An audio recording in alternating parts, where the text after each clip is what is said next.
All right, this is not exciting. Ninja's solid, but like the Mech Titan core and the marches are just not what you're looking for.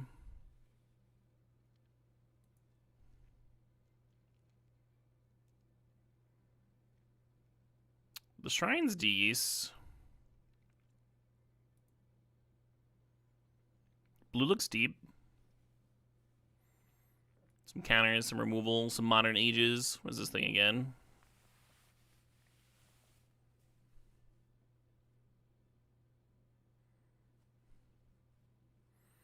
Oh, Trespassers is good. Oh, double Virus Beetle. Hold on, hold the phone.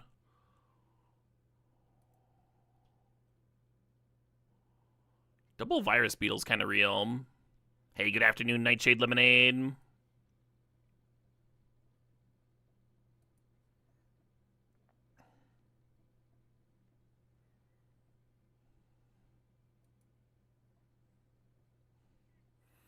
Green's kind of deep as well.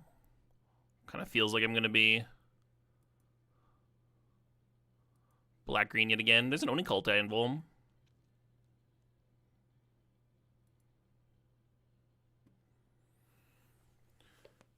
Hey, okay, Cups. Thanks for the sub. Thanks 82 months.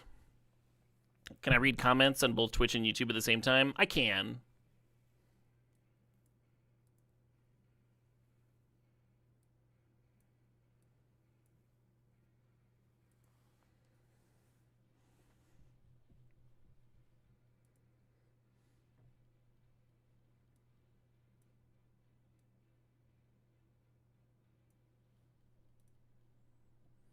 Yeah, I have both chats up on my screen here. 4 other artifact creatures and or vehicles you control. It's so hard to have that many.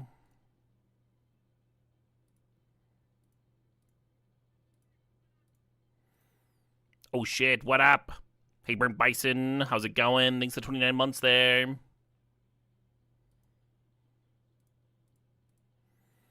Yeah, green's so good.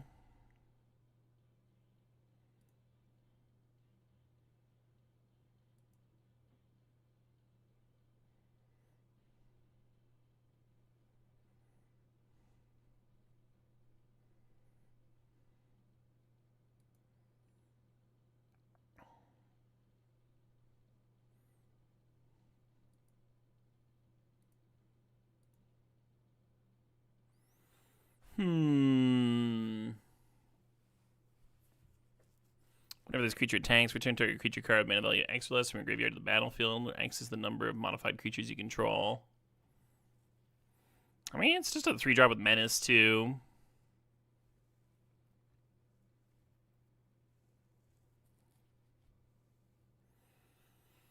Could just play Mind Rot.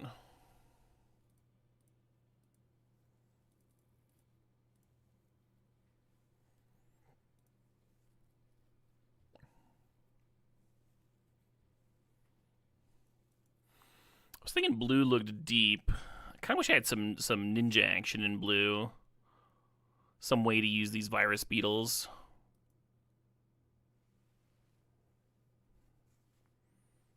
Oh, there's the hacker. Yeah, maybe I'm just supposed to be blue and not green. Green's really good though. We have the Blossom Prancer in there, and the Spinning Wheel Kick is pretty good.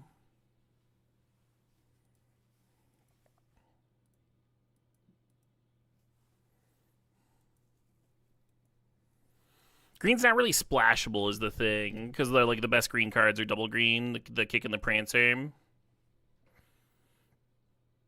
I think I'm gonna end up playing green, but for now,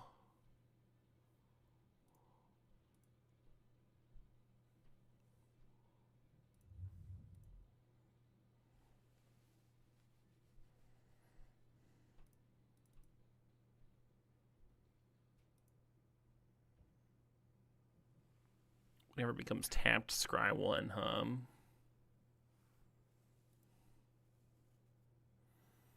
Anchor to Reality is an additional cost to cast a spell, second artifact, or creature. Search your library for an equipment or vehicle card when the battlefield.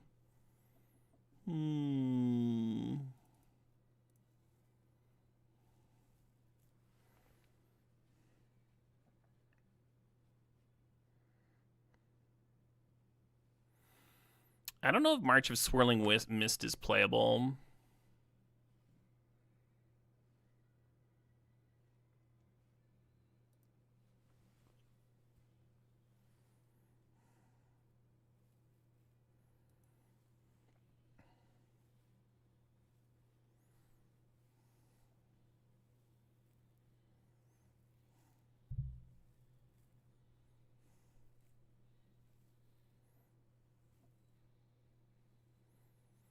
Could play a 5-mana Submerge.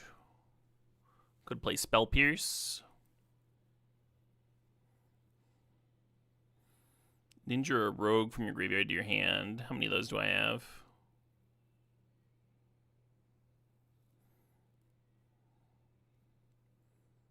I think we have 2 ninjas in this stack. And no rogues. Oh, there's 1 rogue. Oh, it's a rogue with channel. Oh, that's kind of good, actually.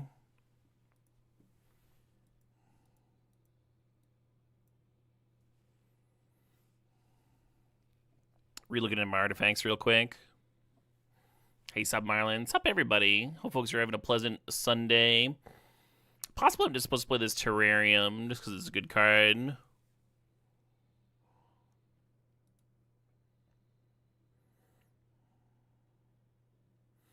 I almost like the Reliquary.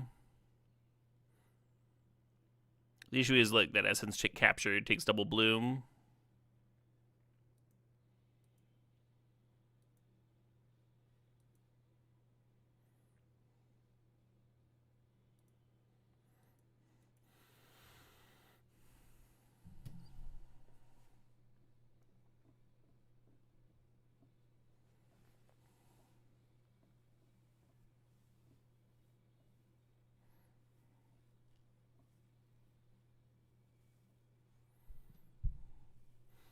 I think I'm just going to play a 5-mana Submerge.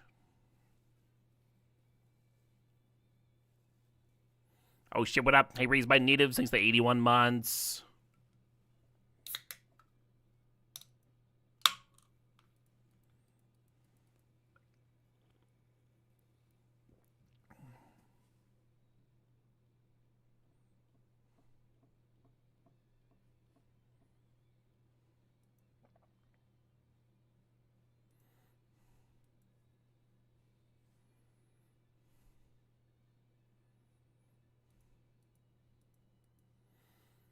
Yeah, I think there's a really good chance I'm supposed to be playing green here. I'm going to try this, though. I've done a lot of black-green decks in this sealed format yesterday.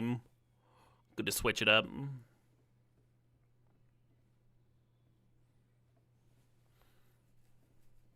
Yeah, probably just 1 or 2 runs Fairy in, and then I'll switch over to Cube. I was having a really good time with it yesterday, though.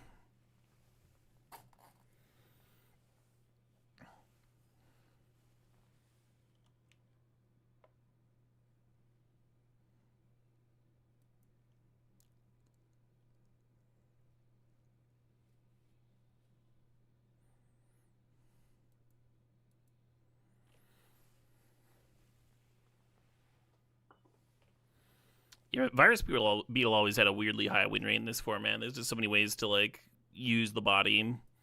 Bounce it with ninjutsu or something.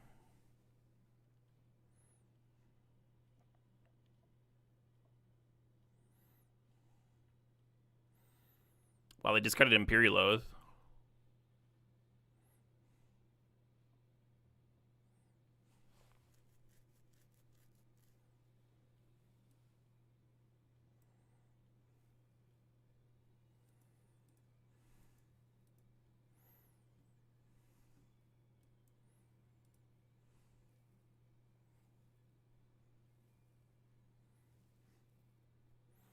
Probably gonna lose to this thing.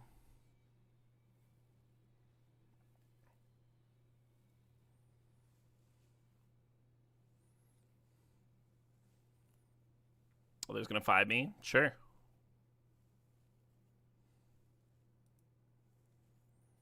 I'm actually going to let them 5 me again.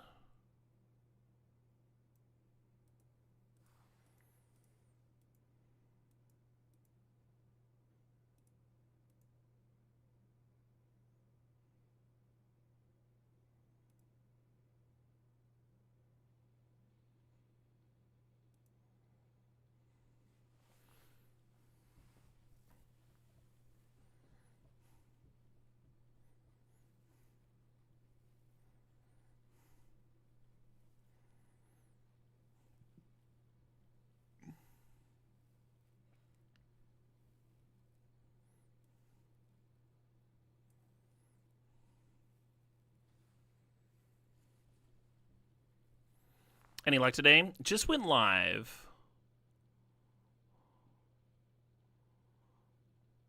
We had some luck yesterday, though.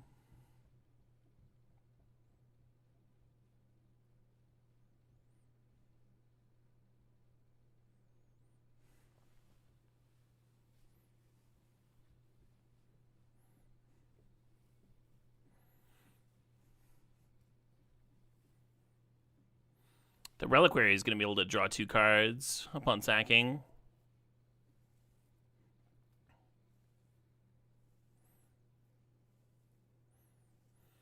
So I could trade and chump. I think I like that. The other line is to double block the 5/5.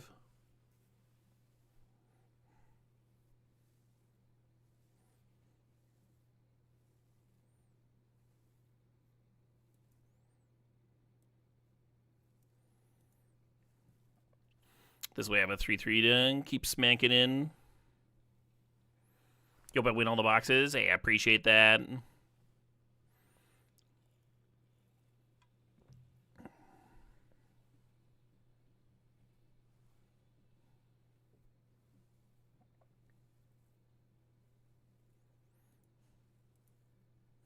Got me.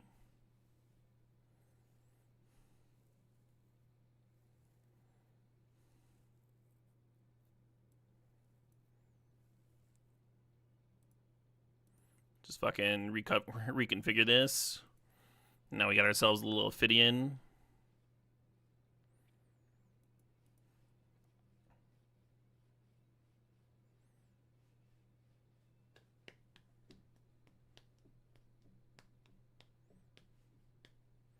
Got me.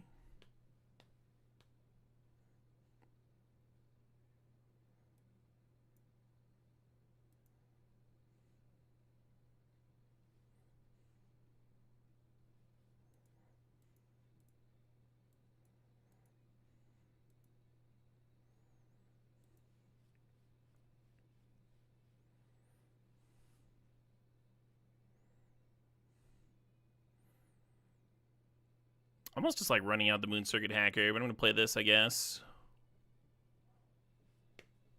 You remember enjoying this format very much? Me as well, Sergeant. It took me a couple runs to get like back into the swing of it yesterday, but I've been really enjoying it.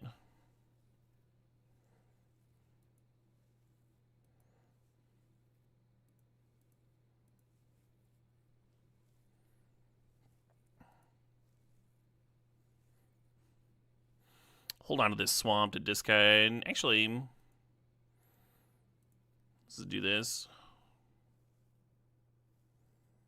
Ooh.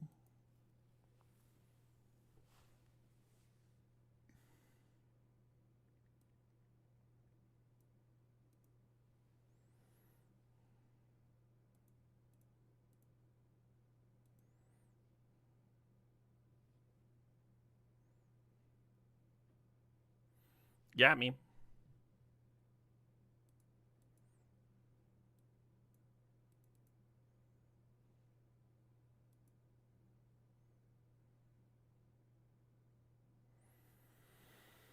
Draw a card if a creature died this turn. Otherwise, each player sacrifices a creature of their choice. Okay, well, they would just sack their duder there. One of your favorite formats ever? Big same.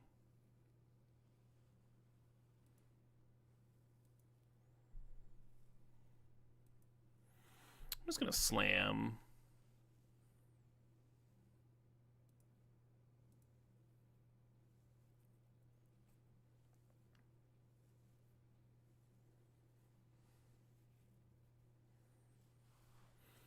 You think the sealed format felt more technical? Yeah, I agree. Yeah, it's like kind of an all-timer sealed format.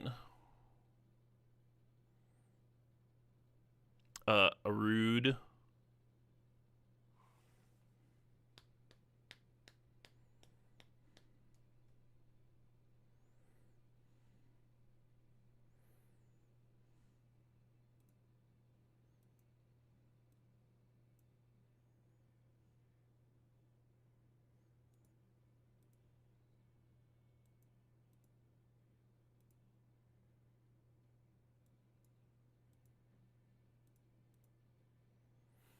GG.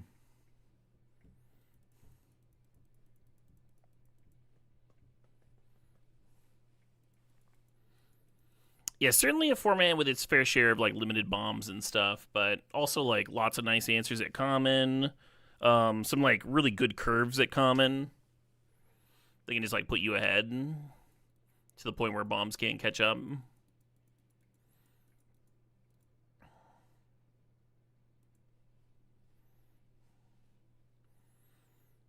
The mechanics have a lot of cross overlap too, so you're just like constantly trying new things out, combining cards in fun ways.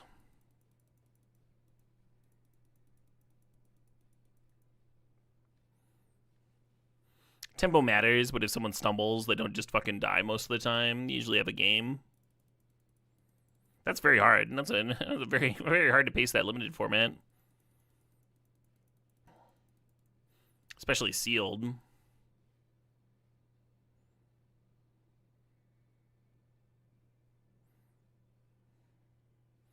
Hey, sup, Rutabaga.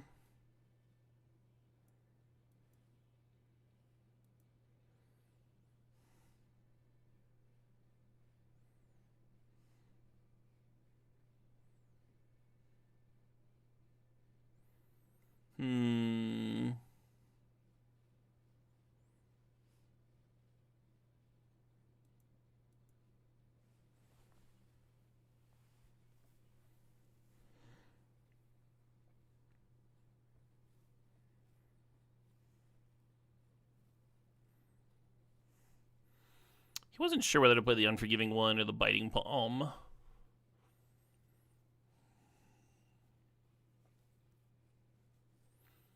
Land would be nice next turn. I'll get Biting Palm and Spell Pierce up. Fair enough.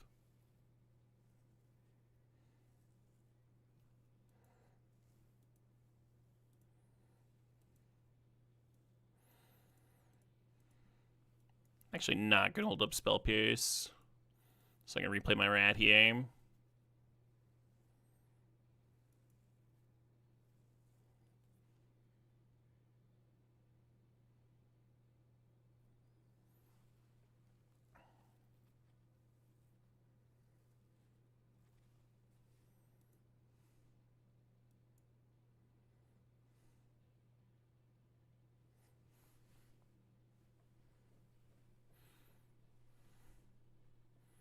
Ninja Saga as you know it. Pauper S limited format? Yeah.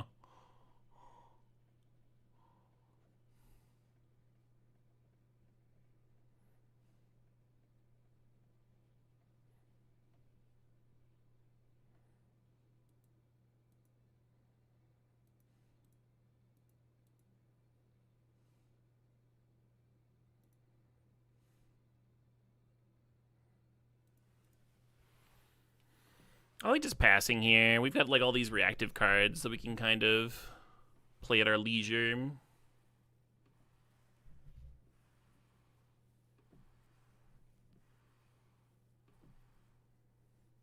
Well, that one's awkward because they hit their land, so now we can't Spell Pierce.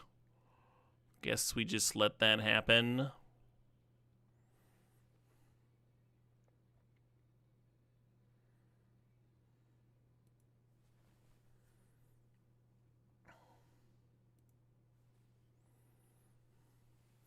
They just slammed it into open mana too.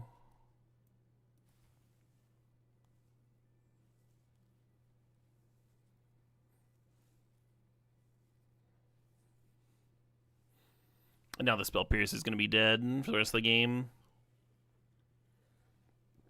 We have some loot effects though, because it could maybe turn it into a real card.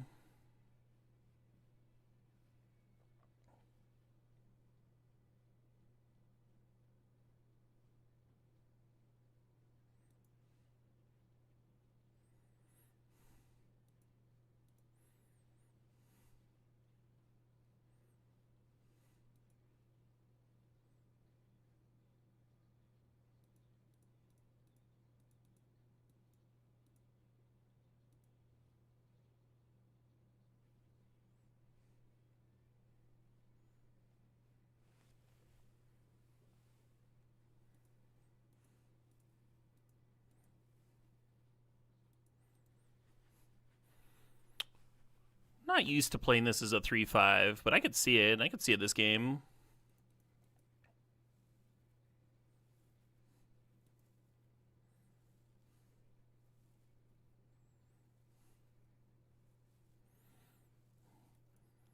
Once again, Spell Pierce looking fucking useless.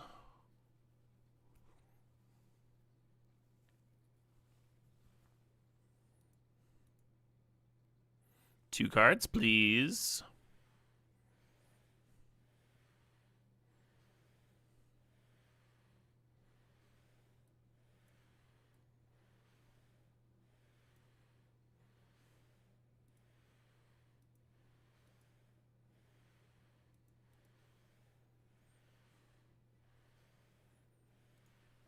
Hey, there we go, huh? Now we got some cards flowing. Boo.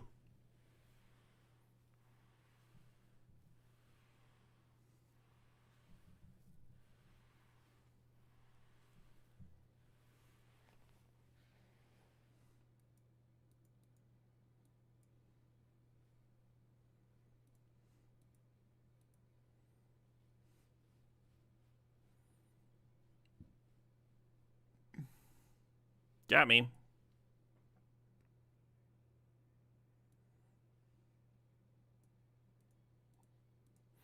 And we're just going to exile this enchantment.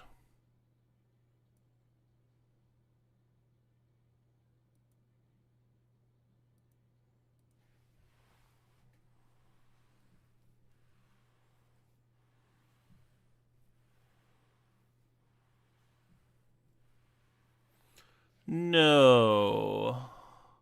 Holy shit. That was a good ass essence capture.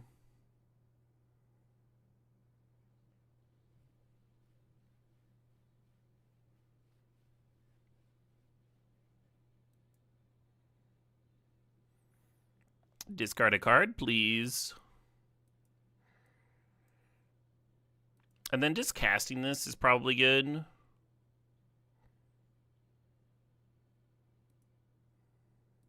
I'm going to do this.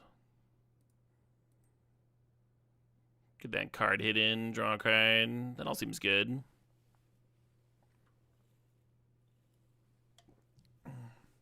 Yeah, they're in a rough spot, right? We get to attack for 4, draw another card, keep the flow going.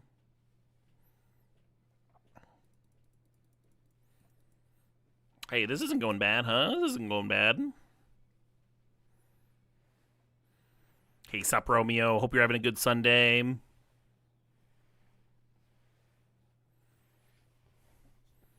Romeo the silver-tongued.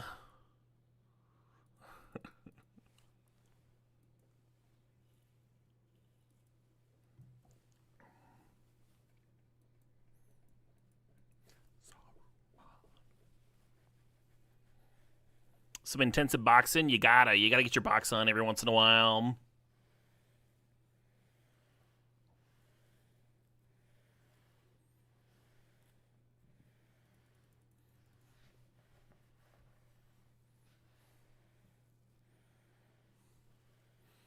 Oh, the Beekeeper's Sean Godard. Fun. Yeah, I don't know most people's names. I'm out of it. Well,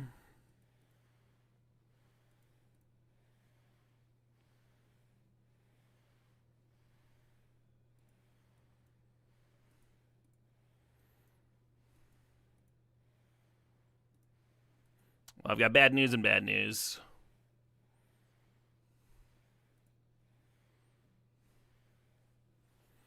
Holy fuck. So Circuit Mender is very annoying, but I think you just gotta grab this Toad Rider,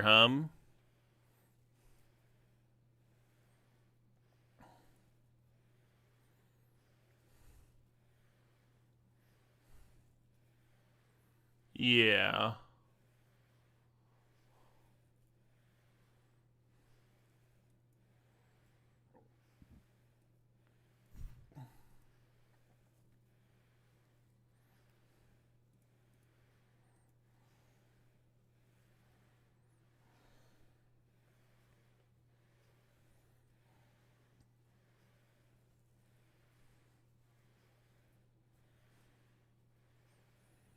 Nice little 3/3 action.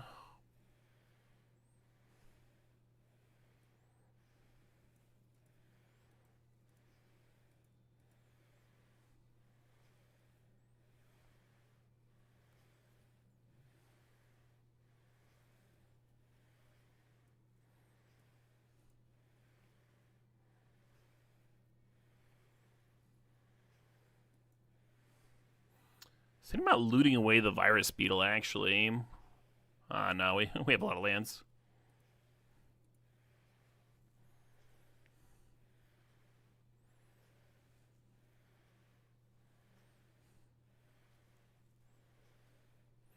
Some real damage. Could you stop hitting for a moment, please?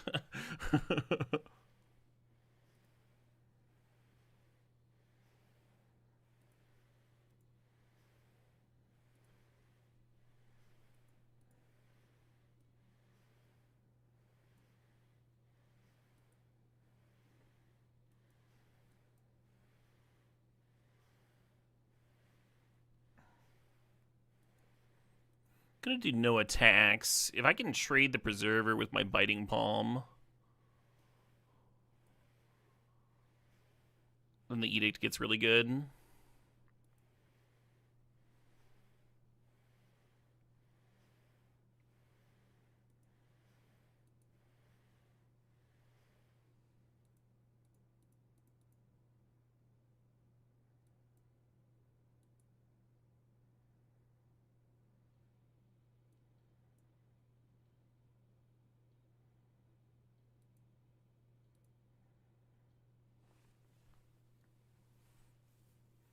I guess they get to draw a card regardless, because it leaves play.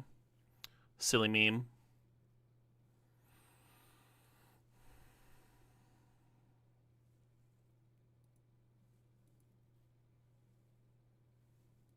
And we're going to hold on to this land. We might want to actually rebuy the Modern Age and loot it away. Yeah, I know they got this huge fucking 5/5, 6/6, so they can grow and give trample. Hate that for me.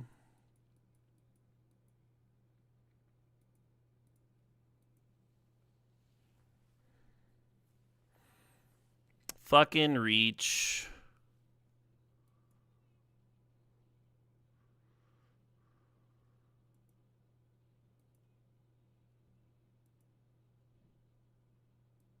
Probably just going to be the game now.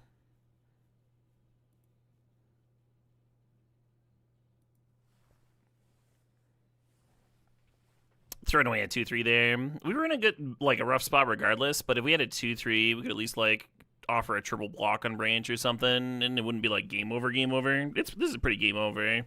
Oh yeah, even a triple block doesn't do it, right? Because they've got other stuff here. We can just pack. Little loopsy, yeah. Those big old green creatures. We did a good job of like shredding their hand in the early game, but then like at a certain point they just have large creatures, and we did not. Green's so good.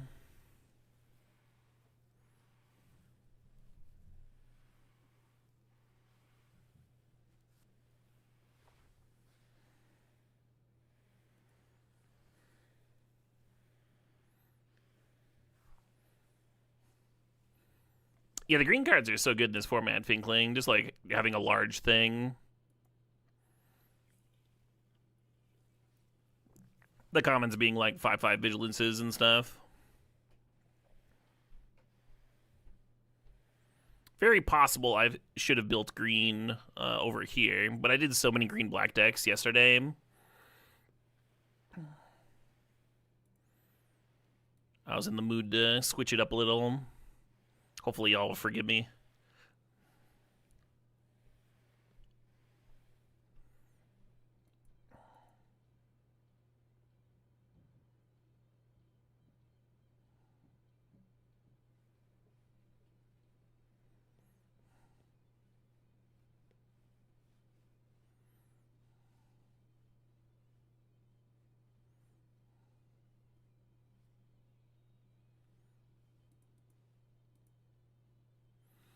You just trophied on your second try with Demir. Nice.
These are all good cards. We're gonna grab this Imperial Oath though. That card is very hard to beat.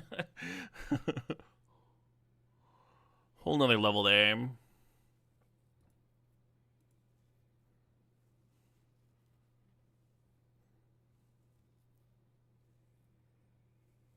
Let's go ahead and discard a card. I think this raid.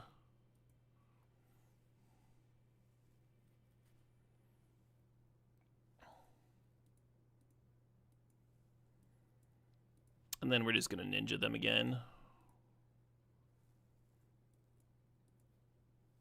Get that last card out of their hand.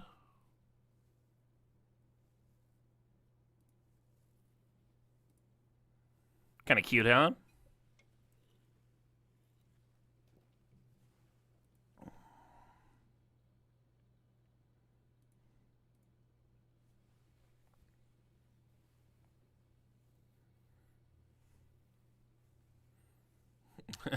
Opponent's sick of my shit.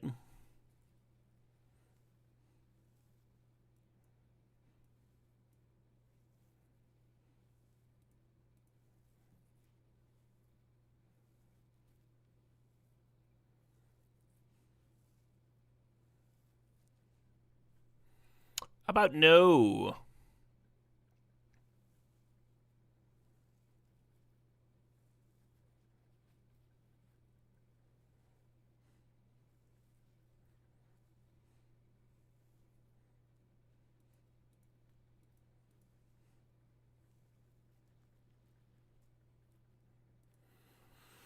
And I'm just gonna play out the Trespassers, actually. The channel on Trespassers is so good, but this is a spot where I think just having a Siege Rhino is pretty strong.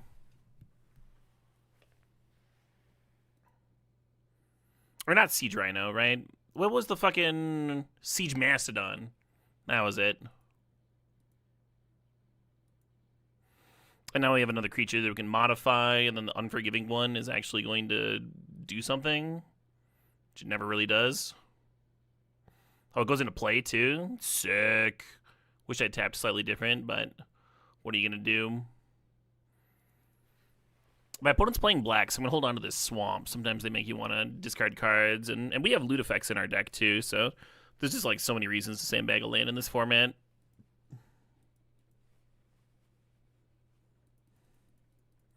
Well, that game went way better, Our win rate against, what, non-Sam Godards?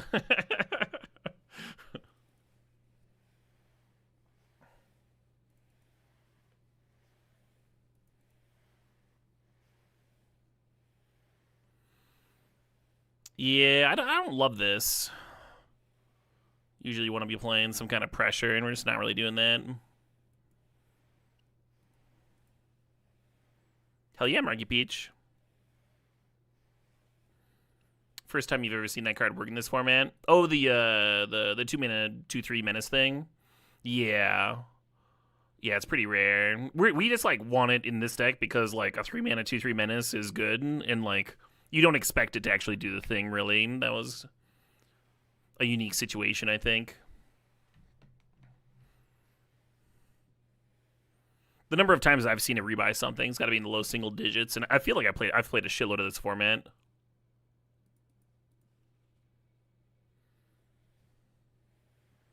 Fair enough. Yeah, it feels weird to use a removal spell in a Virus Beetle, but if you don't and they get to rebuy it for value, that sucks. It sucks so bad. It just like drains you of everything. So experienced players will be just like, yep, kill your beetle. Use my shitty removal spell. This is what this is here for.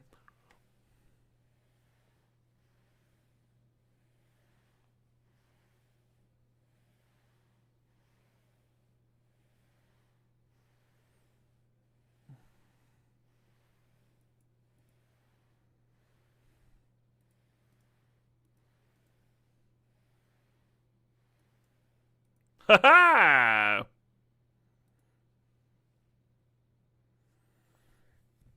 Do I want to tutor up a land or just run my sphere out, huh? Let's tutor up the land. Let's do that old land tutor thing.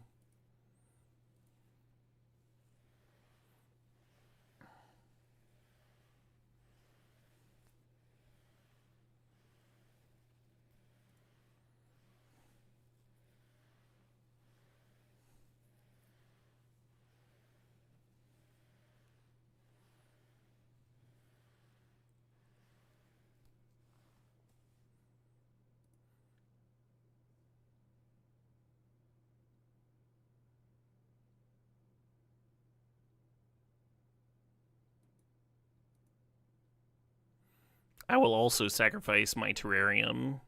Now what? Now what? Yeah, that's what I thought.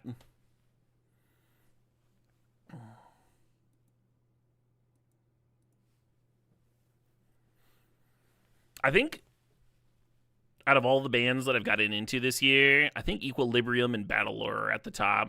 And in this playlist, I have them back to back.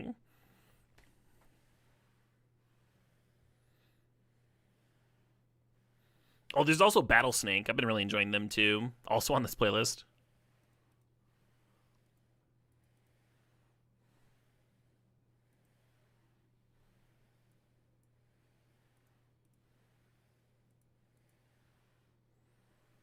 Getting their chump-on, slough off the counter. And we're going to use our edict here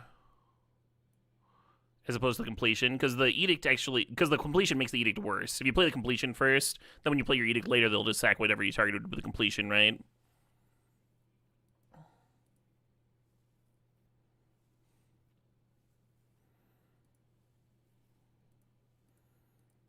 I'm going to go ahead and sack this, leaving the black up in case we hit our 1-drop. This won't have Spell Pierce up if we hit Spell Pierce, but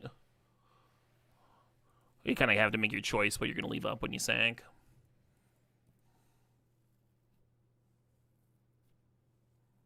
Opponent fucking loves these ogres.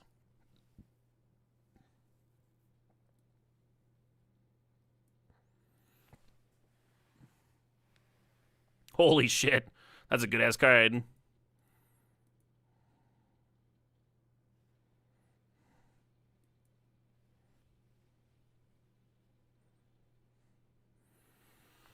I don't love this thing, this Gravelighter. I'm just going to bin it.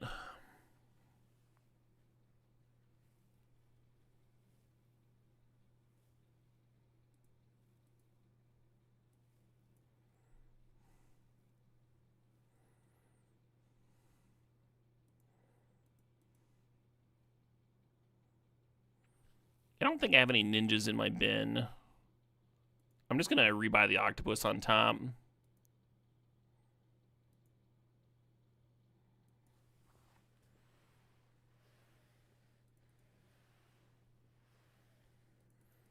A little pan flute breakdown. Come on. Come on. It's so good.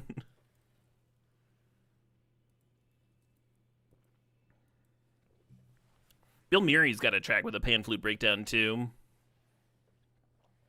Injected into my veins.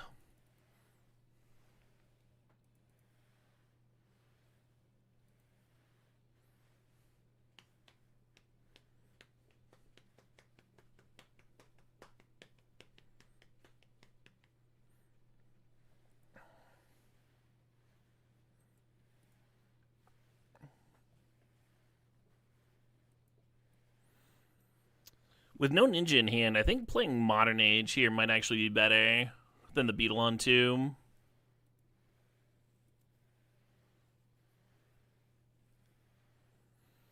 Just have my 2/3 flyer a little sooner,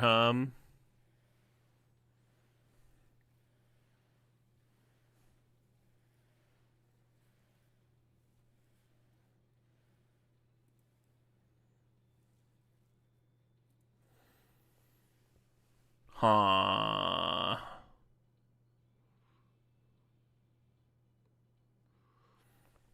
Kind of hate it, but I'm going to bin the Kami.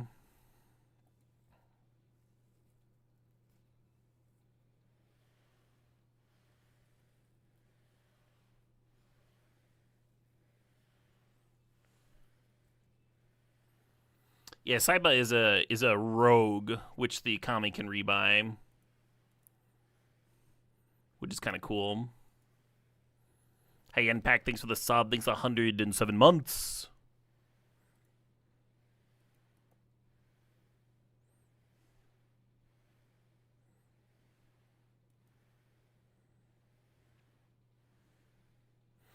Editing a creature is fine, but I don't mind like hitting the 2/2 next turn. I think I'm just gonna play this and fucking get my card drawn. That's what I think.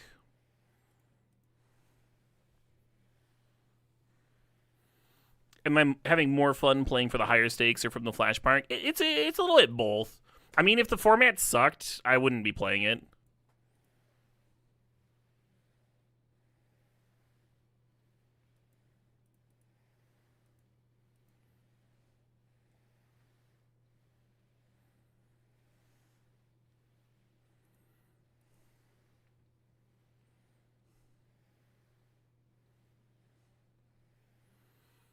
Hmm.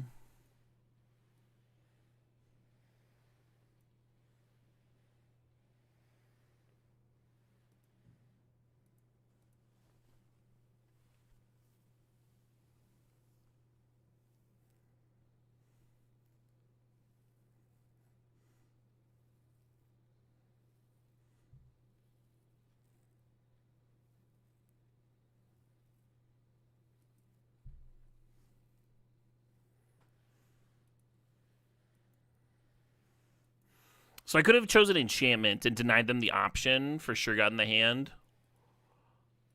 I was like a little bit more worried about the 3/2 fly.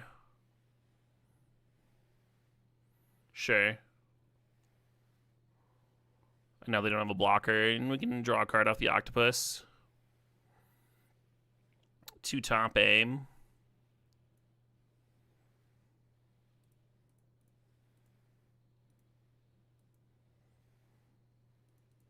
This octopus has been doing a lot of work, actually. It's been sweet.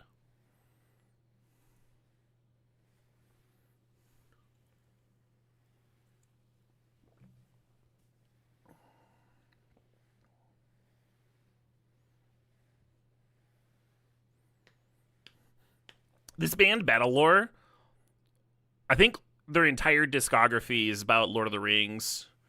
Like, literally every single song. That's committal right there.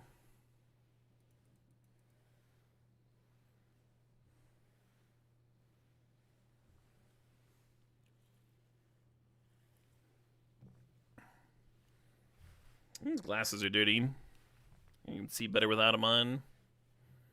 Hey, much better. Would you like to discard a creature to kill my virus beetle? Fuck.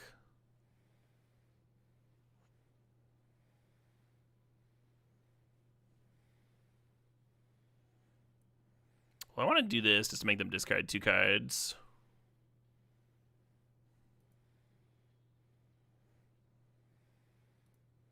Imperial Oath and an arrest? Jesus Christ. Holy shit. I think I'm just gonna, like, let them trade if they want. Very possible I should have moved the octopus off, made it a 3/3.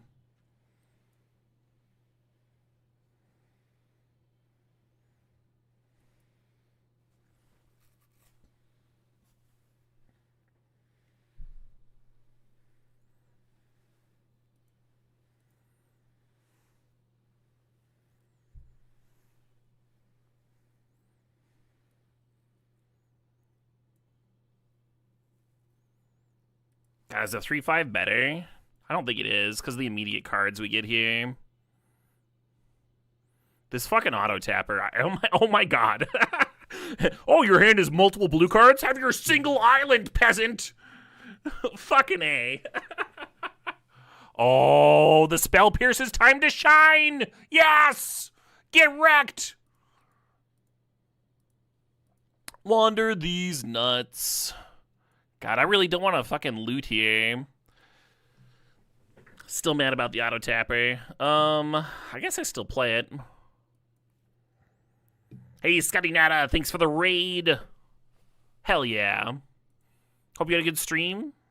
Hope you're doing dope shit.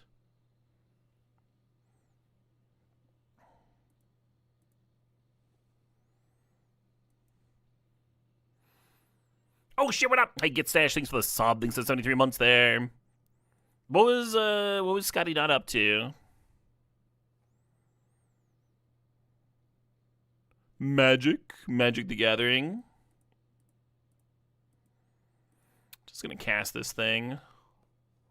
3/3 Menace seems good against their board, right?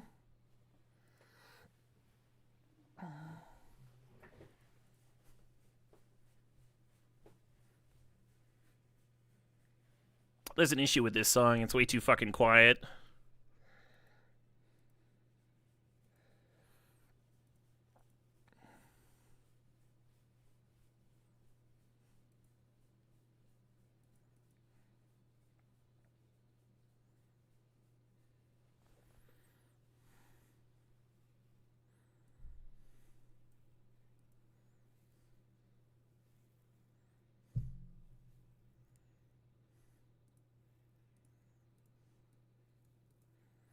Throw this on the Menacer, why not?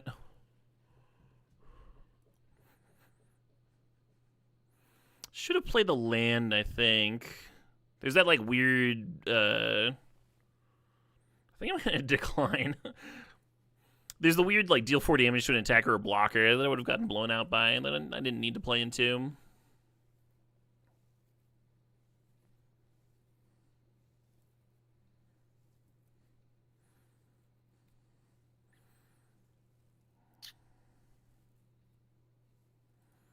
Am I getting fucking wrecked? Is that what's happening here?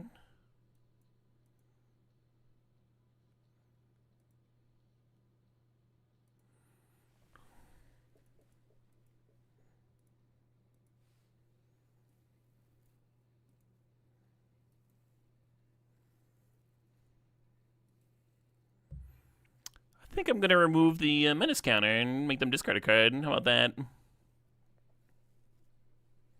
Oh, wow, there's a card to hit. Not bad. Feel like I've got this game firmly in control. I guess I discard the suit up.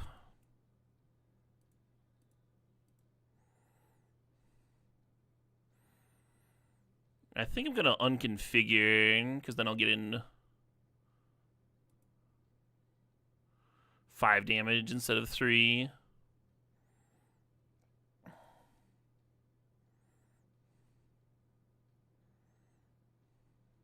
Yeah, this Gravelighter is so bad, especially with the completion, huh? I'm actually going to reconfigure, like, protect the octopus from removal.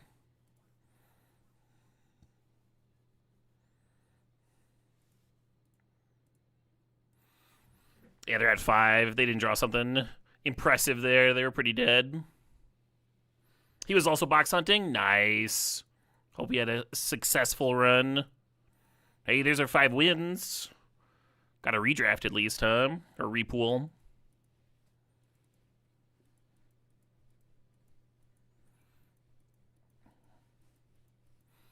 Those violins, though. No blue mana. I think we're going to send him back. Obviously, I'd be thrilled with the hand that we had blue, right? Just beetle into, suit up into whatever.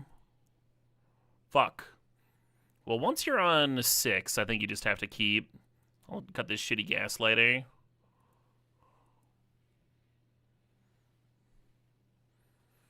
Well done, Salty Rutabaga. Someone's got to win them boxes.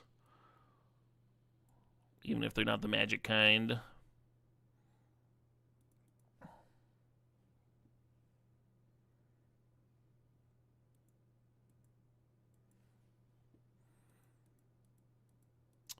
That beetle is a fucking dicking.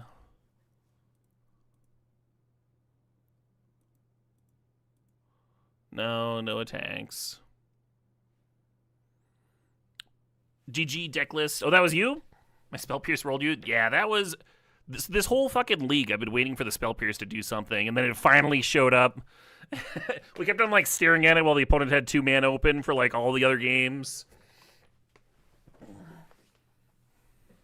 And it was all building up to that one moment.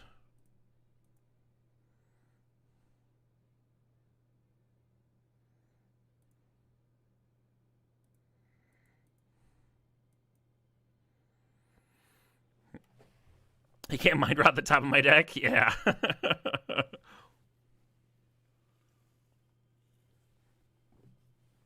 Oh, you'd set it up too. Nice. I wonder if I'm supposed to hold on to that swamp to eventually loot away. I mean, we have fucking 4 mana thing in hand. Block it, block. No, my hacker!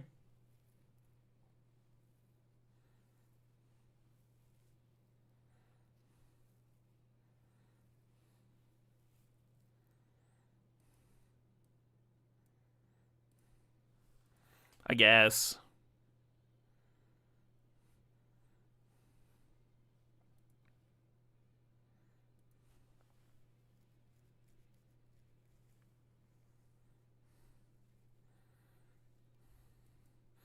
This feels so bad. It's just devastating if they get to fucking ninjutsu it here. It's just like the worst fucking thing.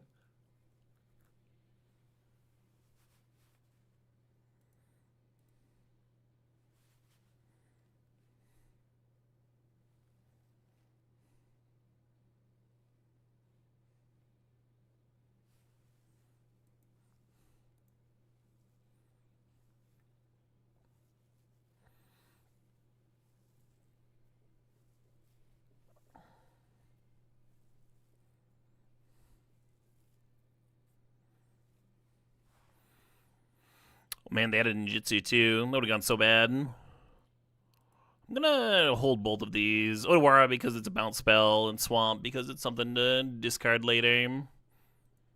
They're gonna make some treasure, that's fine.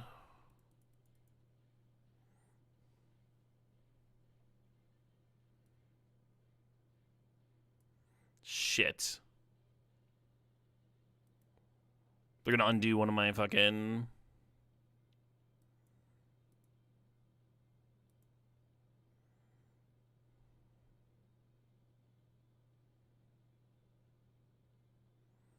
Let's cast this. I'll play it.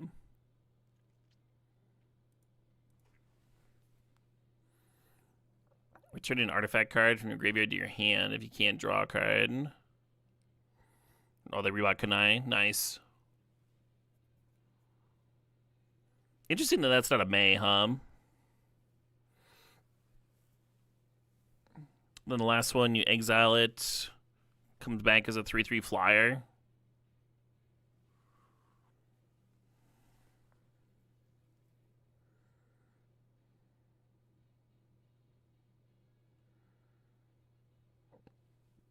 Weird.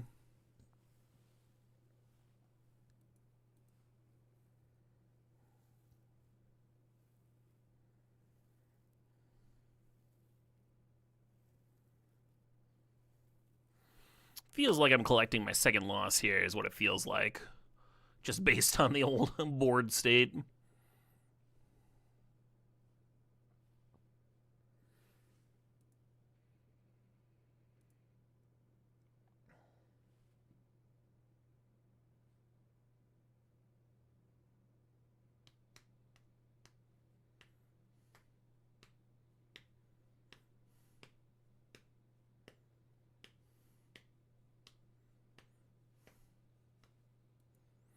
Got me.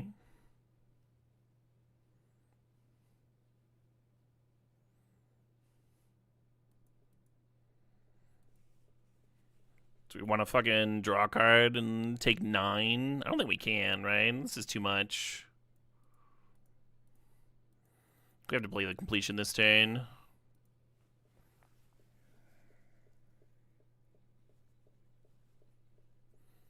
Opponent does have infinite mana. I can't wait to draw a Spell Pierce, right?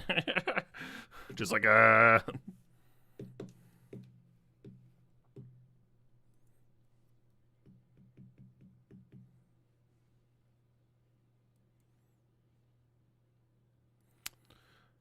guess.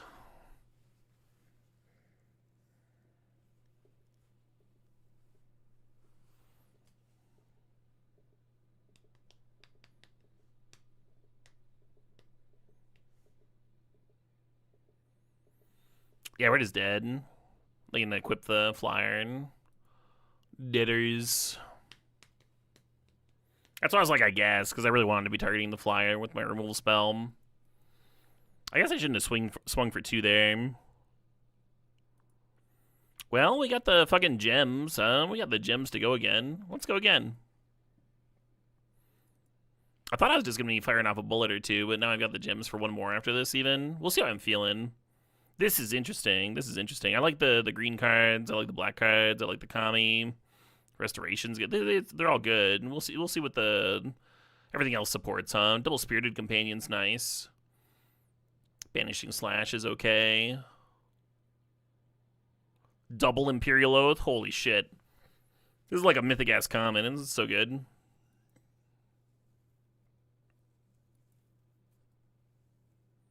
Behold the unspeakable. That card's sweet. Being able to rebuy it and recast it is nuts, too. And you just beat some decks on their own. Yeah, I like the black cards. It's like a good edict. I'm usually not high on edicts, but this one being able to hit enchantments or creatures, and the exile is like kind of nice. Nashi's like obviously fucking bonkers. March is clunky, but you know, it's removal.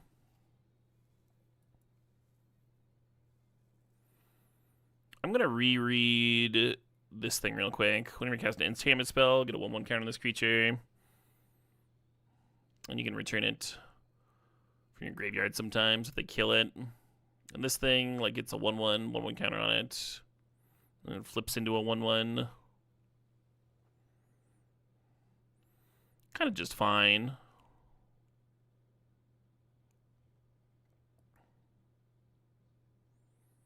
Circuit Mender, fuck yeah.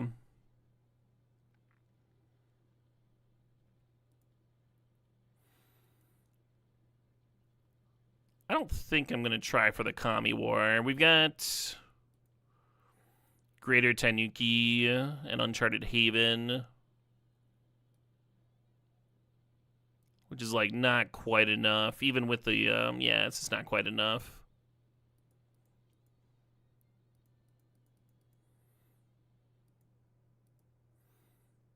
Selfless Samurai. Whenever a samurai or warrior you attack alone, gains lifelink. Sack it, another creature you control, gains indestructible. That's like kind of fine, right? Even if it's the only samurai. Just being able to sack and give something indestructible, like, totally fine. I'm just going to play one of these.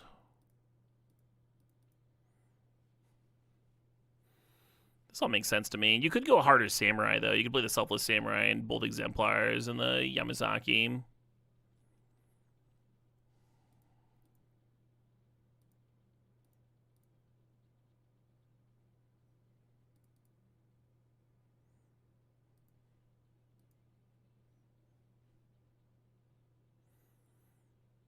How often am I having an artifact and an enchantment?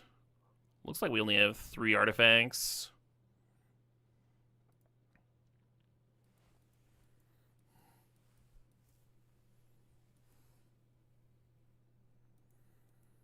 You like green-white better than green-black?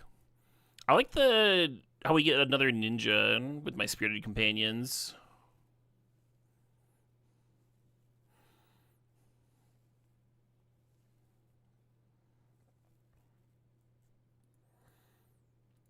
What did green give us in terms of removal? Not really anything. So the big benefit of green is that we get to play this Kami of Transience, I guess. Which is, you know, it's solid. Everything else is just like filler enchantments, though. Which I don't love.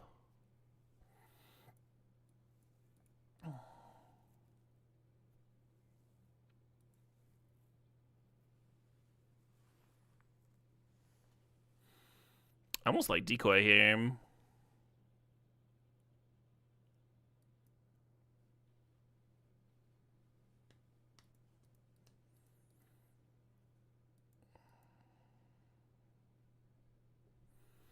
I think I'm going to play a pile of Samurai and see if that does anything for me.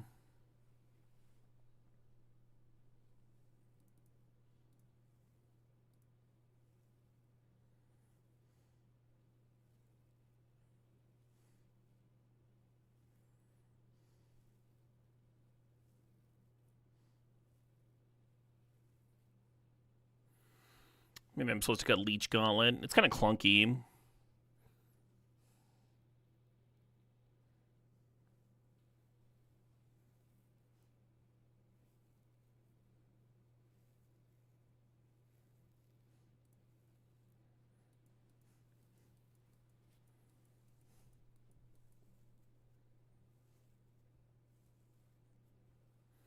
I guess Nashi only takes 1 black if you're ninjutsuing it. I'll leave this mana as is. How fast is this format? It depends. Usually you have time to execute a game plan. Usually there's a lot of gameplay, even if one person stumbles. One of them technical formats. You just came from the pre-release. The new set feels real good. Hell yeah. I've heard nothing but good things.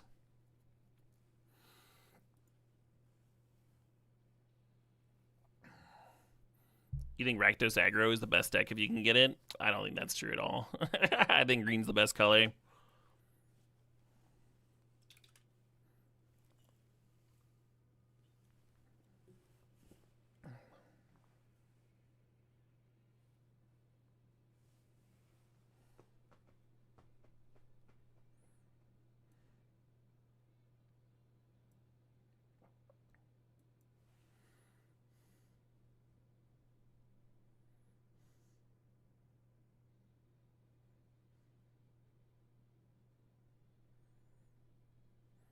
I was hoping to get a nice attack in with the equip here and just have a fucking 5 power swing, but I think I'm supposed to trade.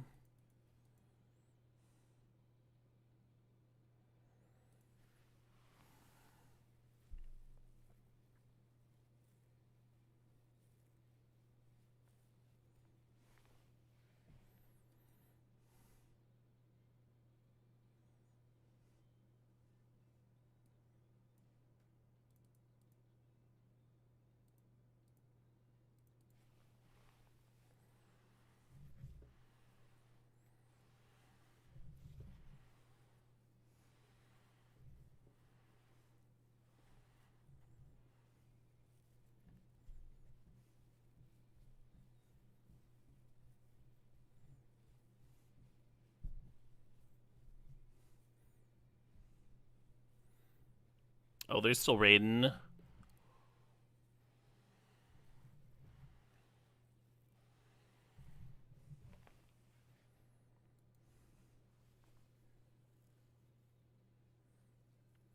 Got a decision between running out the raid or playing this katana. I think you just play the katana just for mana curve's sake.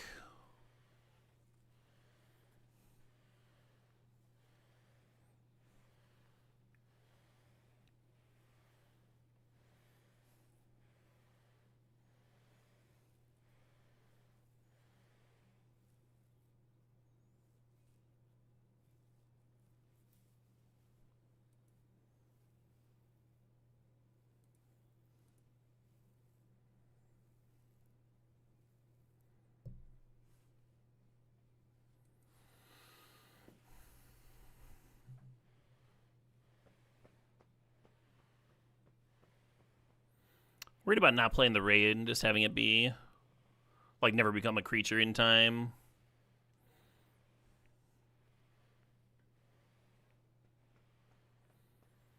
Very good chance I was supposed to edict the captain earlier and ending up dealing like 6 damage, right?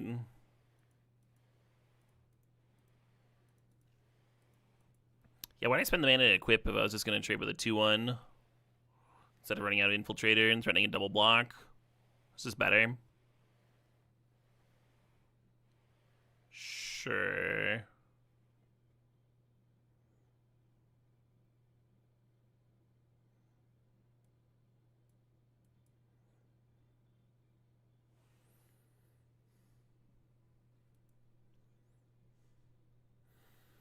I think we're just going to repel one of these rats. Just exile an enchantment.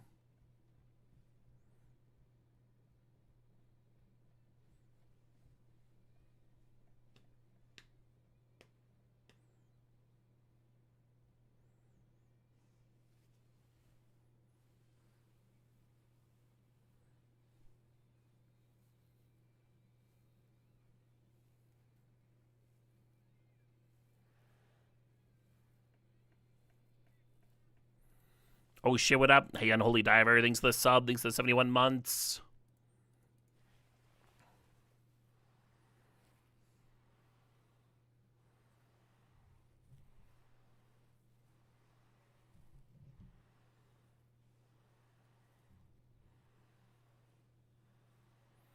When I'm rereading their anvil, yeah, I did the same thing.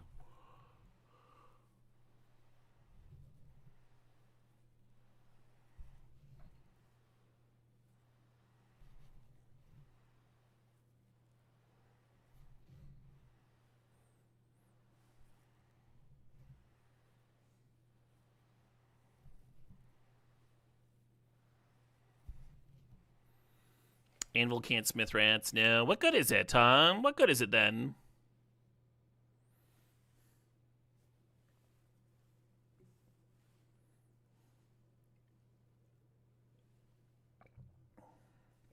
Fair enough.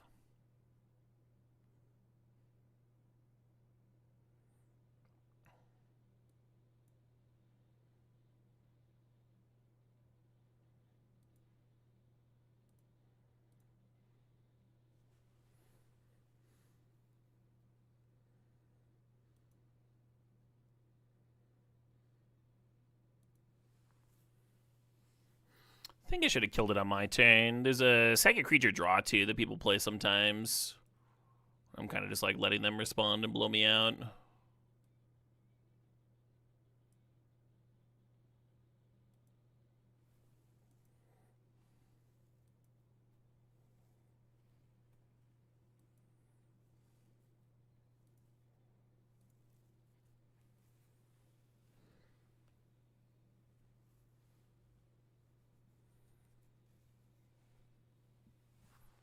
You know what I could use? That fucking Oath card. That 6-drop that sprays 3/2/2s into play. We only have 2 of them in the deck.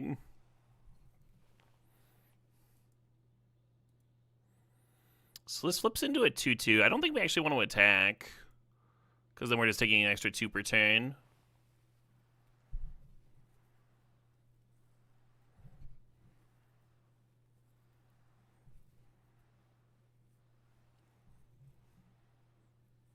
Gross.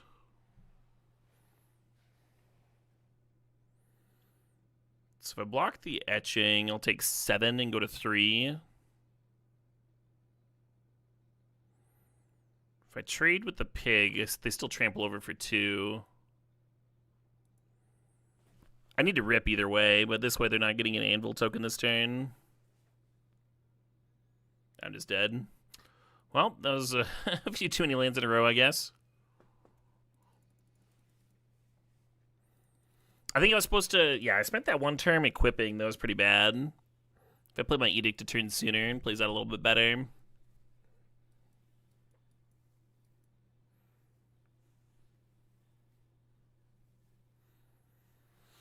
I like my deck a lot, but I do need to hit that Oath Maker. I do need to hit my 6-drop in the late game at some point. It's kind of my plan. Just cast that thing and hope a swarm of 2/2s is going to be good.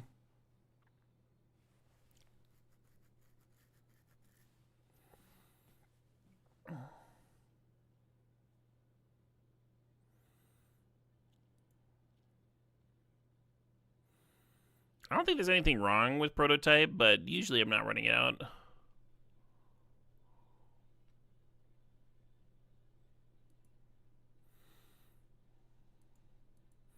I kind of treat it like a 5-mana Submerge in this format.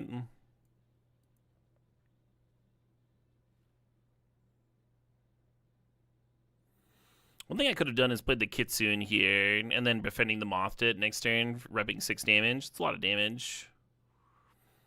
This Dragonfly suit is more nickel and dimey. Now when I play my Spirited Companion, it can, like, convert to damage. I'm not sure how much that matters.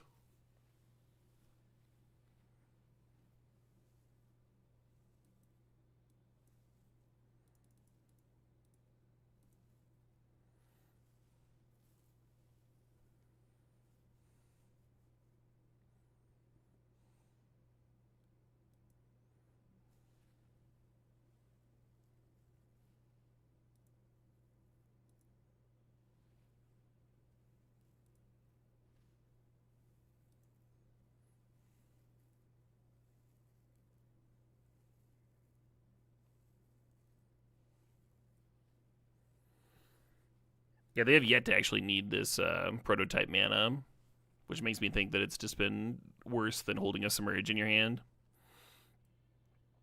That's just me, though. All right, I'm just going to play this thing.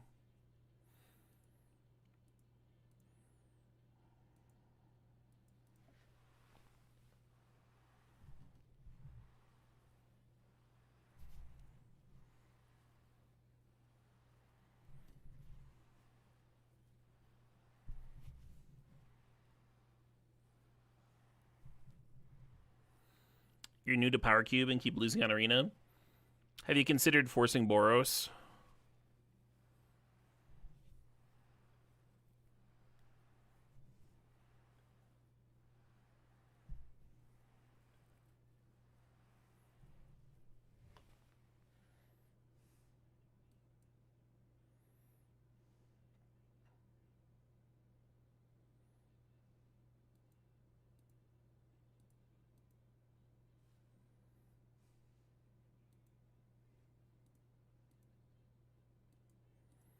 Ninja.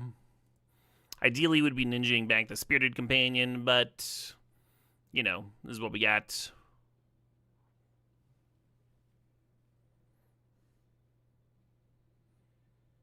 Oh, yeah. Yeah.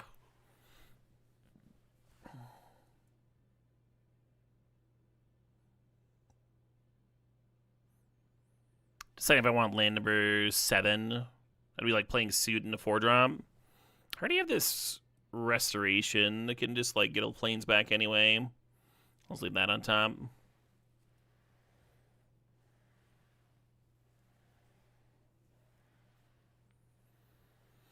So they just like play a big blocker. I can go restoration, get a planes, repel it, and smash in.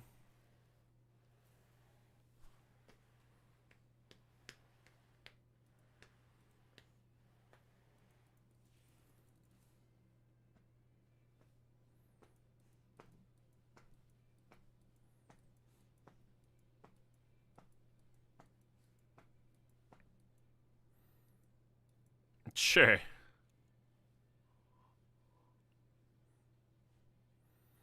They do get to gain 3 life. That's not nothing.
You're done? You don't want to play anymore? You're good? All right. I thought they had it. I thought they were in a good spot there. Man, this deck's way better when it casts both oaths. One of them for free off the top with a ninja hit instead of 0 oaths. Much better deck there.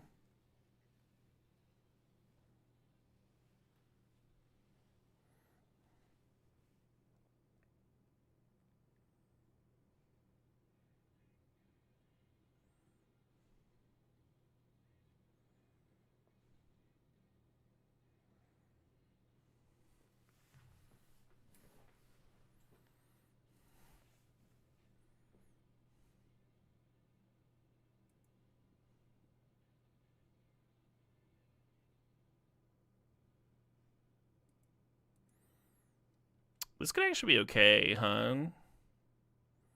Just fucking 4/3 lifelink in.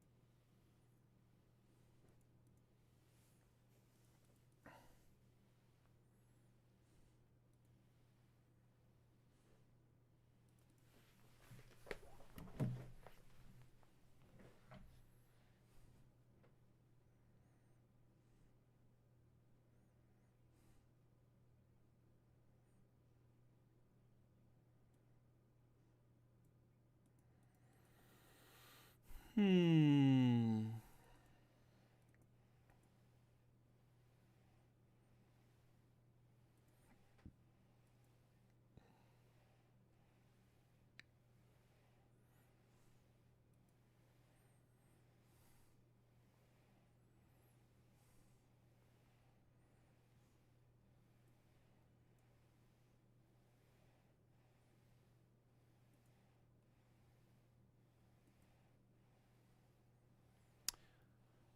Not feeling very ahead here.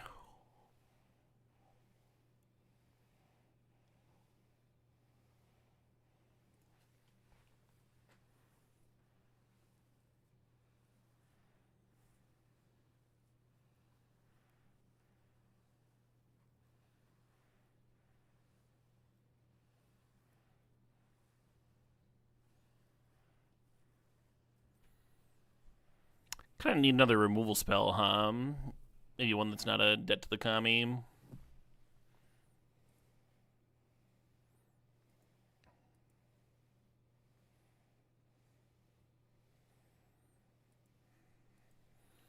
Yeah, maybe I'm just supposed to get this back, even though it prevents me from having Oath Mana for surezies.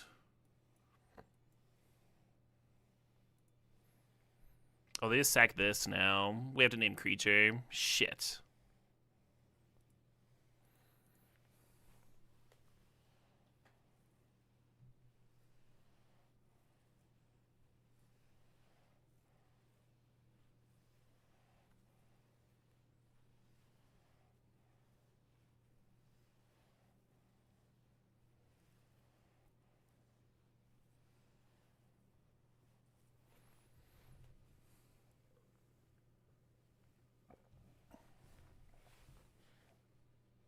Just the best fucking guitar riff.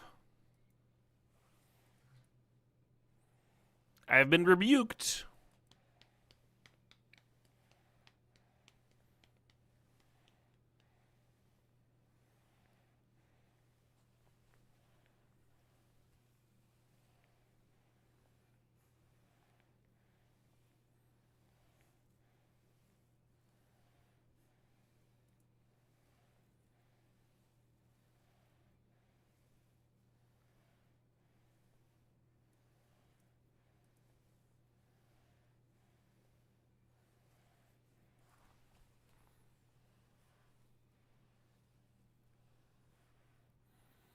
At least we got a little bit of a board presence here. Opponent's got 4 cards in hand, but at least there's a little bit of a board presence here.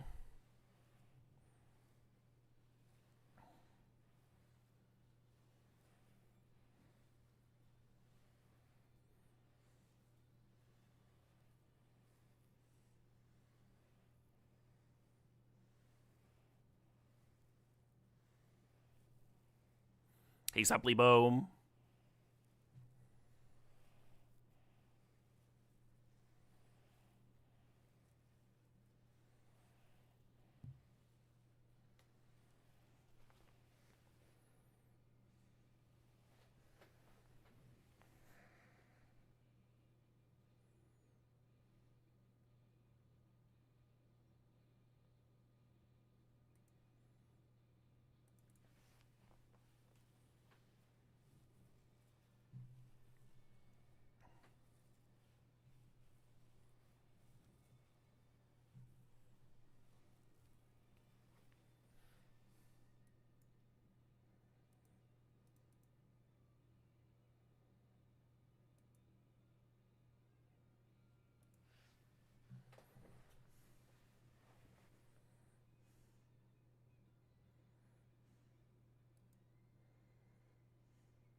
I think I should have left the suit on top, actually, so I could spend the 3 mana on the katana and run out the flyer here.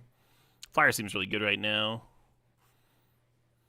And the double striker attacks a lot better with a katana.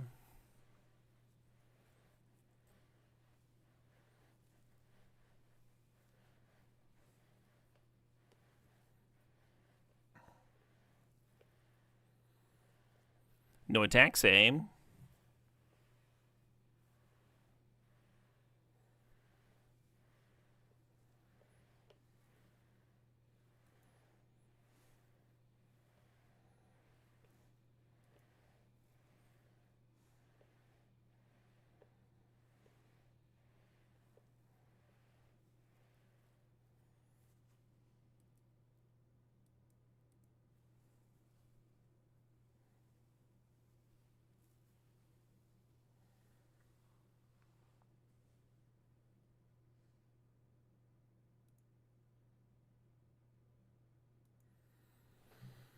You love this? Oh, the Emrakul emote. Yeah, it's fun, right?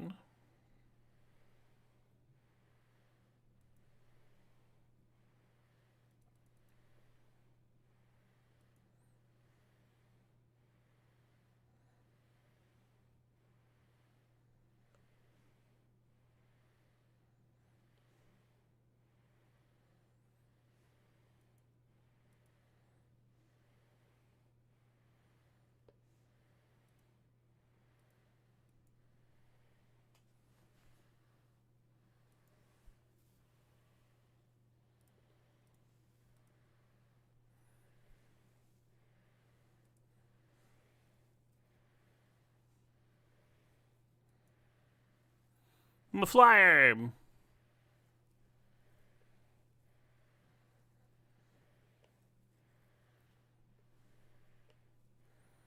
Wow, just trading. I was not expecting that. Okay. Now we gotta decide if we want to suit up our Menacer or our Double Striker,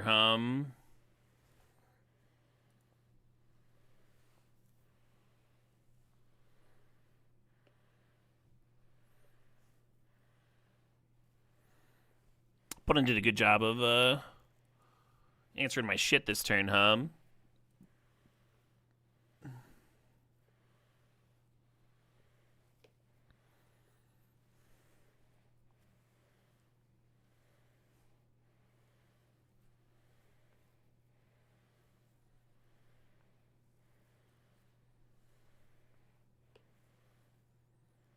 Fuck.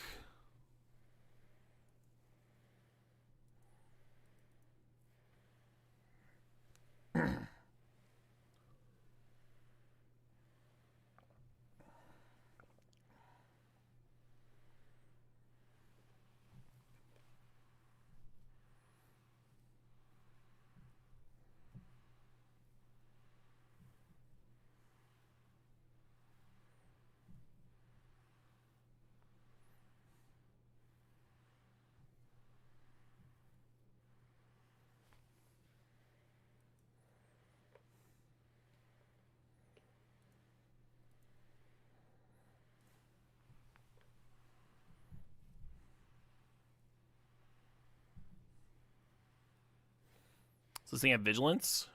It does. Fuck.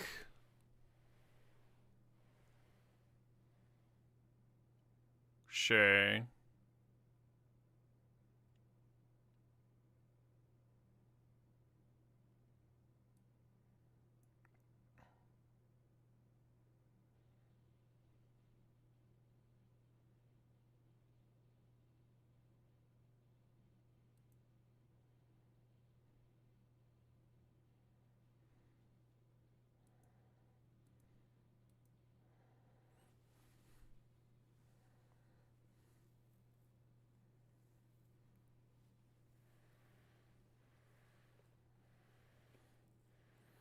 Yeah, killing the Circuit Mender doesn't make any sense.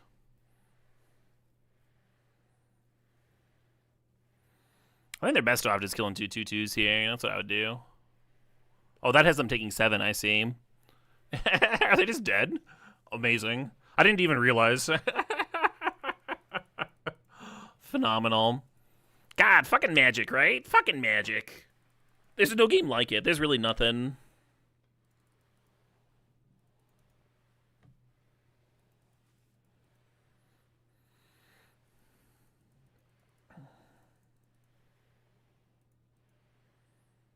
"3v1 Reaper."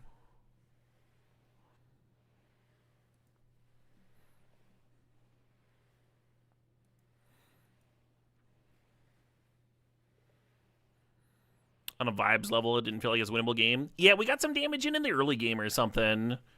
And like once I'd like managed to stabilize, it was like, oh yeah, they're at fucking 10. We can we can just kill them. Another generous visitor opener. That card's good. I think I'm just supposed to spend my turn 3 playing debt.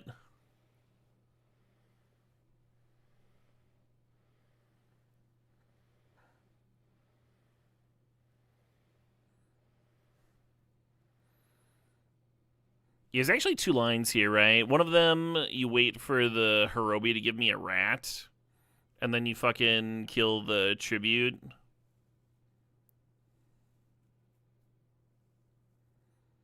Or you kill this generous visitor. I guess we have Repel that might be good against visitor.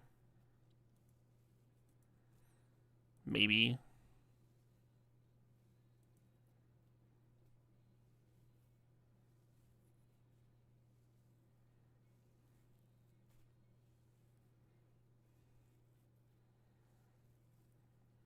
Yeah, I think I'm supposed to debt, hit the visitor, and then just untap and repel the tribute before their next turn. I think that's good.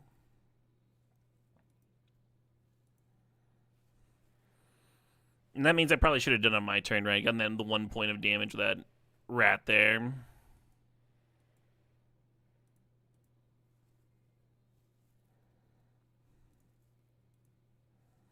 Little menace ploink.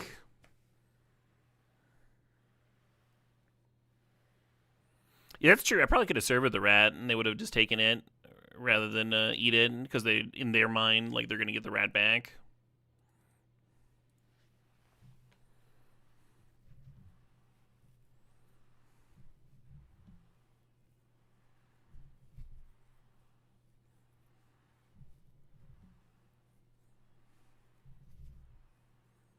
Deal.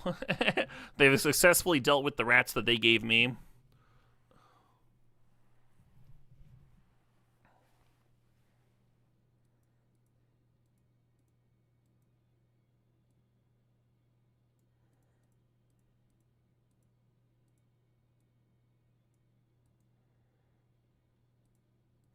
So this lets them discard a creature to kill my double striker, and like just casting the double striker is maybe better. But my experience has been that if the opponent's discarding creatures to kill your shit, they're in kind of a bad way. It's never something I really want to do as the opponent. It's very likely to be like a late game card too. I could be wrong. It was a low confidence ninjutsu for sure.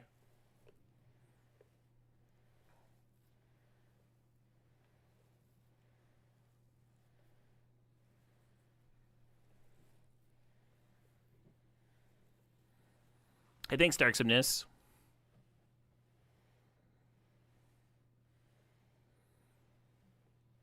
That's a chunk of damage.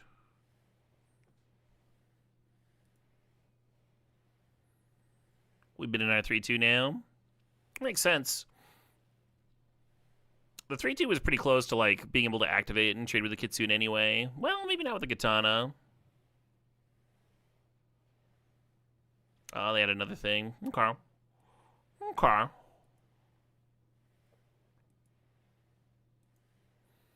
Kind of hate playing this Katana here. Just makes the Oath vulnerable to random.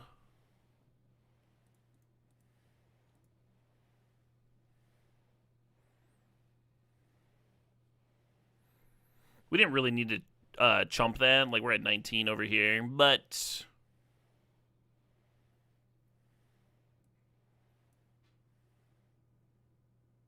I did it anyway. Let's just juice up this flyer.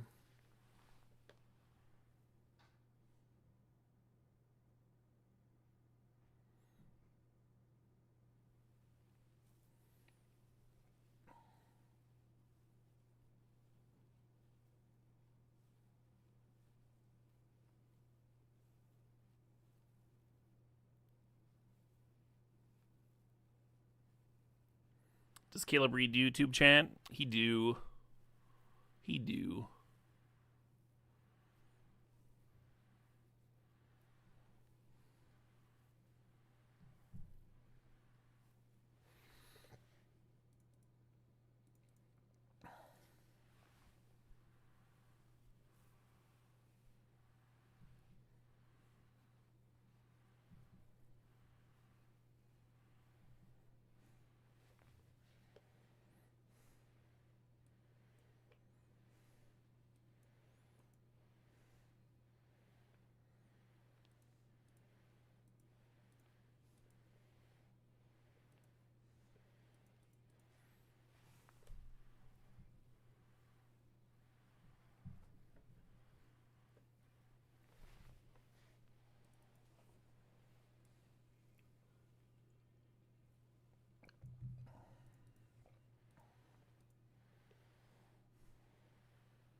And there was the Oath.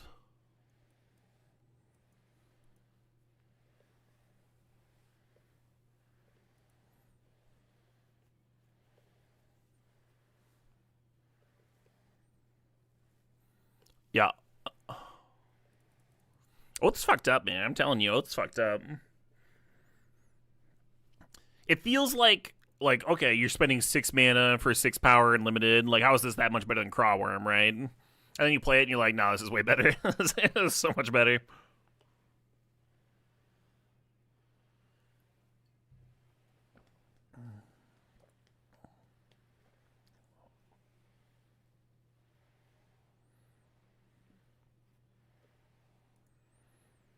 Hell yeah.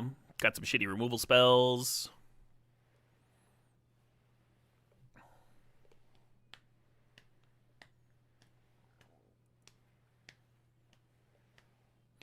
That's true. That's true. By the time you're casting your 6-drop, Scry 3 is probably better than drawing a card. Because you're bidding 2 lands. It's like better than drawing a card for sure. Once you're already on 6.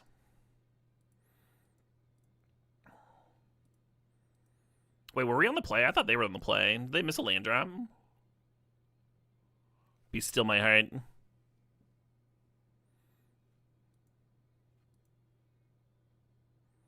It's a fun animation.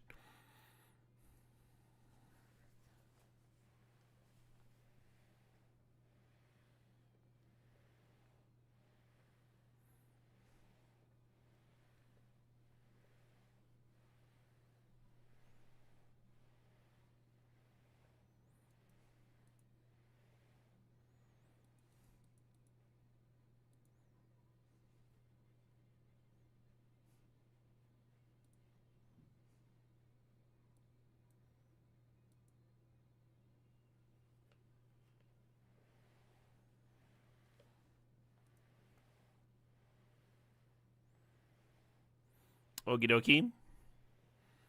Excited to see where this is going.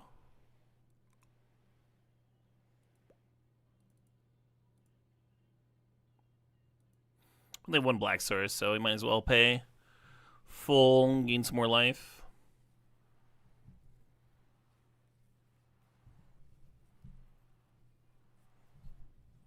I must have been on the play.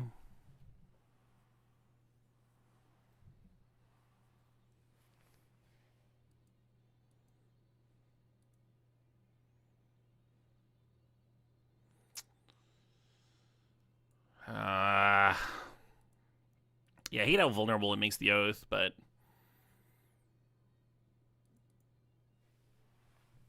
I think you just gotta play it when you're beaten down, applying that pressure. Looks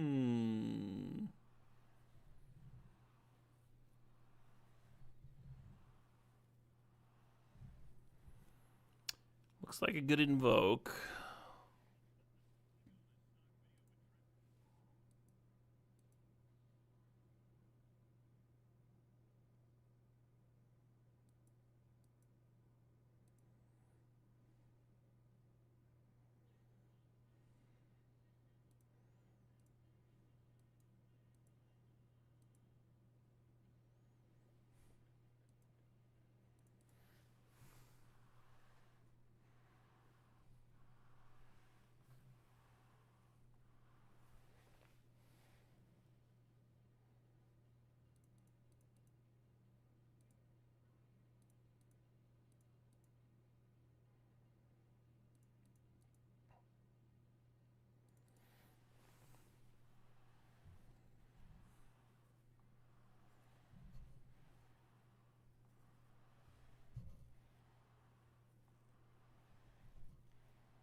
I'm not sure how I'm supposed to block there, or if I even am supposed to block.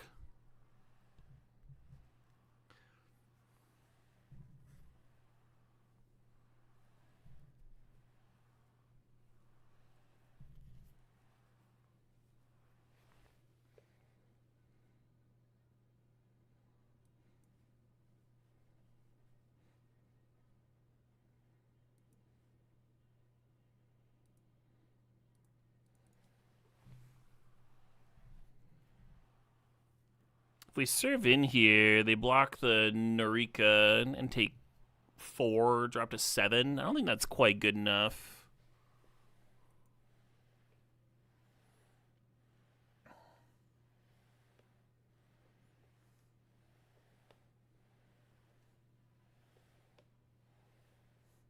Does player grammar ever bother me? No. No, I've got real problems.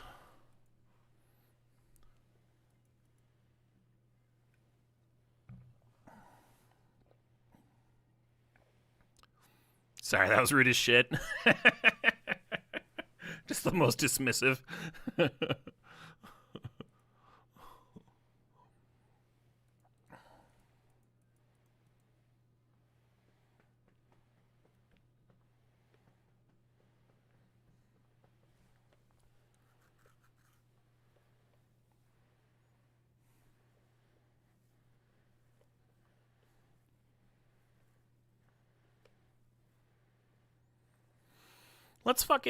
Let's get in there.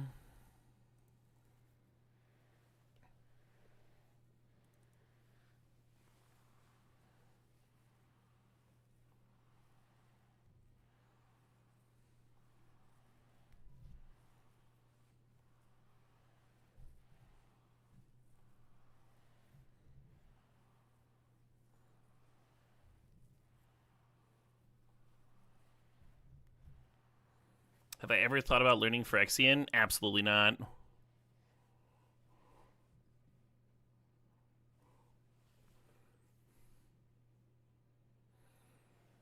I think I might be fucked here. And they block, take 3, go to 1. Assuming they have nothing, right? Pretty big assumption.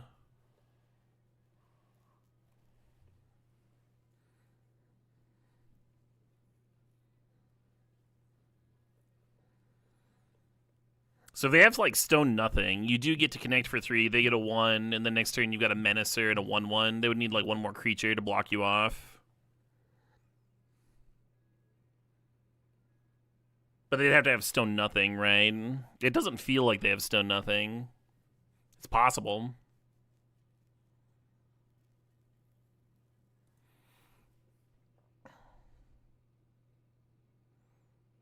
Yeah, I wish I knew like what percentage of strong players shove versus chill here.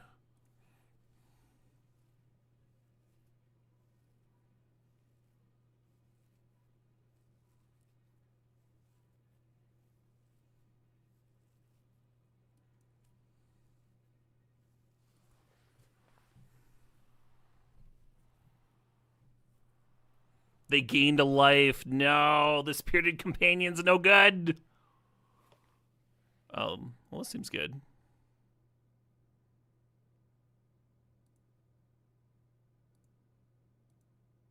Boop. Awesome.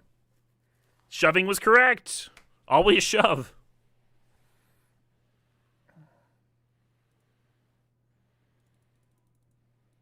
Always be shoving. ABS.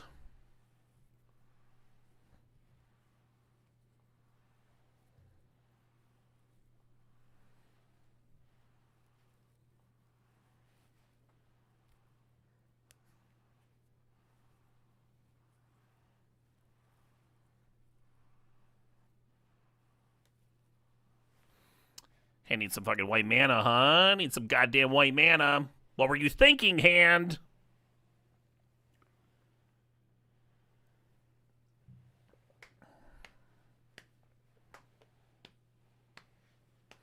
What's our record of runs versus 3 boxes won? I think we had 2 Scrub-a-Dubs and a Gems cash yesterday, alongside winning 2 boxes and then winning 1 box. And then today we had a Gems cash. So it's been solid.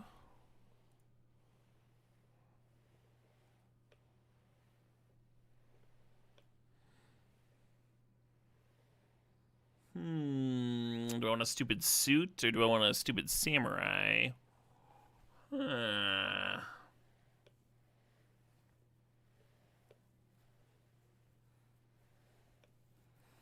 How much gems does a run cost? 6K. They are expensive.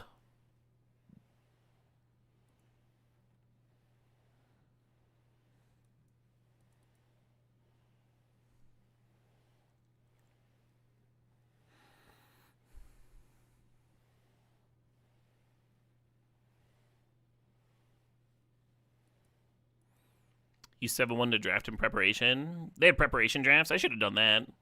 I scrubbed my first couple sealeds, and I was like slowly remembering the mechanics and the card names and stuff. I was like, I remember myself being good at this. What's going on?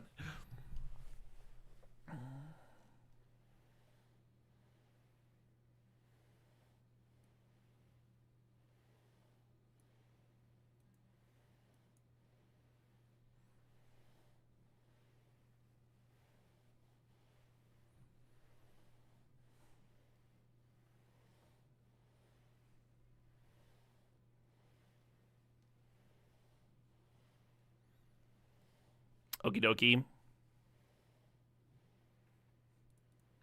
Just gonna let them have a treasure. They deserve it, huh? They can have a treasure.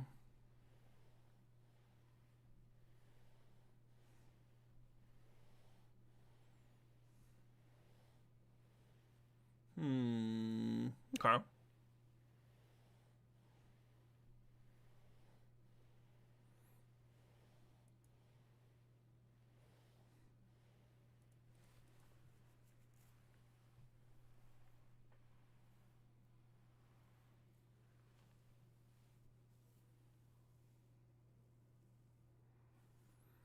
Ugh, this fucking iteration.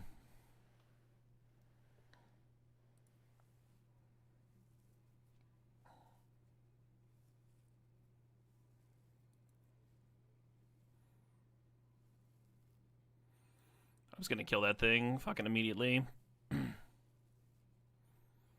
Oh, maybe I should use Repel on it. Just because, like, it's a 4-mana card, and that's my whole turn. Whereas if I hit another Plains, then I could play the Banishing / plus something else. Potentially even get the 2/2 later, right? Interesting. This is the attack I would make if I had a ninjutsu card in hand. So I'm going to try and eat the beetle.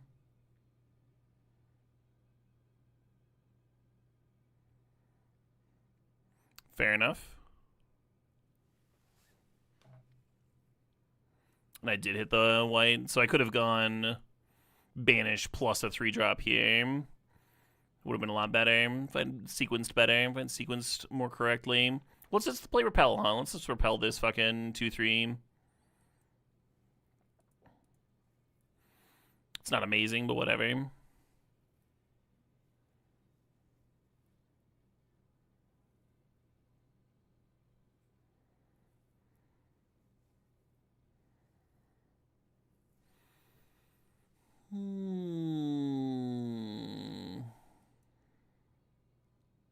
Yeah, I'm just dead. Only have 1 blocker. They got 3 attackers. Yeah, I made a series of unfortunate choices there, going all the way back to deciding to keep my suit in the opener instead of the 2-drop. 2-drop would have played out much better. The suit rotted in my hand all game. The fucking pretty much every time I had a decision that game, I chose the wrong path and got suitably punished. All right, I need to go to the bathroom. I need to go to the bathroom real quick. I'm gonna go do that. Not the worst run. It was a deck that like didn't have like a bunch of like bombs and stuff in it. We just had those couple of oaths on the top end. They were like good. They won every time we cast them, right? We still got a pile of gems. Let's jam a commercial break while I'm going to the bathroom, and then that'll turn off ads for the next hour. I'll see y'all real soon. I got at least 1 more of these in me. Dragon suit? Yeah, it's just a random flyer. Just a way to pick in. It's filler for sure.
All right, all right, all right.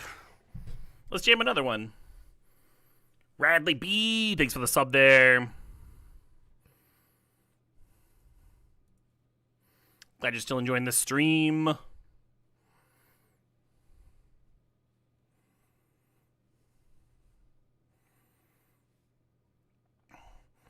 Four mana, 3/3 first strike. Get extra on tap phases though. Actually, this is kind of insane. Like Raiju, Lizard Blades, and Lion Sash. And whatever that is, sure. We have to be Boros, right? We just have to be. Touch the Spirit Realm, nice.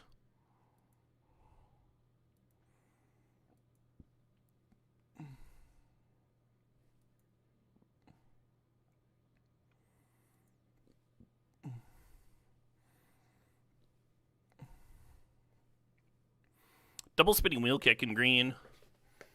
It's worth noting. Oh, there's an uncommon one too.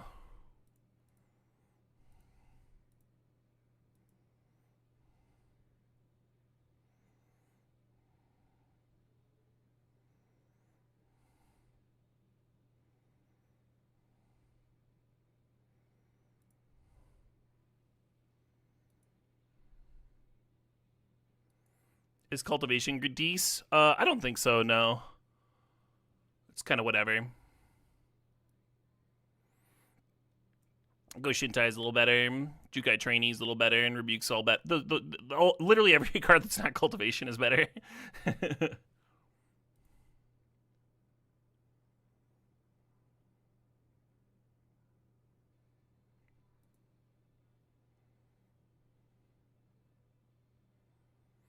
Steelbreaker might be good here.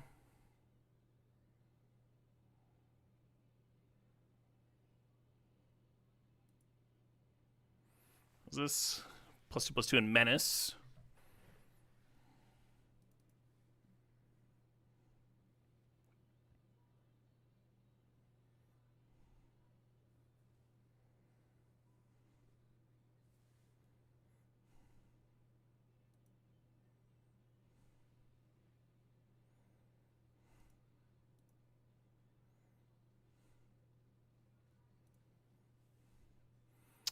I don't know about Kindled Fury. Let's look at white real quick.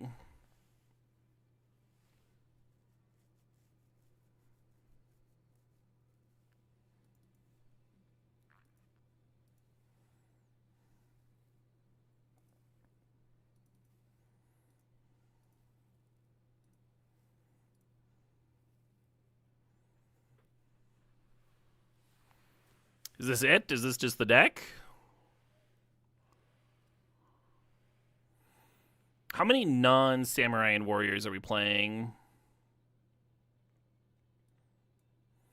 There's Lion Sash. So two equipment creatures.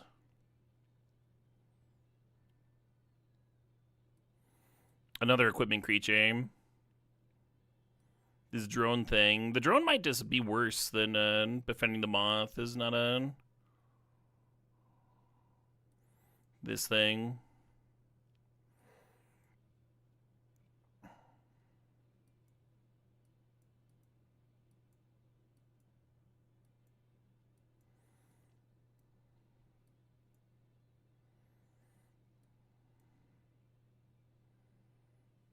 Eight enough? 8 sure feels like enough. I was thinking about cutting the Searchlight Companion, even though that card rips. Just play one more fucking Katana. Let's play the Lucky Offering.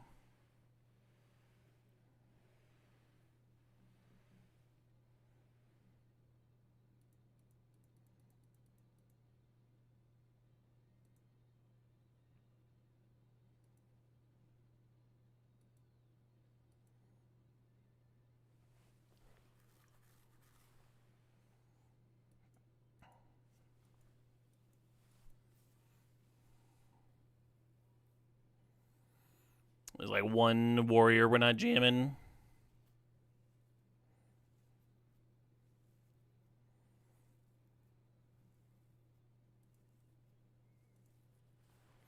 Ahoy from Just Days.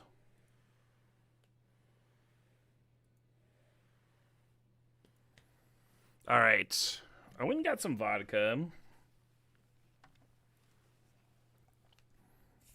And as a mad experiment, don't try this at home, folks. I am going to mix it. That's right. With this Diet Pepsi. He's a madman. Someone stop him.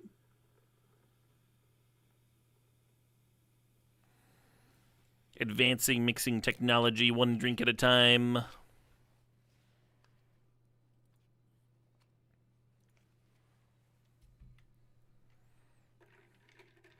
Is that legal? Probably not.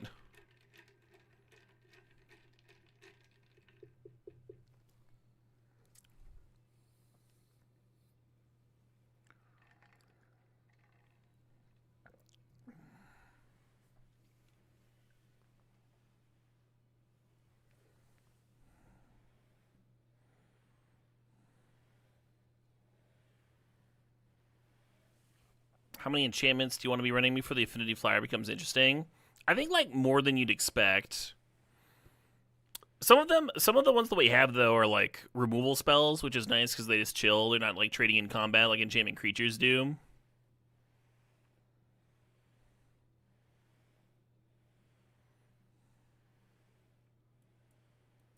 What? Oh, it's artifact, not artifact or enchantment. Yeah, maybe this card sucks. I should probably get this out of here. I think in my head I was popping sagas with it.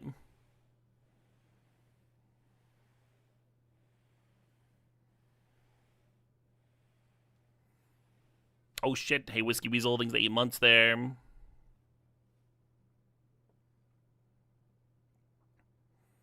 Oh, my opponent bailed me out.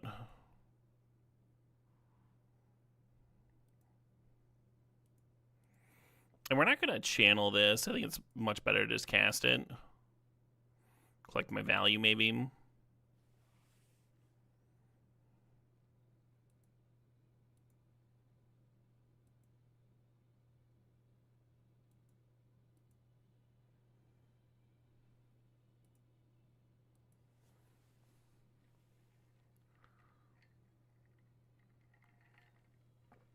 How's Diet Pepsi? Totally fine. Totally reasonable.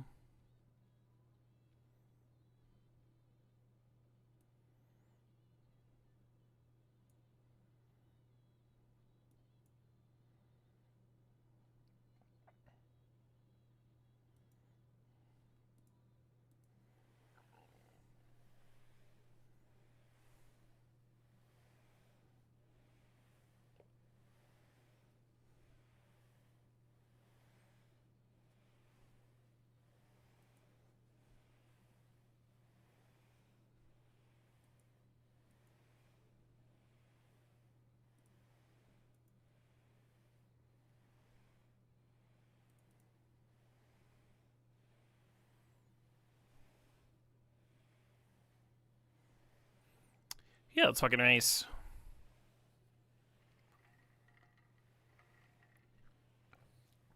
Twin Shot Sniper is indeed a goblin, yeah.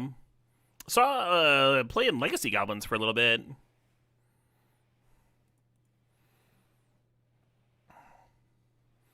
I think it also saw play in Painter for a little bit.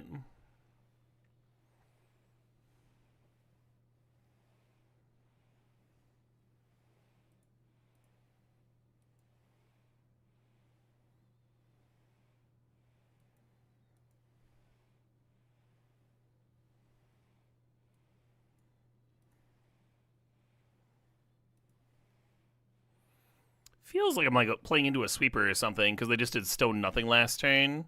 But Farewell costs 6 mana. I don't know.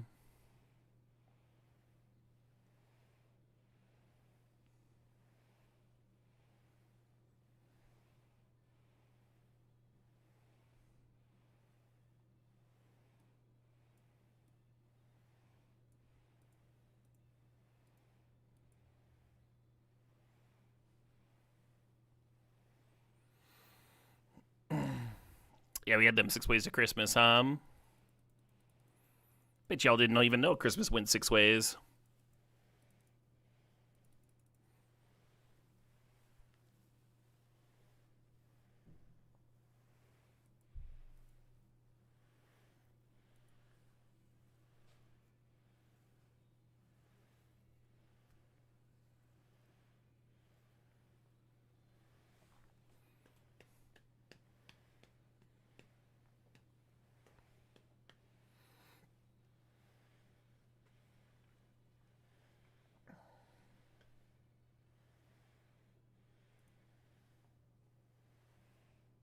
Got the one drop that kills artifacts, but it is killing an artifact for me. Why would I punish it for good behavior?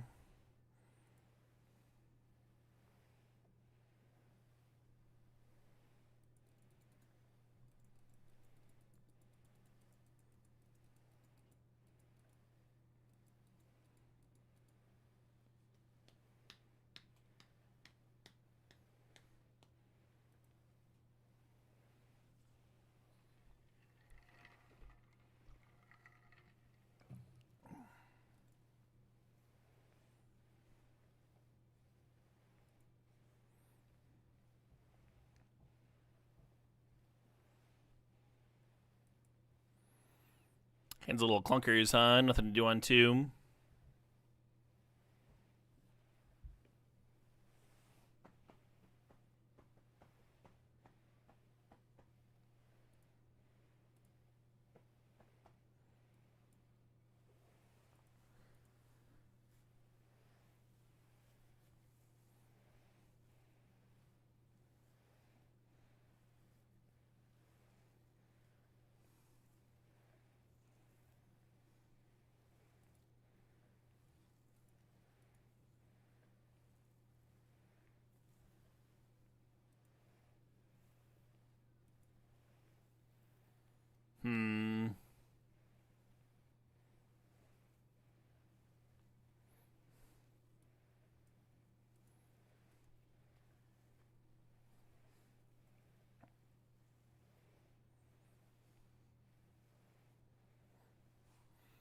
Yep, they're mouse and beetle.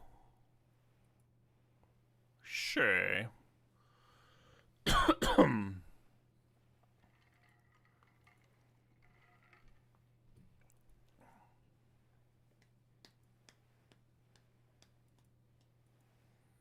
Surely they won't be able to answer this.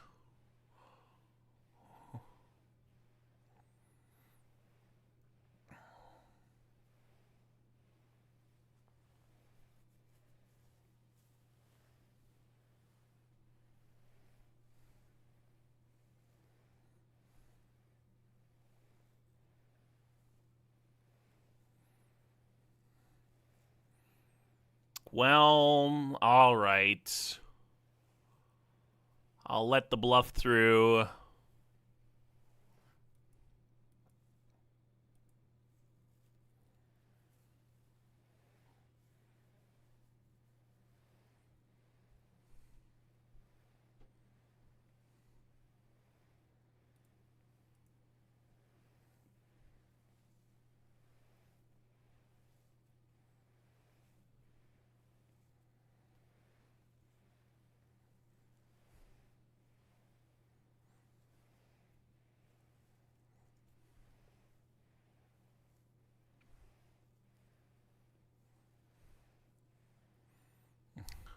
Opponent using their whole clock on this one.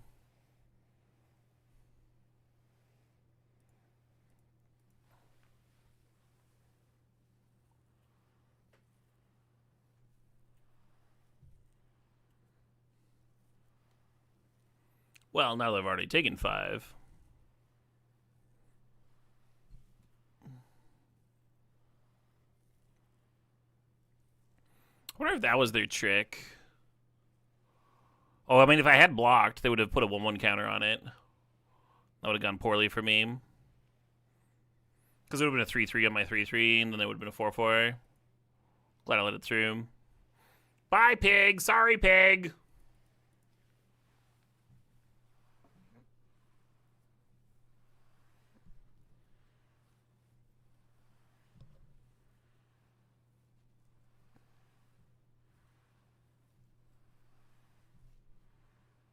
No.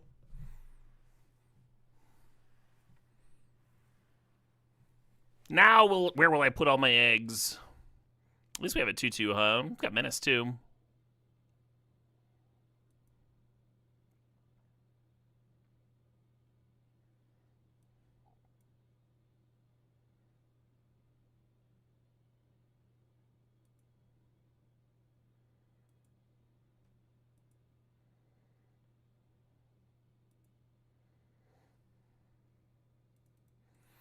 I guess. I guess. There's a good chance I should have just played the Yamazuki and passed here.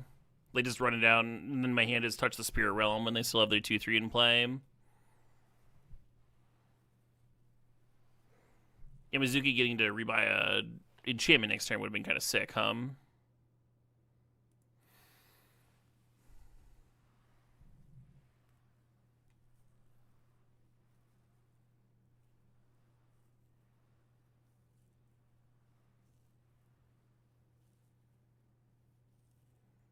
Sure. Well, I'm suddenly glad I did not play the Yamazuki.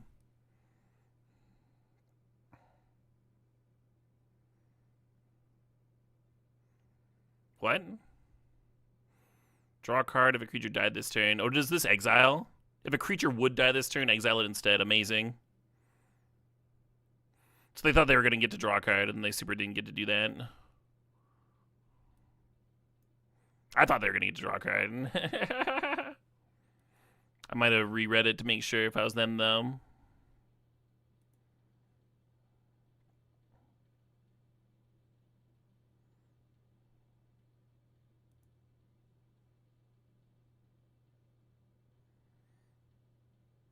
Line Sash matching up kind of specifically well against Runaway Trashbot.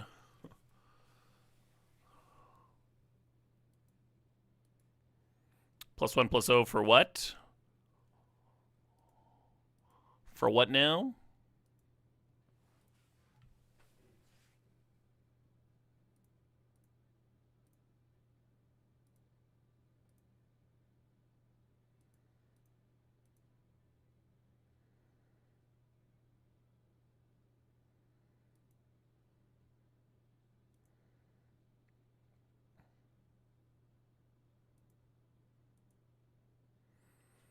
And I guess I'm supposed to activate and exile a mountain, huh? Another point of damage in. Get a 2-turn clock. Yeah, this was kind of sick.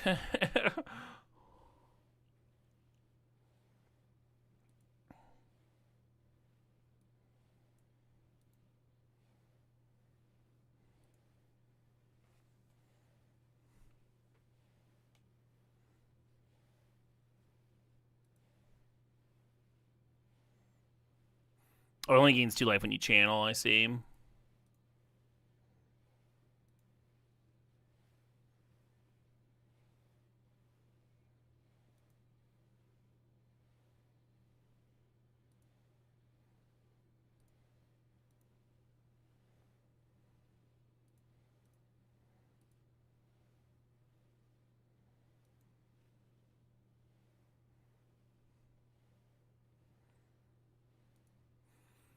Yeah, we're going to throw this on. It does give Menace, so just increases the chance so we can just kill them next turn.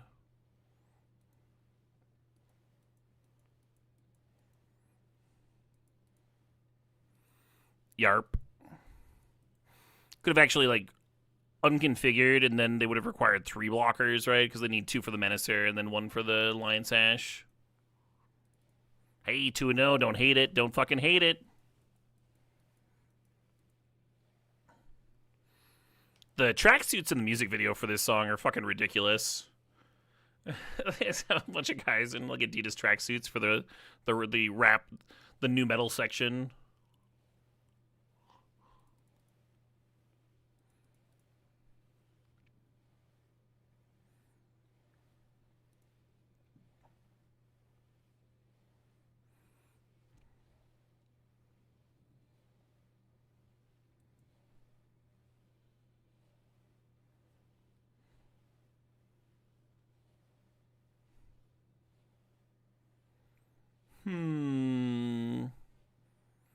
Shall we study the blades? Oh shit, what up? Hey, Nugget of AW. Thanks for 78 months. 6.5 years. Cheers. Record, we are 2-0.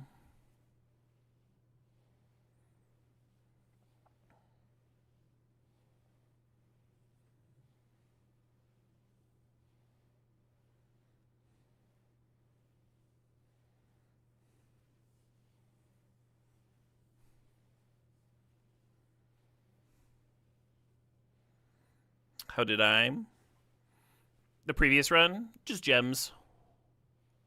Just gems on the day.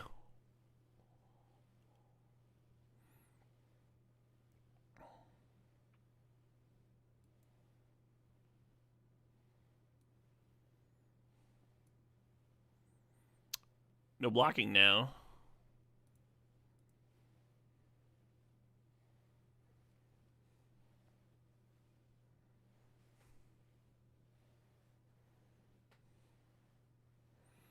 If they don't have a real removal spell, Blades on an Ogre could be sick.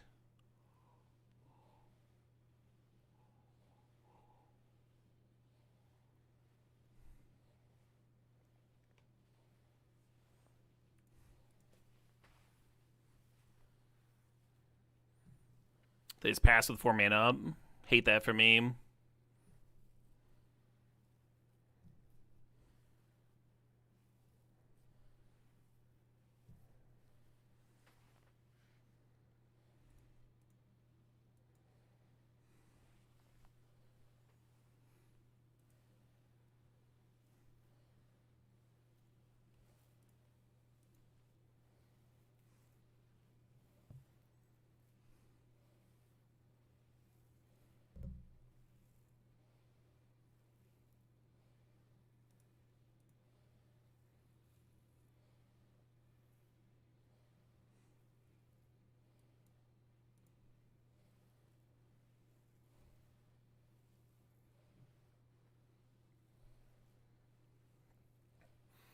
Played against a solid amount of Wandering Emperor today. We got to Spell Pierce a copy earlier. And then yesterday we were grinding. We had to beat a couple.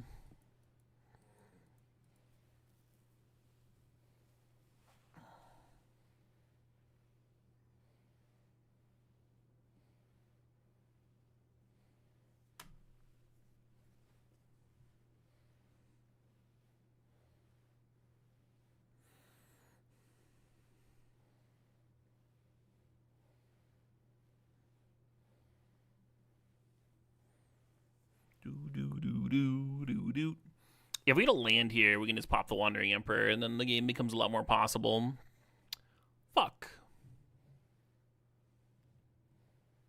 I think that means I lose, actually. Like, if we hit here, we befriending the Moths, jump, kill Emperor, and then, like, they're ahead on board, but we've answered the Planeswalker, we take a bit of damage, we get to, like, you know, play out Mentor or something next turn, and then have a 3-4 against a bunch of 3-3s. Whiffing, however, I think means I'm just dead. Crazy how different that is. Just like missing the 4th land there a couple turns. I don't think attacking to loot saves me either. I can try it.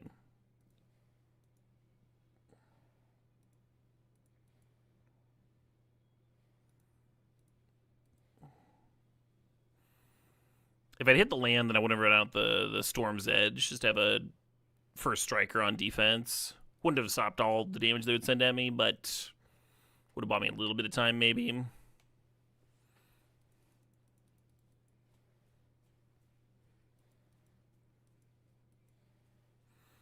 Three lands, 5/4 drops feels bad. Yeah. Some decks can stumble and be fine. I don't know if this deck can.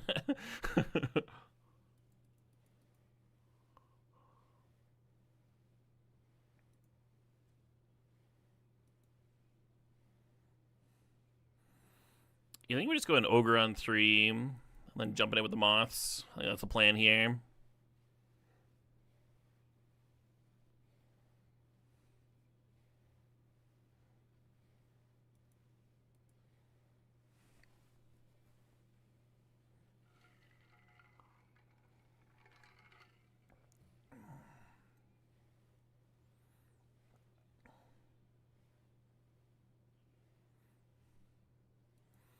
Maybe Subduer is better. Oh no, just Sniper is better. What am I thinking?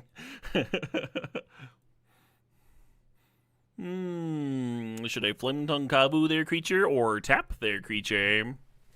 I don't know, Caleb. That's a pretty hard choice. Oh, nice. Oh, good ass fucking card. Okay. Do we get the moths rolling is the next question. Where do you just play Subduer here? Let's play the moths. We can play double 3-drops next turn. Could be nice. Nice little tempo turn.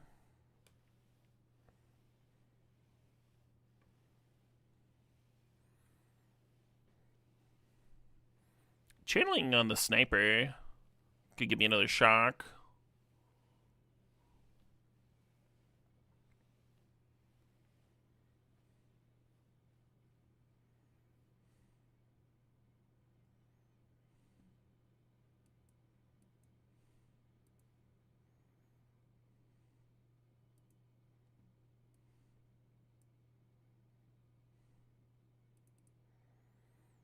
Thunk.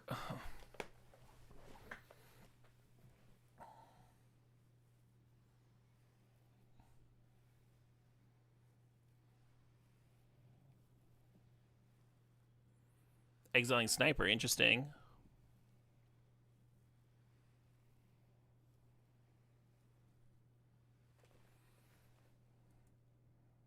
Last game I lost because I couldn't stop hitting land drops. Or because I couldn't hit land drops. This one I might lose because I can't stop. Ooh, they're getting the double draw in. Nice.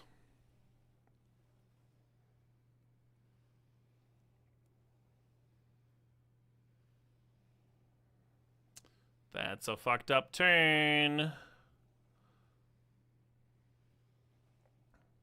10-point swing right there.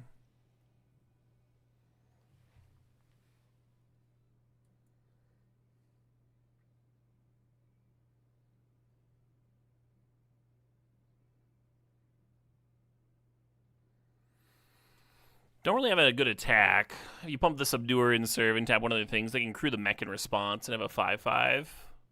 And we would just have a 4-3. So we're just going to be passing here. And this is kind of the issue with Samurai, right? Like, if you're not combining them and applying pressure, and then you're just, like, not doing the thing. Something I'm disappointed about with this pool, with this run, is we never got to play our busted red 4-drop. The haste thing, the 4-mana haste thing. That card's so good. Well, this game's not over yet. We're pretty far behind, but not over. I didn't hear no bell, is what I'm saying.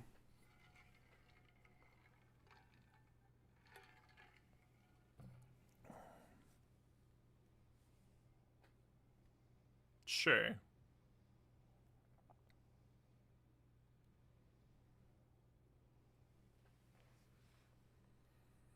This is kind of rough, because if I chump and try to put the counter on the Subduer, they just kill the Subduer. I guess I'm just taking 5.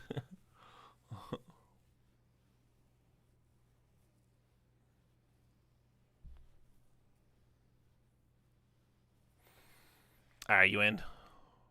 GG.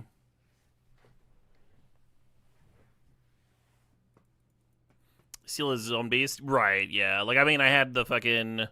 I had the Samurai Rare.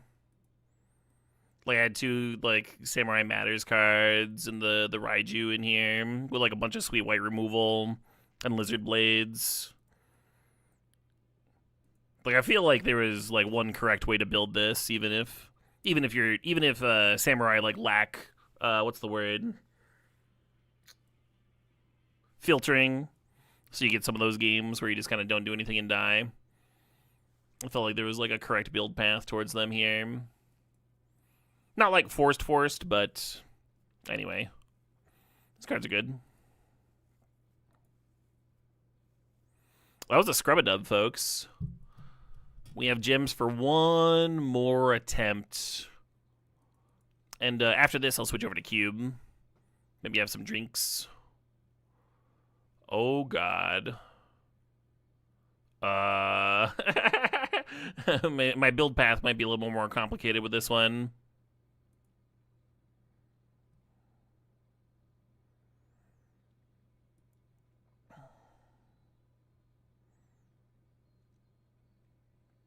Don't love white.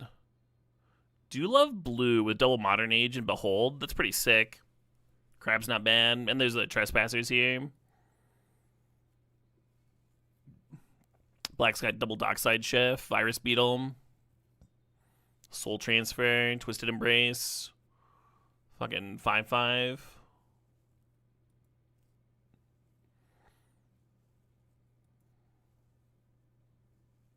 Ooh, Tech Wrecker in green, though. And Invoke. It's an Uncharted. I forgot all about this fucking thing.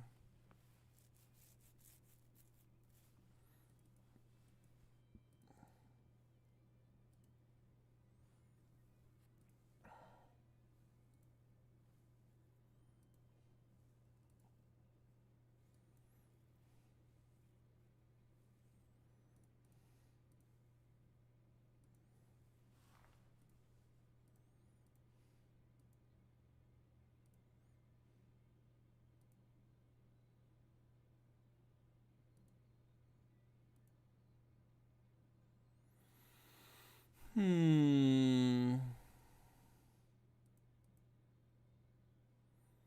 then I was thinking about black or blue.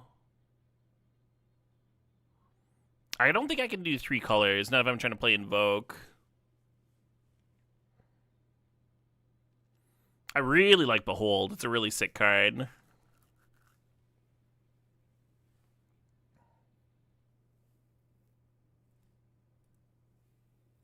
I think black's going to be better, though.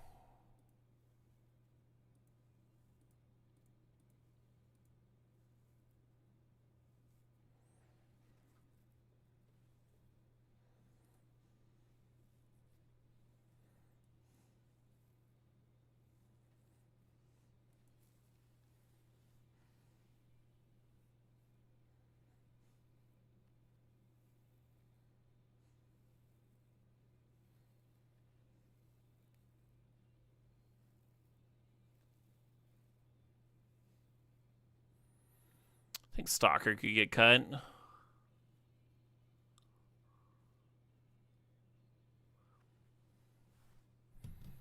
Not sure about Colossus and Skyscraper. I think we can cut those pretty comfortably.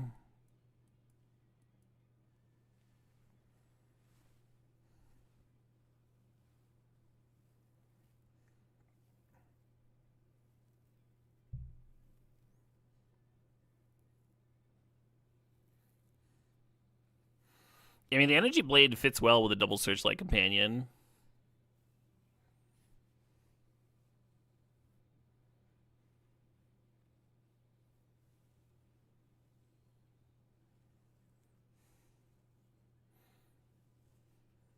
Got some nice ninjas for the companions already. I don't think we need to do work to make them good.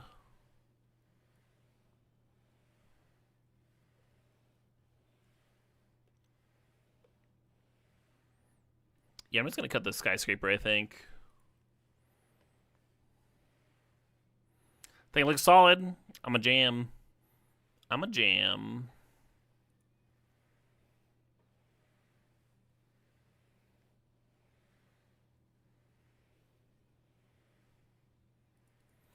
Possibly I should have one more green source in there. I think I should.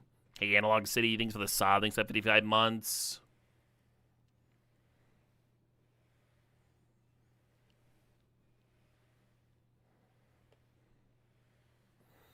I think I'm going to keep this and bin the Chef, actually, even though Chef's so good.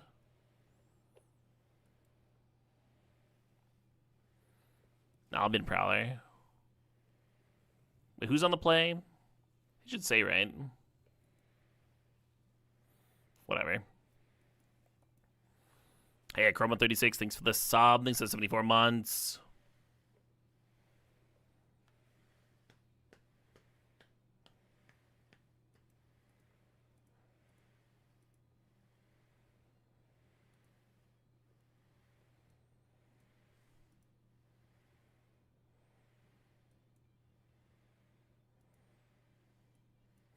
I'm just gonna cast it, huh? Why have one less creature in play?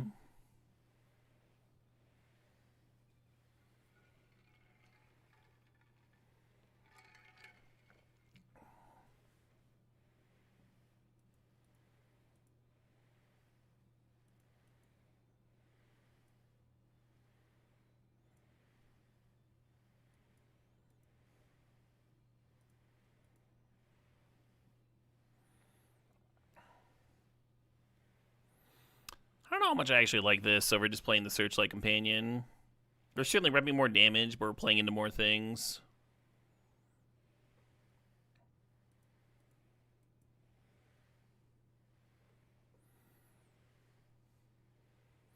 Creature, Turtle Ninja.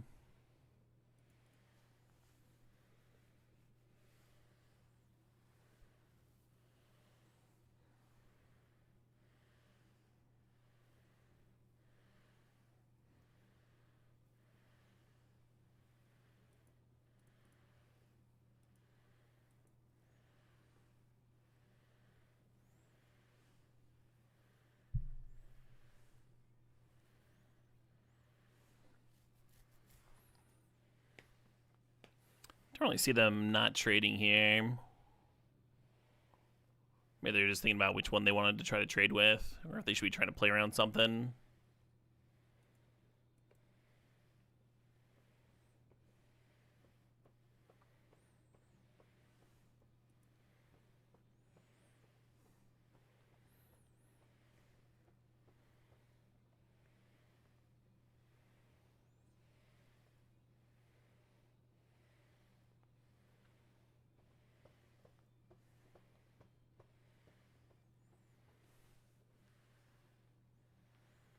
Deal. Bye, turts. Hell yeah.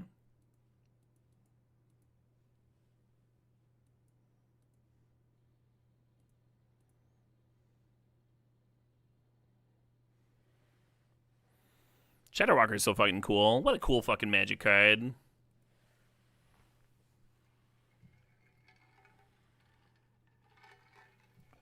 We popping 1/1s over there. Makes sense.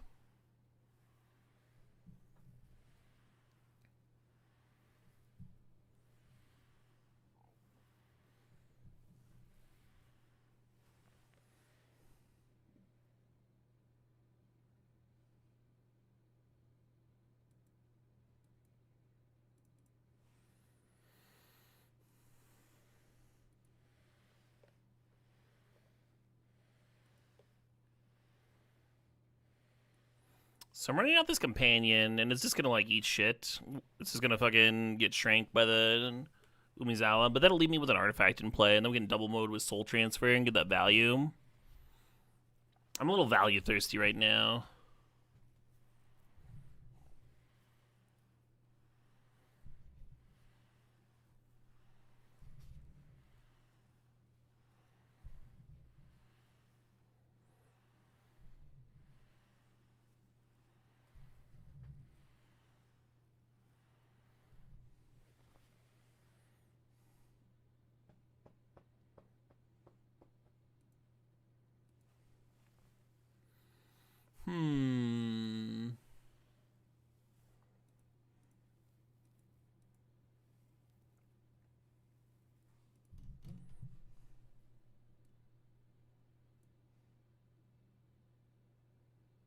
Choose one. Shouldn't I be choosing both? Artifact and enchantment as you cast this spell. I've got an enchantment and an artifact. Oh, the spirit's not an artifact. The fucking companion is, but the spirit's not. Damn it. Well, whatever.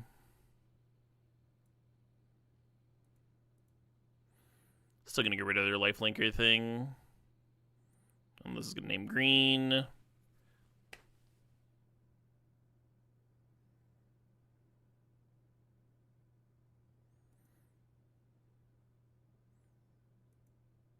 I don't know why I thought Searchlight put out an artifact token. It just like makes sense to me. But I guess I didn't really pay much attention to the art, huh?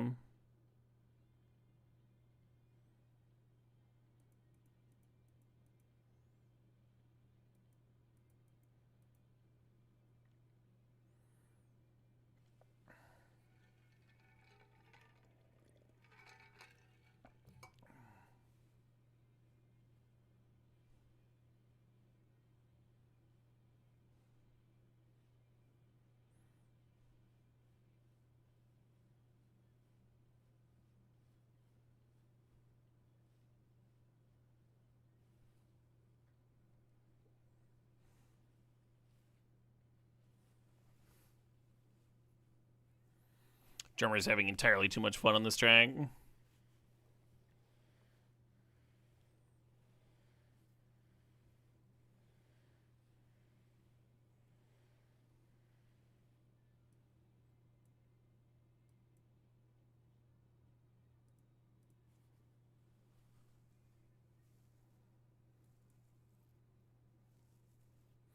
Got him. Got him.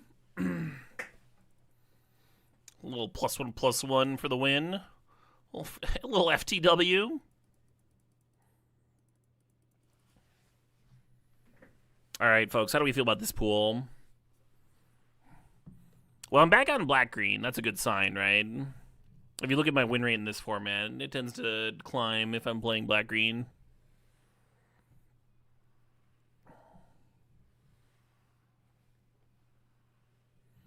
Did I want to update the green sources? I did. Oh, well.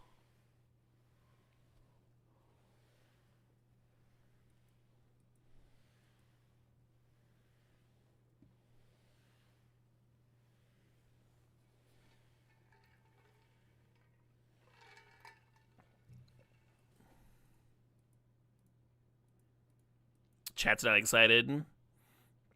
Y'all's boos mean nothing. I've seen what makes you cheer. How long does it take between winning a box and having it be delivered? I got my my Japanese Modern Masters boxes, so like literally this week.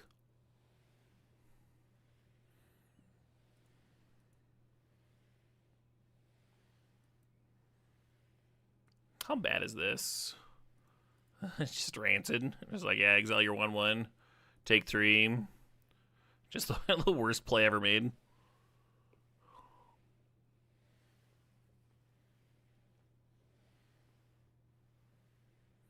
A fucking 1/1? What is that?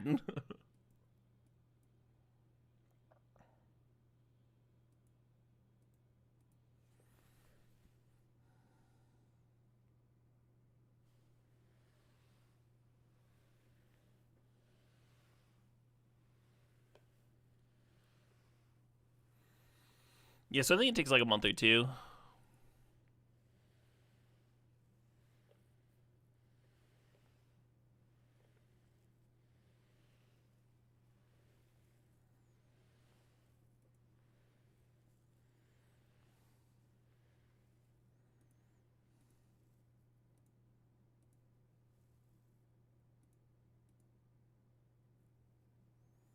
Ooh.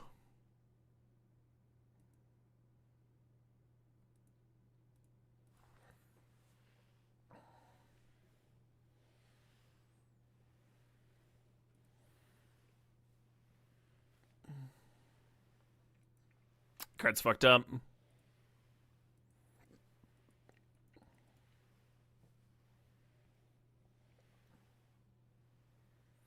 Nice.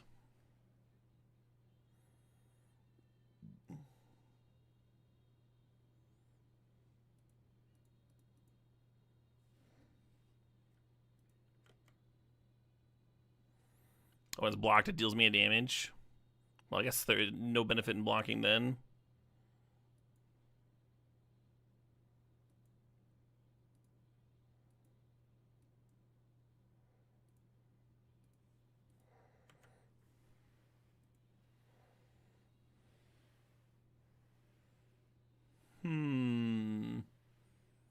Reach, it's annoying. I'll spin the land anyway.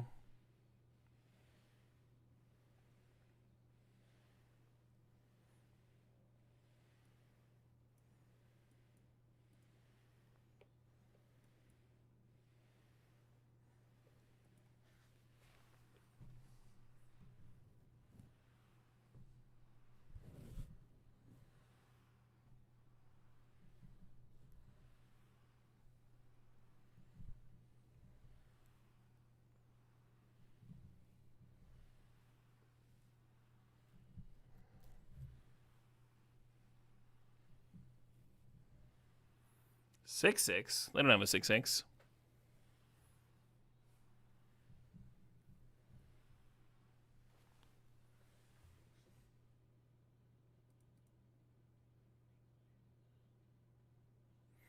I'm worried about the bin for 2/1/1 counters, so I'm just gonna block the sling with like this and not block with the Dockside Chef. See what they do.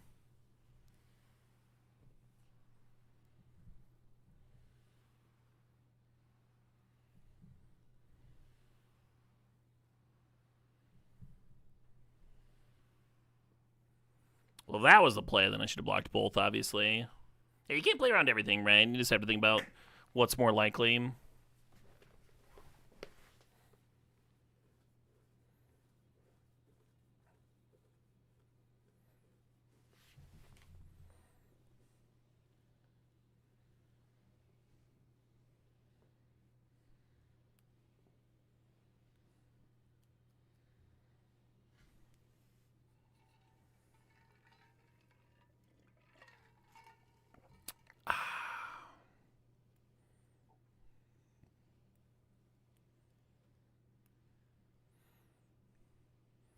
I don't hate it. Killing Dockside Chef. I was gonna say Dockside Chef in my hands is worth like a fucking bomb rare in other people's.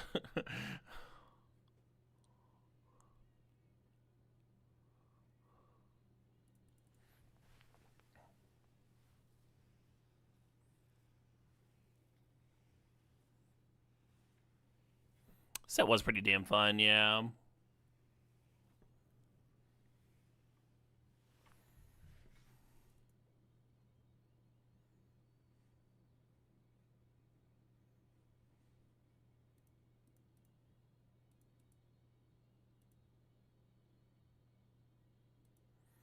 Man, they just really love trading off those fucking slingers, huh? I wouldn't have done that shit. I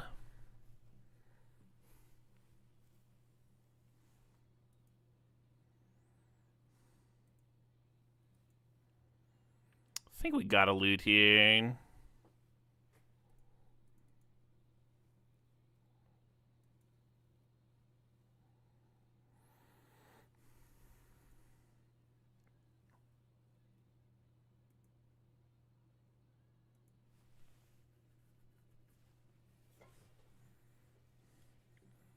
This might be your favorite set of all time. I think it's mine, yeah. The sci-fi universe doesn't land for me as well as like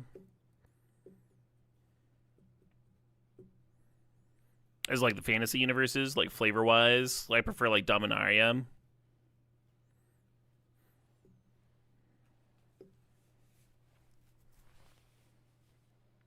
But I've had a choice on like limited format to play. Should I just eat 7 here? I don't think so.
We're gonna hold on to this swamp to potentially loot away next turn.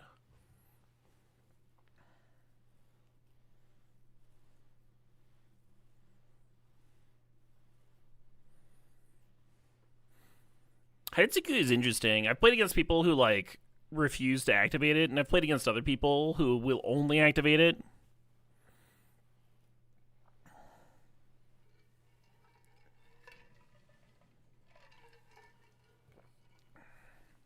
What they get here? All lethal exploit. It's pretty nice.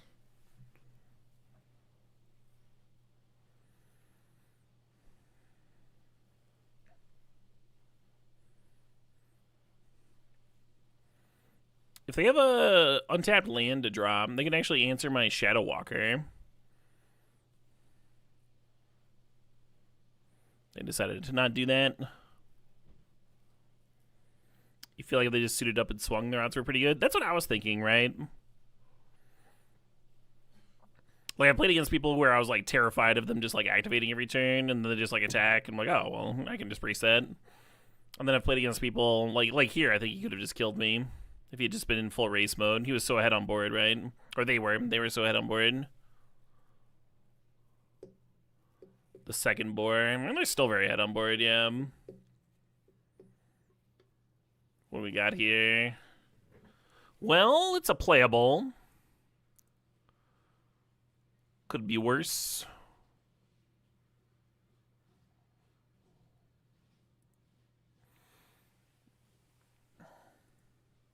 There's something to making a 4-4 on defense versus 2-3-2s. I just don't think you can count on that, right? With their ability to reconfigure.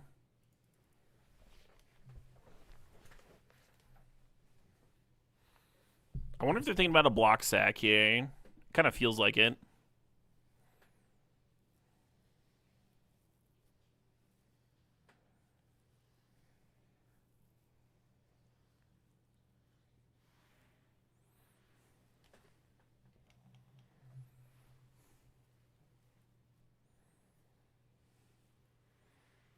Two top, zero bottom. Hate it. Hate that for me.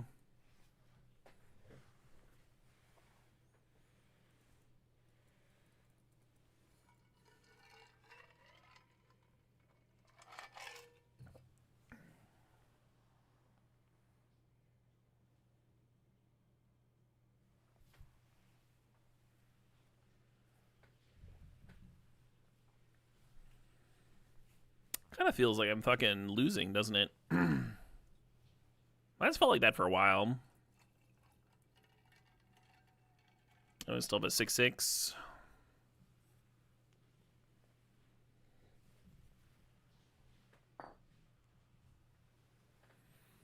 The second Blossom Prancer? Fuck. Fuck. Gonna need a good ass rip here.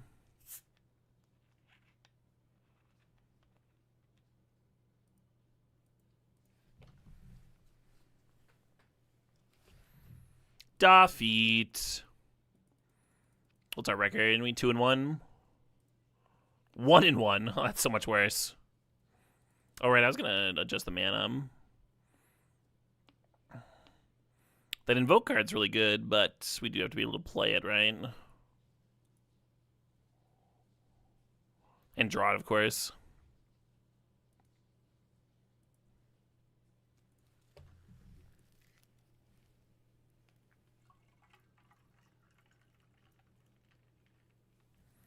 Man, this album rips so hard.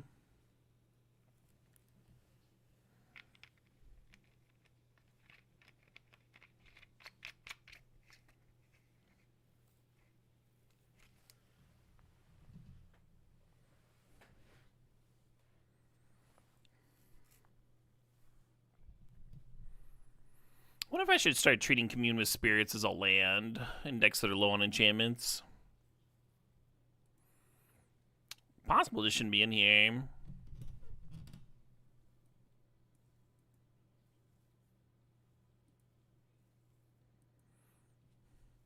Just what I needed, a fourth swamp.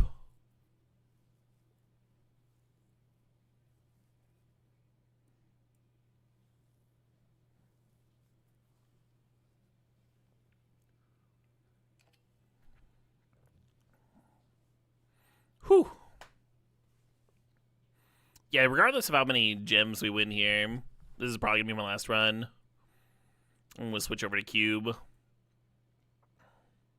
My drinks are getting stronger. We got to lower the stakes a little bit. Oh, this is the song with the infinite build.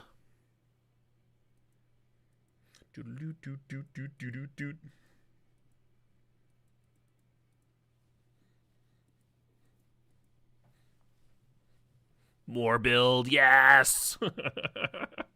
Will it build more? Yeah. Got me.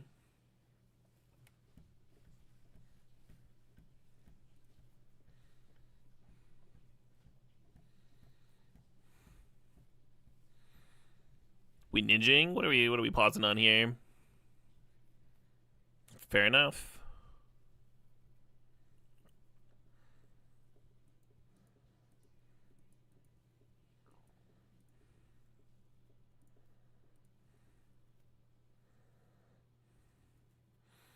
So we're not really trying to race here. Like, I can't deal them 5 and take 6 life gain or whatever. But this did get a 5/5 into play. So they can smack me down to 6. Then the next turn, ideally, the 5/5 would be able to block something. And I don't just get fucking rolled. I'm only playing an Otawara, so that's a bad sign. It means they probably have an answer to the Shadow Walker.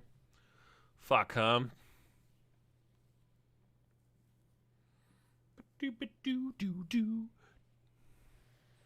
God, every song in this album's such a fucking banger.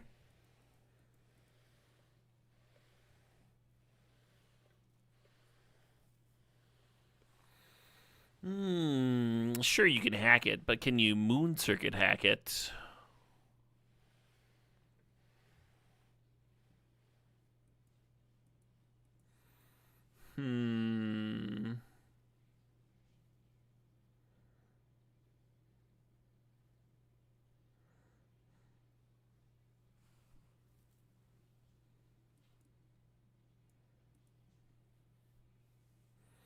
Oh, this was wrong.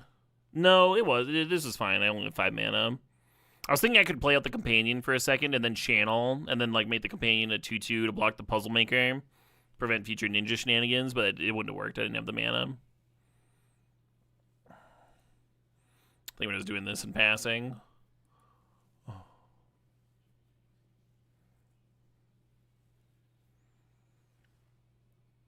You think the play is concede? Well, I think the play is for you to shut your feet or something.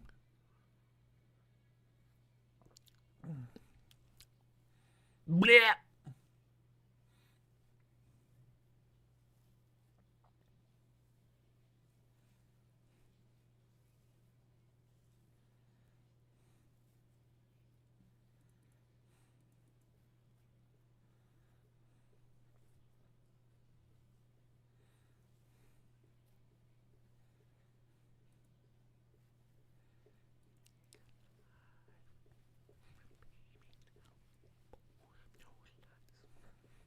We're dead on board. We can play the Searchlight Companion, but they just like crack this on here, and they have 3 power creatures. We only have 2 blockers.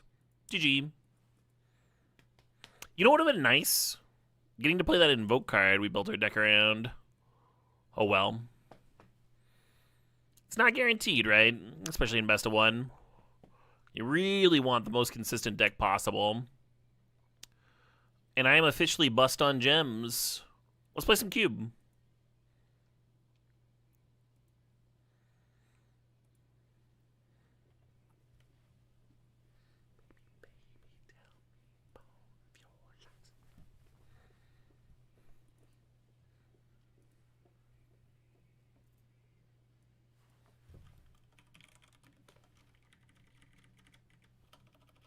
Powered Cube for powerful viewers.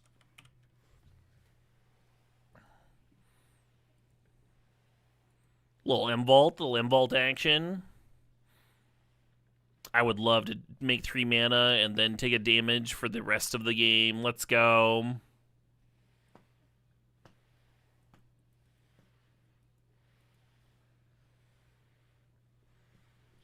Yeah, Ancient Tomb sucks.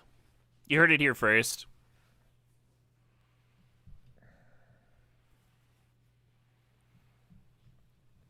Cube's so fast. There's decks where Ancient Tomb works, but it's like it used to be like a early pick for like every deck, and now it's like, okay, there's only a couple decks that actually want that card now.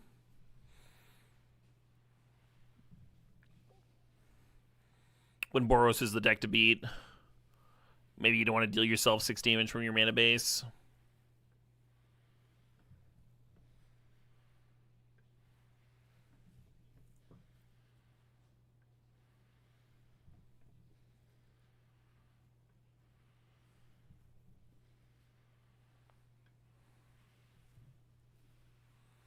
I'm gonna draft this Philia with the idea of blinking the mana vault. Could work. Showdown actually has like a stupid high win rate in this format. And I think that's because it only gets played in Boros. Whereas like a lot of the other red and white cards, you could potentially play them in some stupid non-Boros deck. Demonic Tutor is kind of late. Ideally, you'd be able to take the Lightning Bolt and wheel the Goblin Bombardment. I don't want to risk that. I was going to grab it.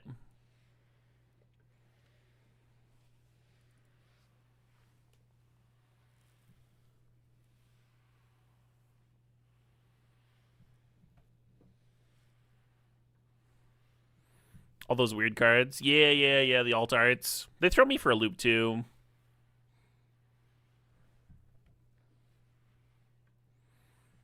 I think Cube Curators, like, miss that. And they, like, get all, like...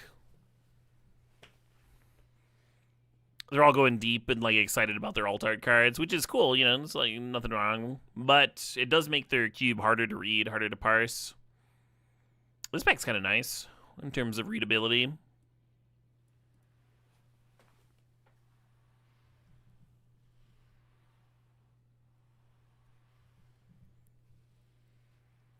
Yeah. Feeling like Boros isn't very open. Ademi doesn't have like the worst win rate. I kind of want to grab the crab. Just played off the mana vault. Blink with Philia, huh? We could just like see if we can force Boros even when it's not open. That's what the Ademi pick would be. It's like, okay, it's not open, but who cares? Let's see if it just wins anyway. Crab is really good. It's like one of the best black cards, if not the best black card.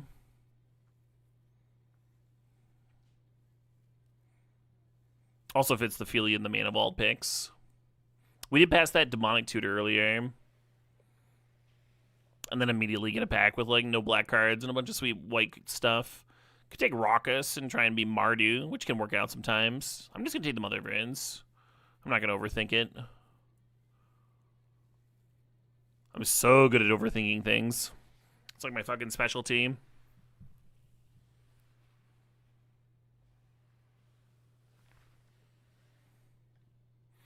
So the Verge would be nice. I'm gonna take the Overlord though for the Philia Blink. Same thing you do with the White Overlord.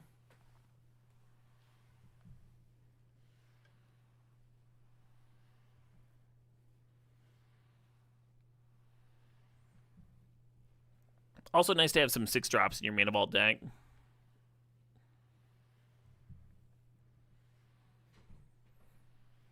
Having a mom is better than having crabs. You heard it here first. It is close, though. It is close. Closer than you'd think.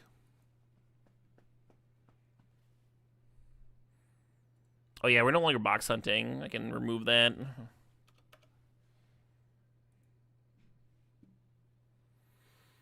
Wasting. Some good-ass black cards there.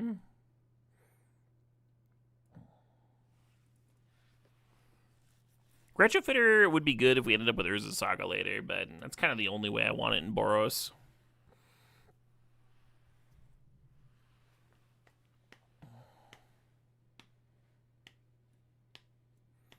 Ice-Tail Explorer just lapping the fucking table.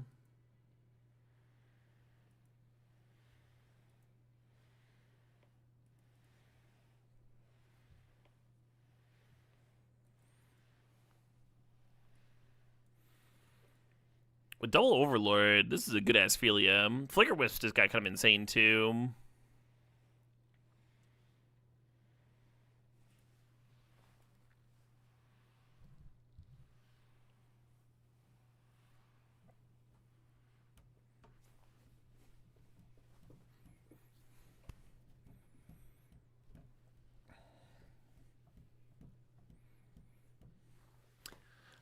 Yeah, I feel like this album's, like, gotta be in my top 5 somewhere. Just never gets old. Mono bangers.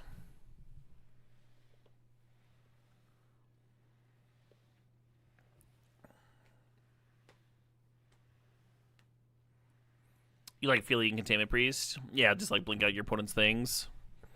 Kind of fucked up.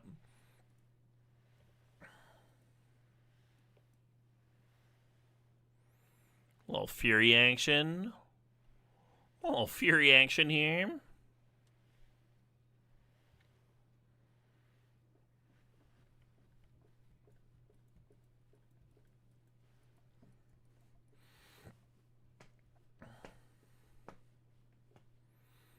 Looking for a Johnny to pair with my Goblin Bombardment.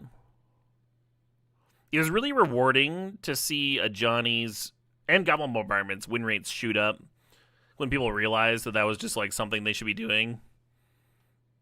In the first week, there were a bunch of other cards that had higher win rates and stuff. Took people a little bit of time. Meanwhile, me on like the Magic Online cube, I've been like splashing. Splashing the combo.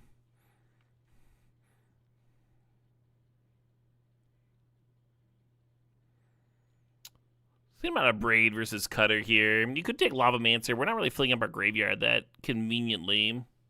Lavamancer actually has a pretty solid win rate, probably because it's good in the Boros mirror, right? Boros card's good in the mirror and just have a good win rate. Inti is nice. I like the Flooded Strand. I like the Passage too.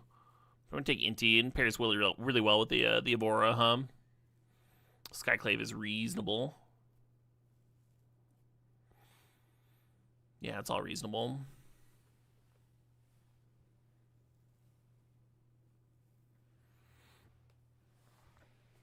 You won't get old if you die by the blade of the one you hate? I don't know. What if you only hate people that you meet in the old folks' home after a long life well lived?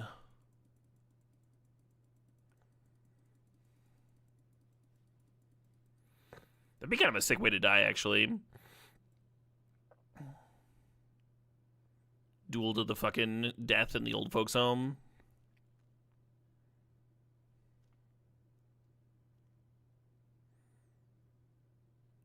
Give everybody a bit of excitement. Think about the Copter. It's like kind of cool with the Inti and the Evora. Don't love the Monstrous Rage. Don't love Get Lost. Normally I'm pretty high on Atali. We just like don't quite have the mana for it. Besides the Mana Vault. Be a bit of a different direction, huh? The issue with the Spunker's Copter is we already have a shitload of 2-drops. Deck could really use like a Mox, even if it's Mox Diamond or Chrome Mox or something, just to jump our curve up to 2.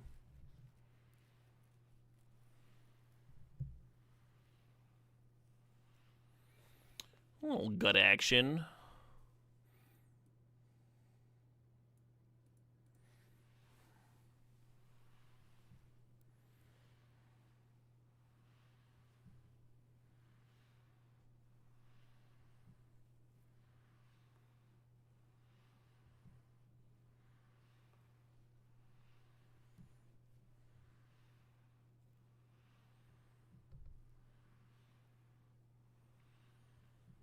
Don't have any fixing yet.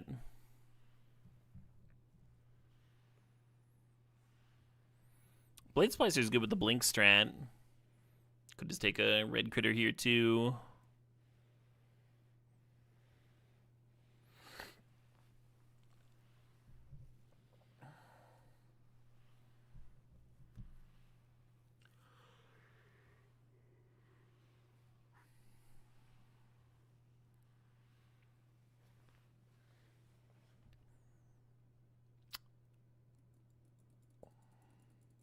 I got to check out a new con today and yesterday.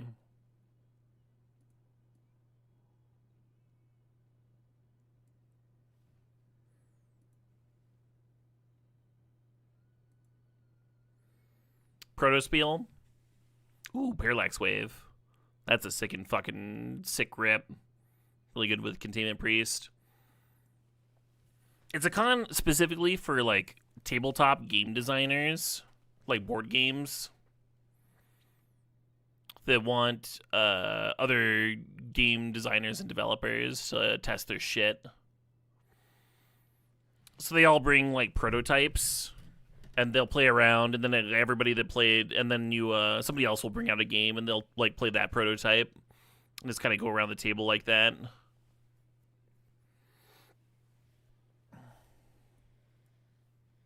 It was pretty fun. Very similar to the testing room at Gen Con, if you've ever done that. It's like the same shit. A lot of like games that just need like a little bit of polish, a little bit of final bit of spit and vinegar.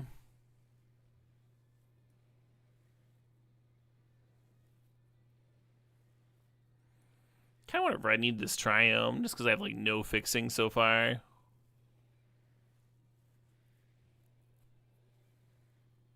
You've had some miserable experience playtesting board games. Yeah, they've got some good rules there. Like you're limited to like 40 minutes per session or whatever. So people don't get like trapped or what have you. I was playtesting this 1v1 deck or deck builder that had like a chess or checkers layout. And I could tell that the designer would like really wanted to like try and convince me to like finish the game. Like he wanted to like win his game, you know. He couldn't just let it go. But we played for like 40 minutes, and I'd given him good notes. I didn't feel bad about taking off.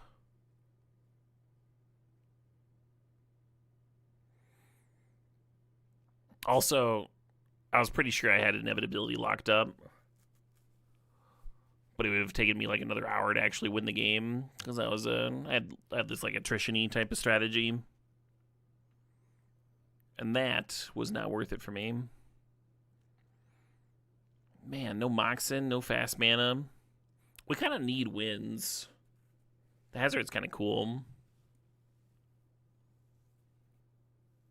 Mox Opal, perfect. Perfect. We finally got some fast mana. Yeah, we don't have the Moxen to jump our curve. We just kind of have to play some 1-drops. And Hired Claw's pretty good. Pretty good one. Hey, there's the fucking Ajani. All right, now we got a deck. We might not have any Moxen. We may not have any fixing. But we have an Ajani by Yemeni.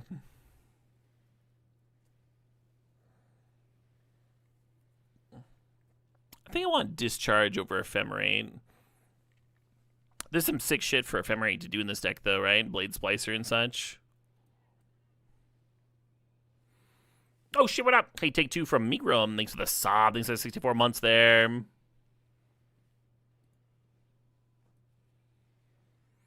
Oh, shit, what up? Hey, Ballerdonk. Thanks for the sob. The 63 months.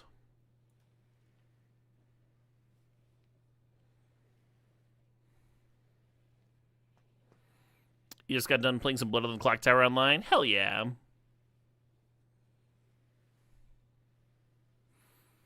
Yeah, the next Blood on the Clock Tower stream I'm intending to jam is going to be on Thursday again.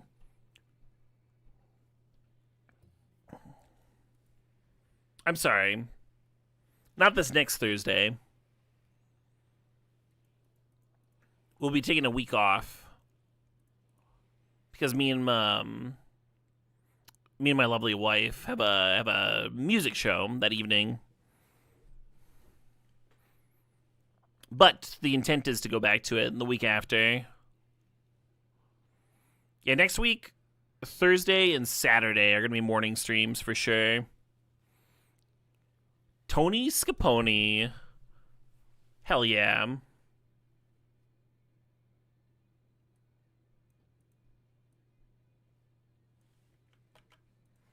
Thanks the raid, Tony. Y'all should follow Tony if you haven't. Dude plays a lot of awesome decks. A lot of cool legacy brews.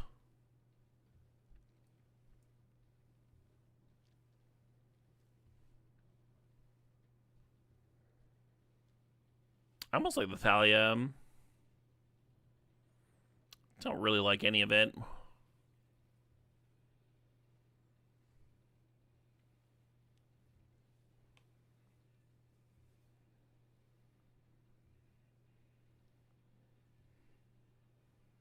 Oh, nice wood arm.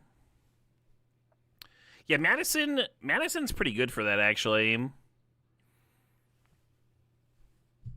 Some, like, 7, 8 years ago, I don't know. Maybe it was more than that.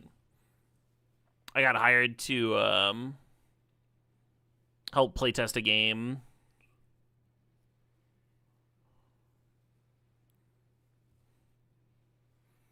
And I basically just like messaged all my Magic playing friends in Madison, like, hey, will you help me test this card game? I got a bunch of sessions of these like extremely good card game players.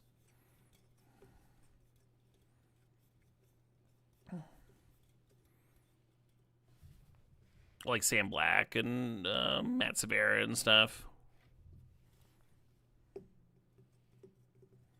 Brian Cowell, all them. I've just got like way more test games than I think like the average person could have put together on a short little small budget.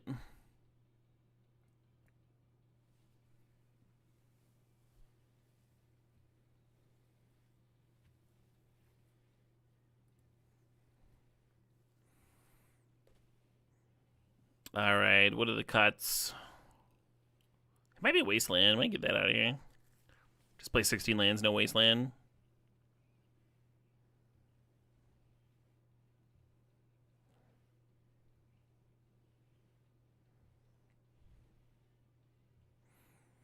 I think most people cut Currency Converter, but I like it here with Copter, Endivore, and Inti. They all play really well together.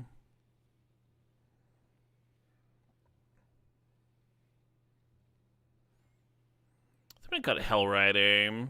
I don't think we need to be that aggro.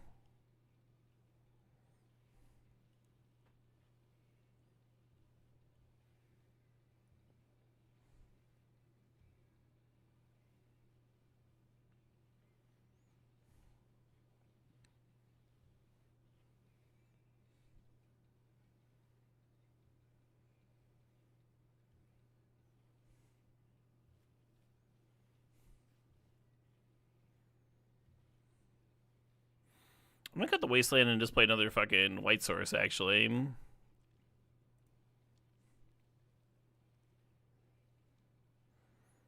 then play 41. Deck validation failed. Please try again later. Is now later enough? That worked. Arena's fucking...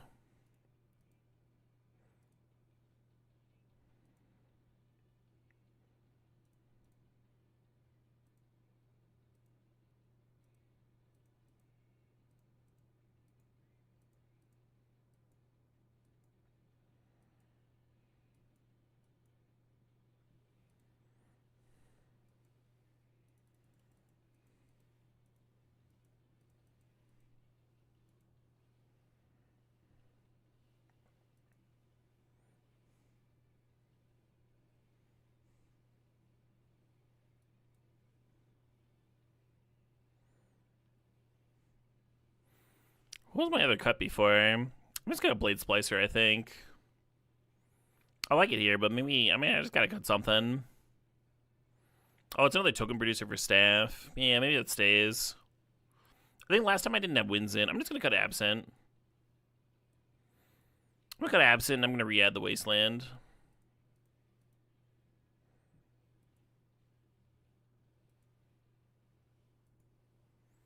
Yay.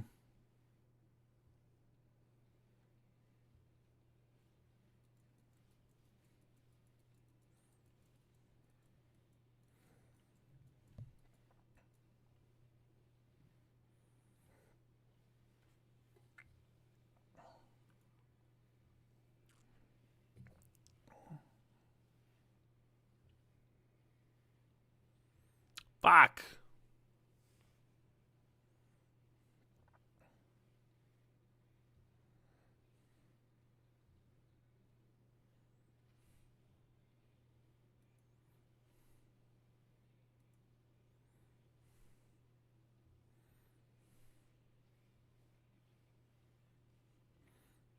Hoping this Baragoi whiffs.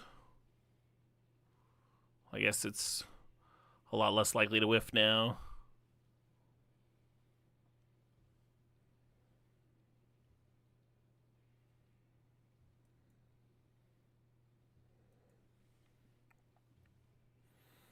They have a Caracas. The Kytheon's not necessarily chomping, but it does, like, force them to choose.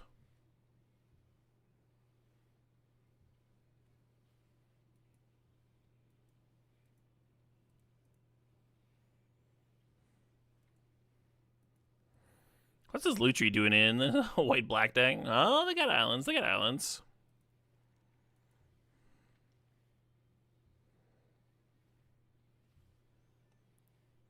So White Swords lets me Skyclave the Acolyte. A red card lets me Pitchcast the Fury. I think it might just be fuckered, huh? Yeah, we had the tools, right? We had the removal spells. Just too slow on the draw against the Moxjet Dark Ritual start. Does that help? Not really. I'm gonna cut this fucking Wasteland again. There's an answer. The cool thing about the Wasteland is that it's an answer to that Caracas. You know, I could see games where that Caracas is real annoying, especially with like Gut, Inti, Evora, all that. Yeah, I'm gonna leave it in.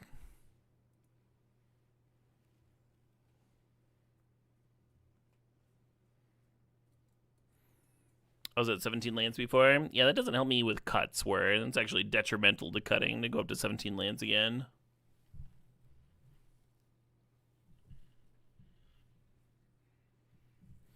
I think I was 17 lands, 41 cards before.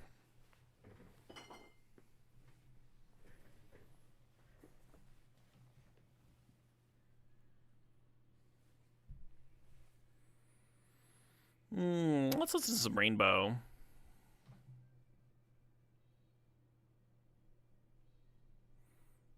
Hey, there's some cards, huh? There's some cards.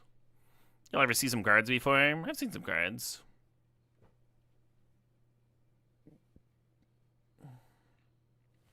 Another fucking mock start here. Turn 1 Psychic Frog. What is this, right? What is this?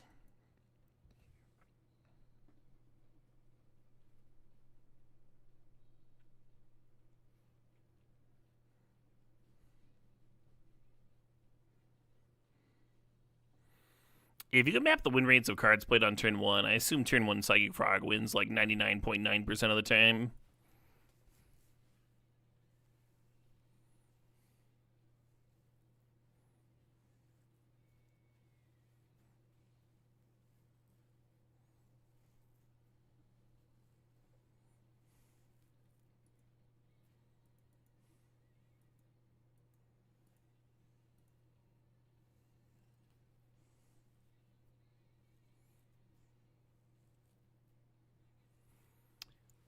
Well, we got a little bit of game to play this time anyway. I just realized I took my water away to refill it, and then Super didn't do that. I'm just surrounded by booze. God damn it.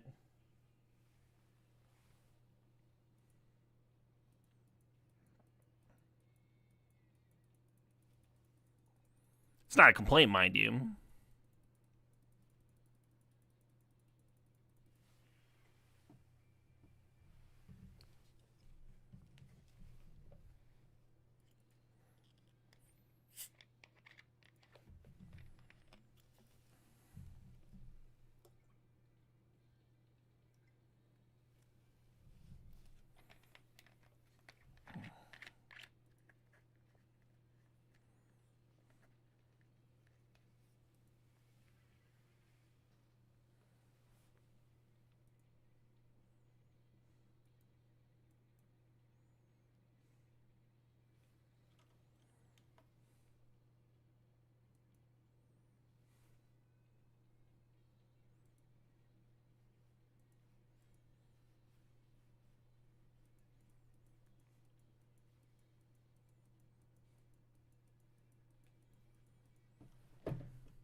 Rainbow's so fucking good. They got a Mana Crypt and a Mox Sapphire. Hoarding all the fast man over there. Sure.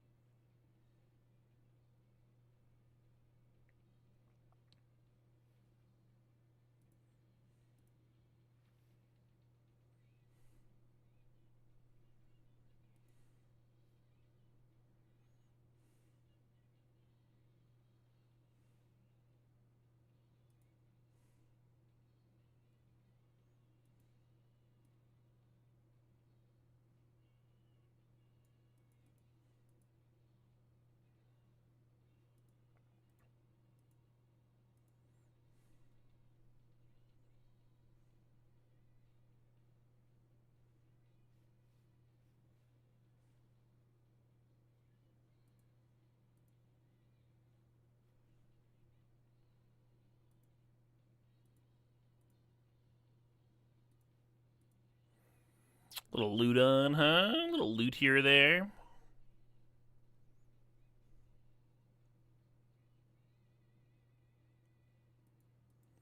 Yeah, that's right. 2 bugs. Get out of here, bugs.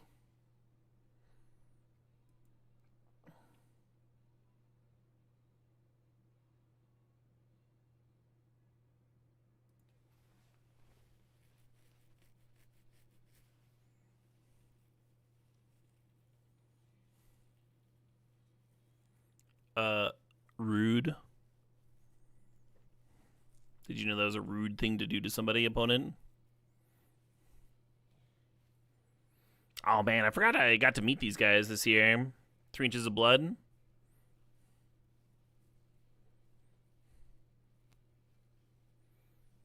Bye, Mom.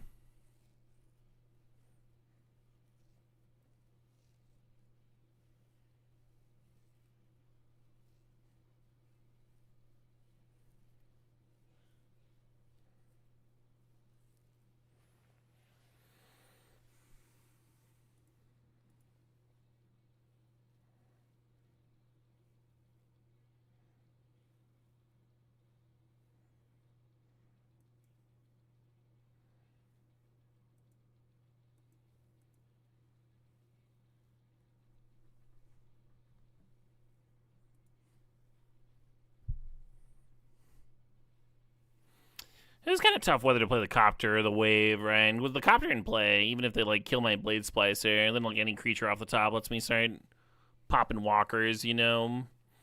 The parallax wave is like kind of good against the grist uptick, and then it's good with my blade splicer.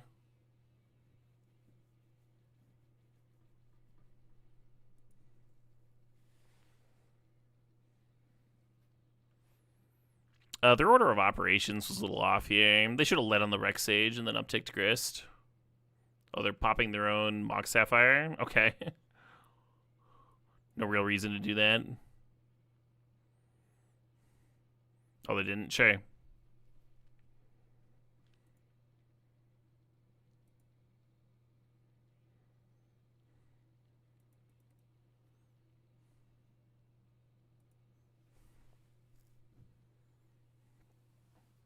Well, fuck. Yeah, this would infuriate my only 2 double red cards. Kinda hate it.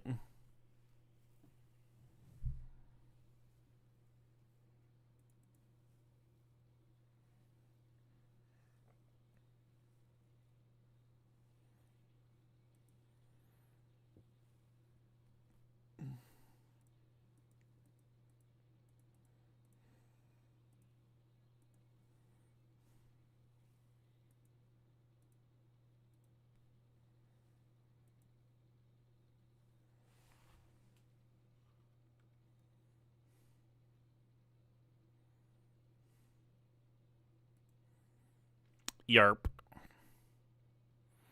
Doesn't look like a game I get to win, does it?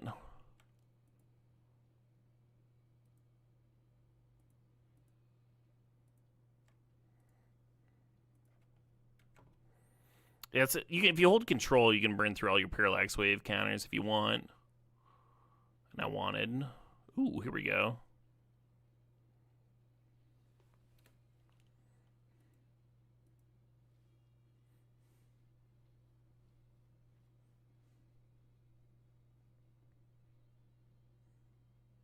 We're booster tooting. Get some booster toots. Probably a really sick card here, huh? When they've got fucking 6 lands in play. Just like a Slam Grave Titan. It really is the peak of the Arena Cube, Booster Tutor. I was like pretty negative on the Cube when I first read it, but I've always given them credit for Booster Tutor. That was a sick call on their part. And I have enjoyed the Cube. Again, credit where credit's due, right? No, but I wanted to Blade Splice things.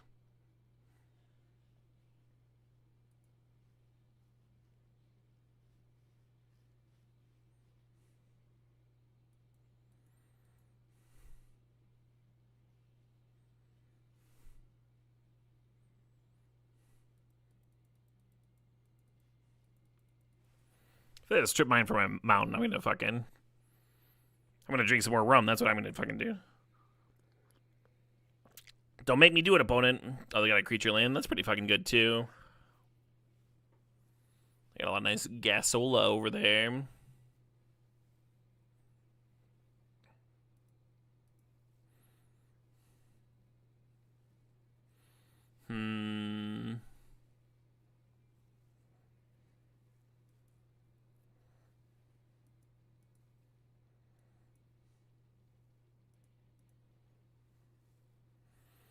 So this is 5, 8, 9, 10, 11. Where's dead? Dead.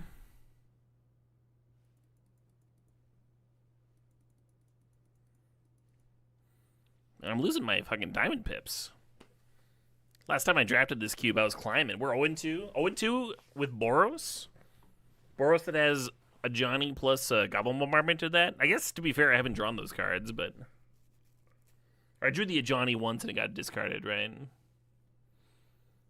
Oh shit, some Unleash the Archers.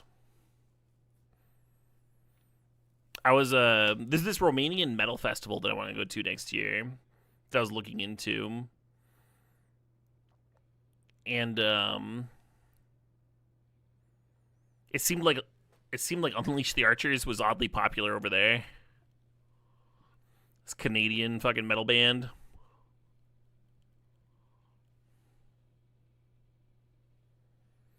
Oh, and 2 when we lost the die roll against a player that started with a Mox. Yeah, right? Both opponents. What the fuck?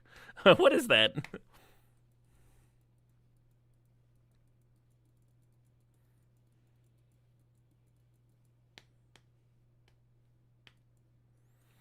Little mono white start here.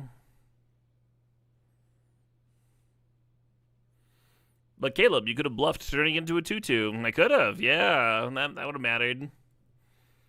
It would have changed so much.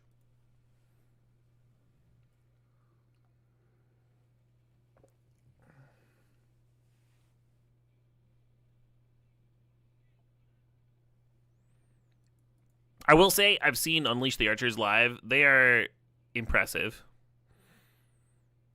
They were headlining this festival I went to, Mad with Power here in Madison. And I was like, at the time, I was like kind of a fan of theirs. And then I saw them perform live, and I was like, oh yeah, that's why they're headlining. They're real fucking good. This is much easier to tell in person. They have that star power, that confidence, and just fucking the way people like play their instruments with the deliberation, you know, the technical skill. I love that shit. Yeah, and iteration away. We got some subs! 8th! Thanks for the subscription. Thanks for the 94 months. Thanks for supporting the stream! And Hyperfencer, thanks for the 91 months. They appreciate you as well.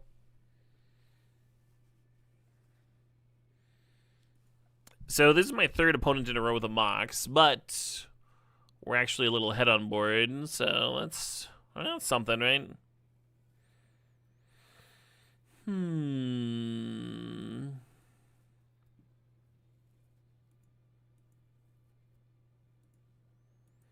I guess I'll leave Mom back.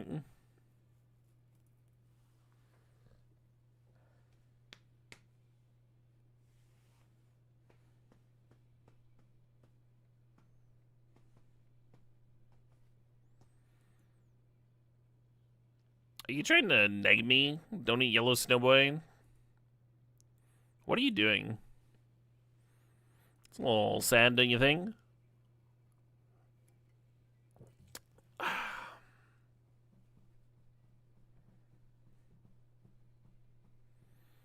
Little high school, little middle school.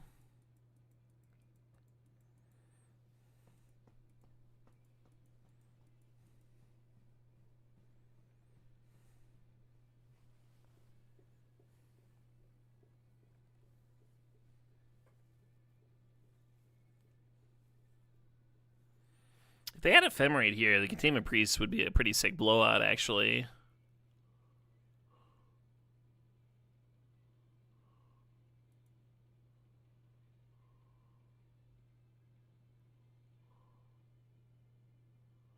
Interesting. Wishclaw implies some fucking fuck you, win the game combo. I could see this graveyard lining up with a Breach opponent. Containment Priest does not interact with that at all.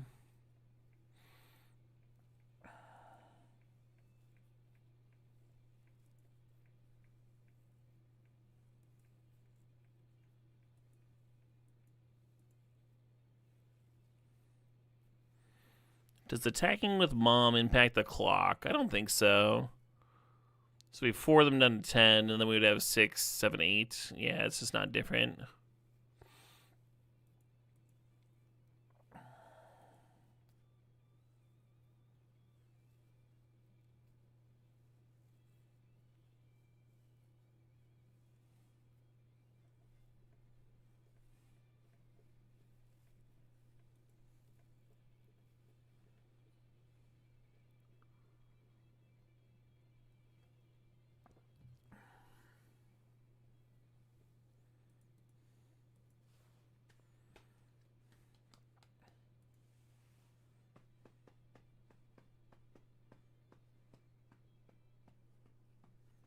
Yeah, Unleash the Archers does not really have weak links. You're right. They're really tight too. They just like clearly all very much care about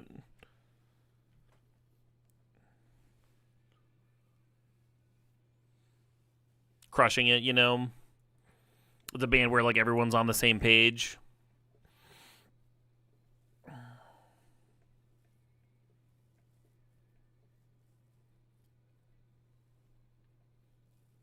Wait, so why did they Tribal Flames the Mother Runes? I don't get it.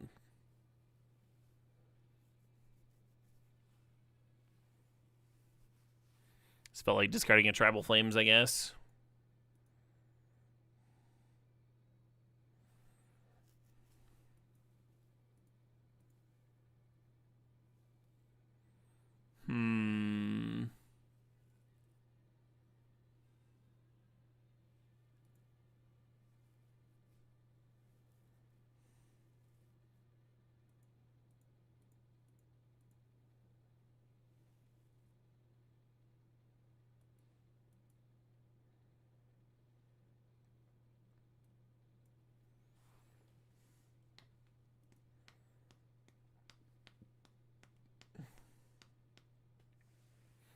You think they might have confused it with Giver? Oh, maybe.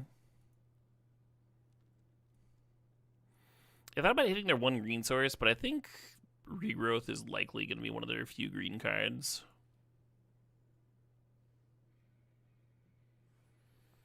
I'm not really in a Camelot mood. I'm going to play another Hulk-Off song.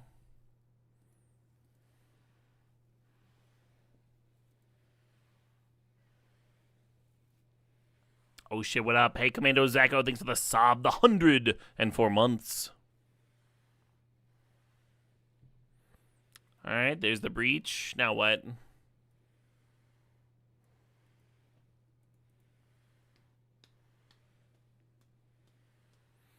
If the Mother of Runes had served, it would have prevented this, the Sacred Foundry. I was thinking it would shut off Toxic for 2. I was thinking about that, but I wasn't thinking about shutting off a Shock.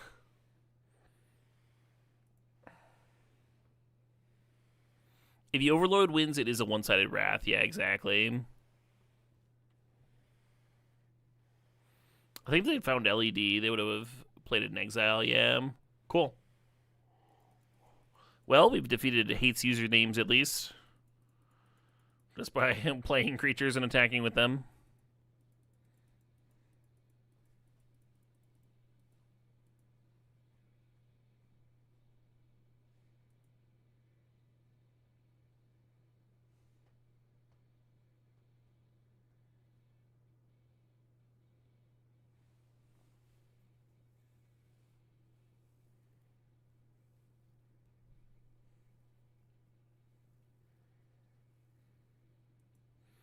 What are the packs you can win? Garbage. Actual garbage. More Mox. Every single opponent's got a fucking Mox. What is this? At least Philia is reasonable against that one if we can untap with it. Aw, man. Currency Converter would be so good against Duresis nonsense.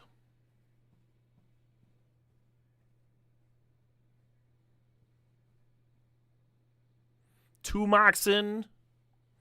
You're gonna double Mox me? LED.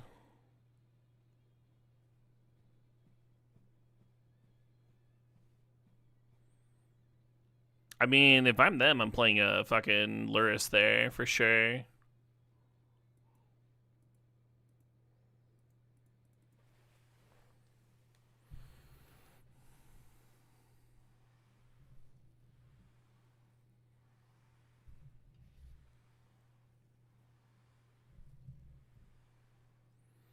If they crack the LED and then use that mana to put the Luris to hand, they can play the Luris that turn and get back the LED, and the only thing they miss is that card in their hand.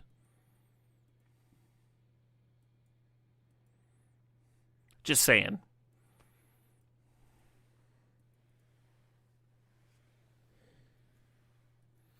Yeah, right? It felt like Echo Flashback.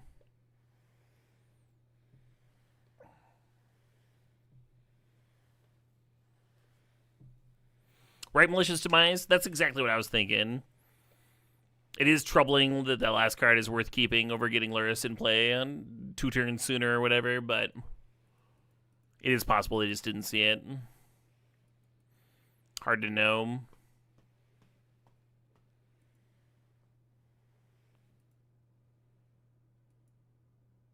What a sick fucking band.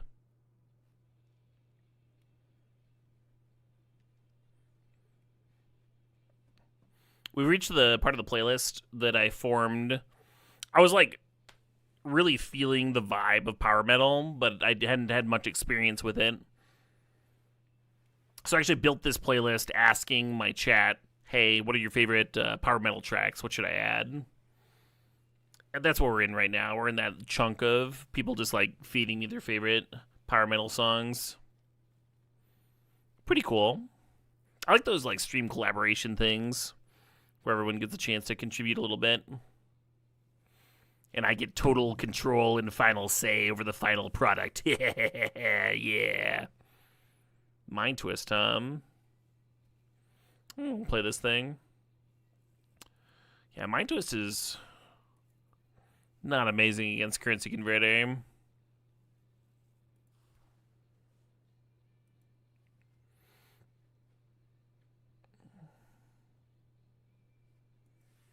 Can you still watch if you're weak? Of course you can.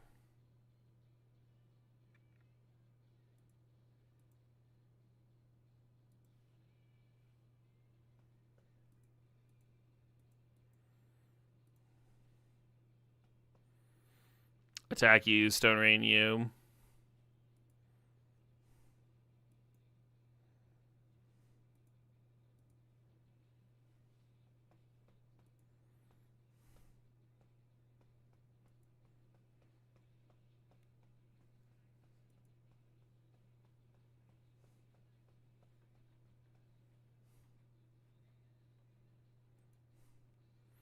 I think they're just gonna fucking die, actually.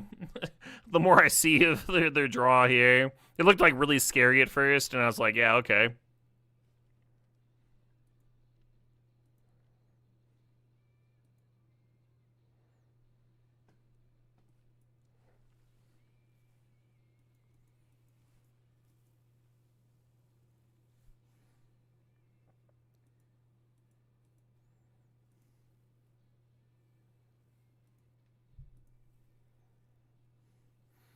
This does let them attack me back with that Luris if they want.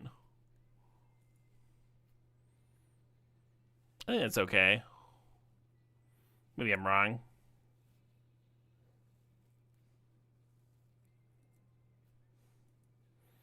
You think it's the opponent figuring out it's hard to build a Luris deck? I don't think that's true. I don't think that's true or fair.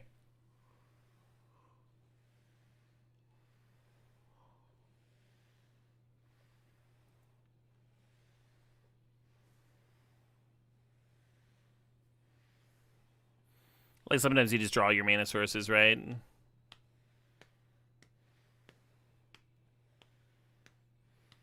You think Luris is a trap in this cube? I think that's not necessarily true either. Luris is really good with Black Lotus.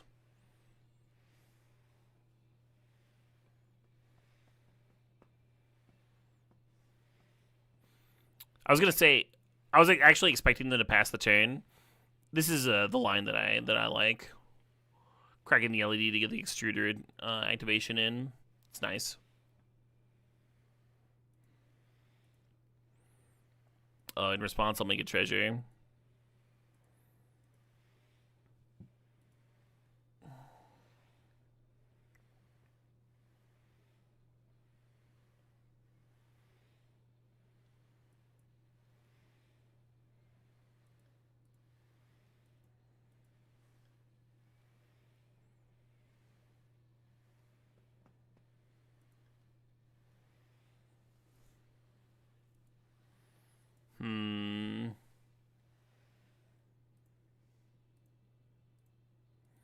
It's weird, but I'm just gonna kill Lyris here. Sick of your shenanigans, Lyris.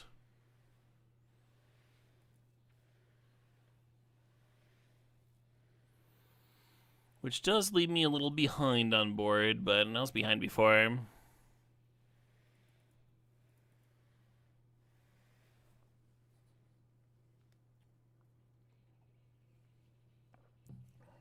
Yeah, the Legion Extruder was really good, right? They had plenty of mana and they were just missing gas.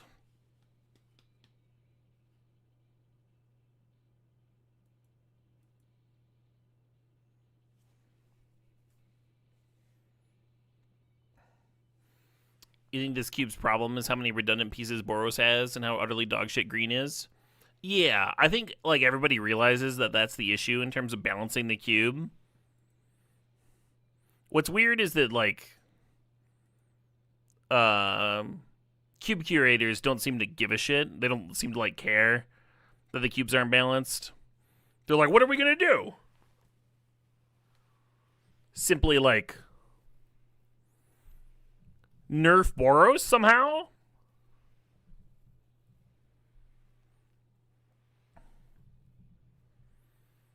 The point of Powered Cube is to have all the most powerful cards. Like, okay, but what if the cube was balanced? All the most powerful cards. All right. But there's no time vault, right? So, like, you've already made some considerations for balancing. You just don't like that consideration. You just don't like nerfing other colors to make green playable.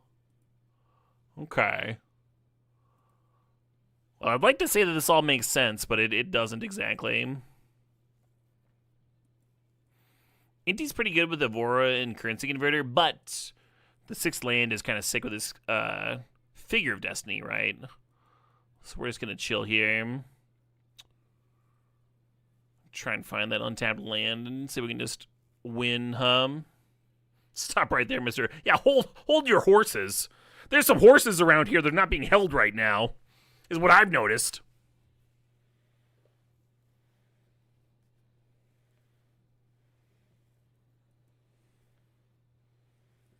Nice extruder activation.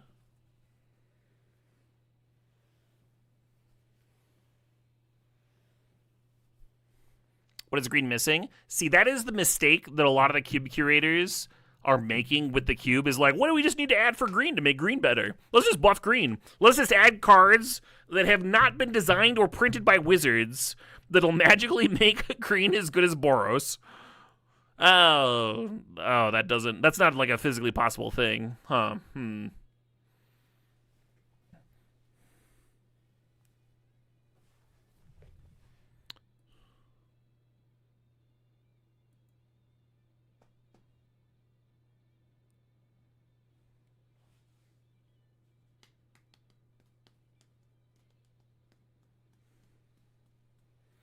I will say the Magic Online cube is closer than the Arena cube. Because it's got the Nadu deck and it has the landfall deck. And this cube like sort of supports landfall, but not as well as the Magic Online cube does. In my opinion. Oh my god.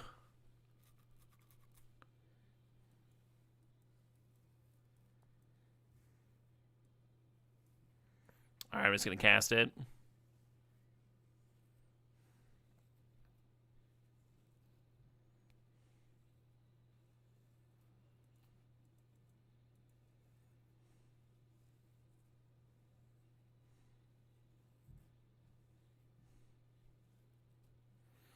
If I was gonna nerf Boros, I would not cut Swords and Path. Those are like classic iconic cards. I would cut like Guide of Souls and a Johnny, like new modern Horizons like nonsense that just got like printed into the format.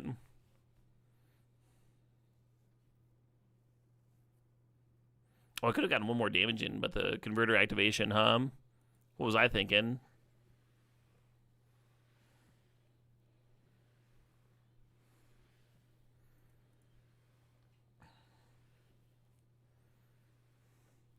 Yeah, I think I would cut Modern Horizons 3 from the cube if I was trying to balance it.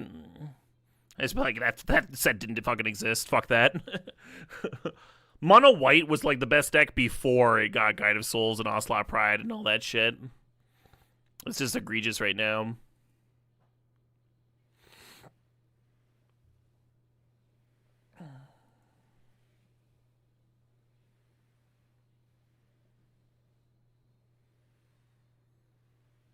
Gut Bombardiers. Hey, you don't want to cut the best green cards.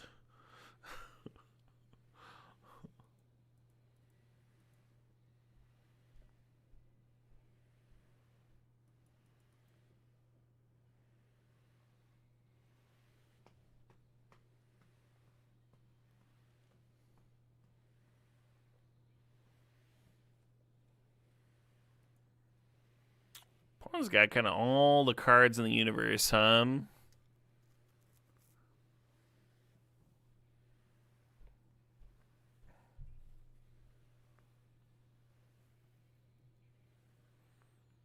Is cutting Ragavan sacrilege? No, but like it's Ragavan isn't really the problem.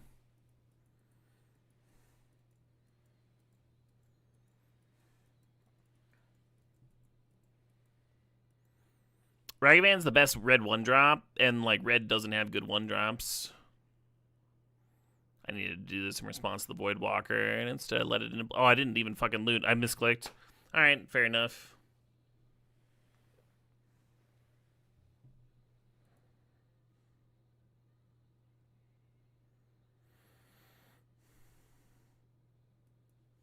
Did I just get to win? That'd be kind of sick.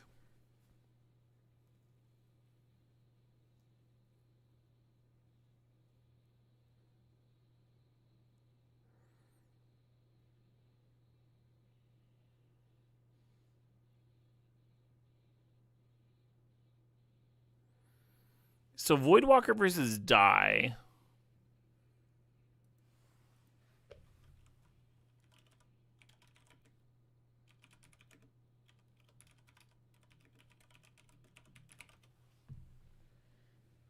Tokens still die. That's what I thought. I thought there's a difference between like card versus tokens here.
Okay, and so in response, they get to gain a life. I've only got 3 pings here, so I can't quite kill them.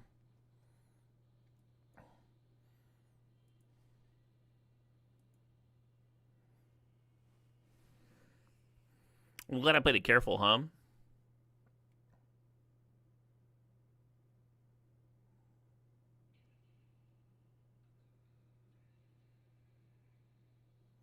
Questionable blocks? I don't think so. I mean, they had to block, right? They had to block all 3 things or take lethal. The missed damage from the blood? Oh, earlier? Sure, sure. Oh, it wasn't from blood. It was from activating currency converter. There was a turn I should have activated it to pump my Evora.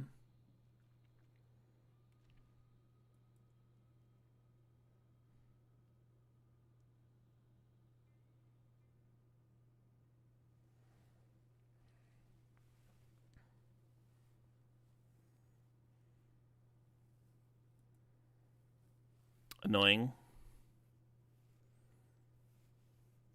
Wow, this game just got close, huh? It's gone from like can't win to can't lose to can't win to can't lose, like back and forth so many times. Are we dead on board? We have a bombardment here. So that'd surprise me if I was dead on board.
Currency converter a little awkward against Voidwalker.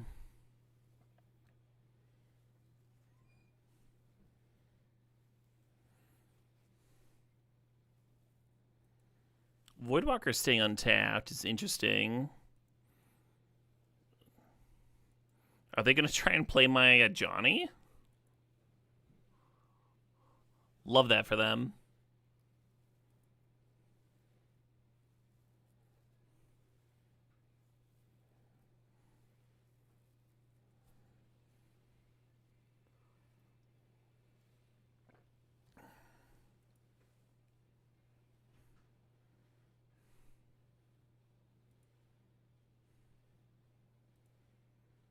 Sure, yeah.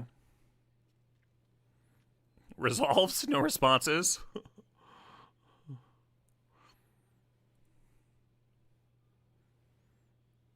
Aw, no. But that's Maya, Johnny. You do get to draw 2 cards. That's pretty nice.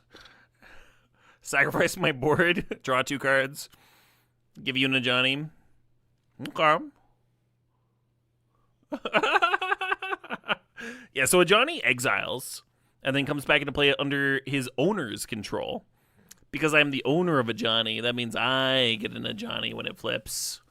Flipwalkers are pretty crazy. Opponents over there like, just what the fuck went wrong? How'd this all go so badly? Lethal on board. I mean, if they equip the Skull Clamp, then instead of killing the Philia, then I have to kill Voidwalker is all.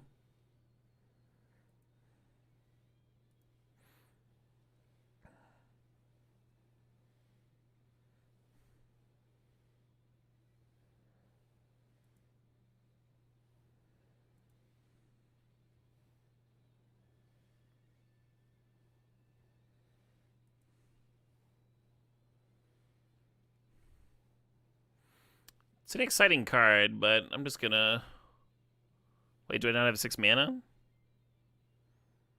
Oh, I guess I don't. I must have burned... Oh, no, I haven't actually tapped this, I see.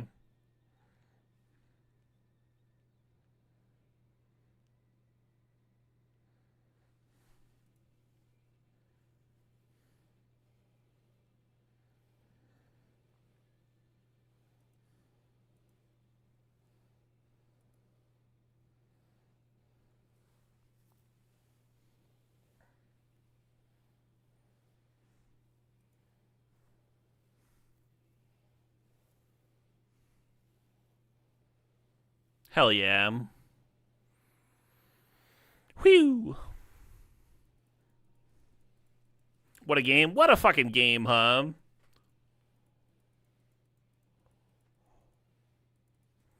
Crazy shit going down there.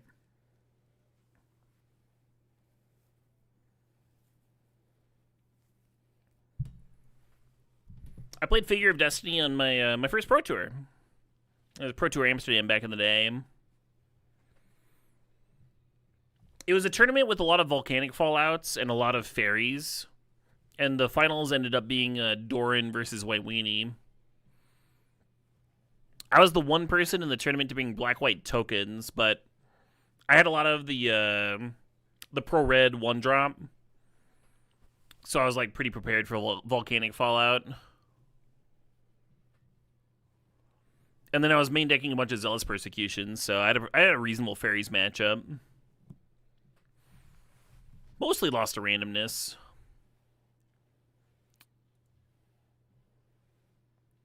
But made day 2. Not everybody day 2's their first Pro Tour.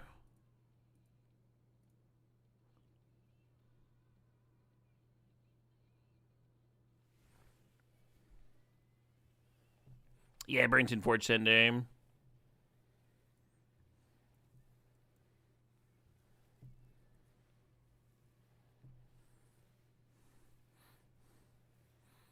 Yeah, a lot of my Pro Tour experience has been like right on the cusp of breaking it, but not quite.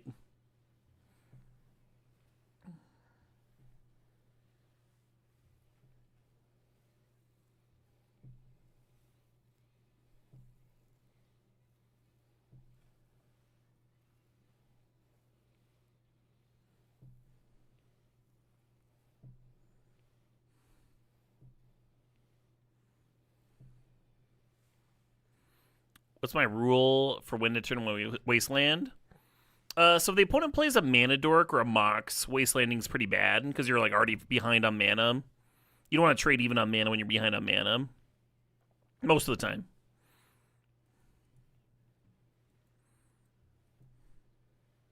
Almost every other time you should turn one Wasteland. There's a chance the opponent just like doesn't have it, and then they just get to lose. In Legacy, I think that's like close to like 5% of the games. You just turn one Wasteland. It's helped along by the fact that you can like multiple Wasteland in Legacy, though, which you can't really do in Cube.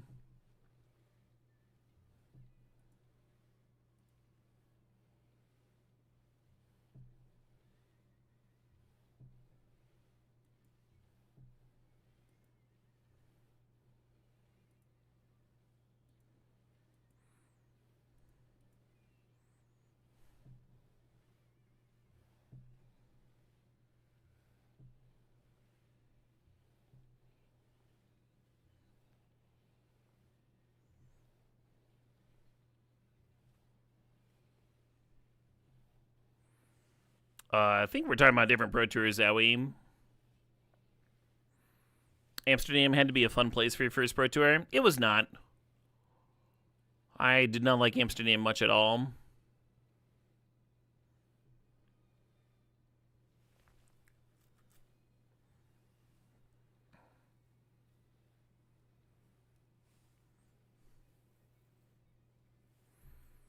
It was very touristy.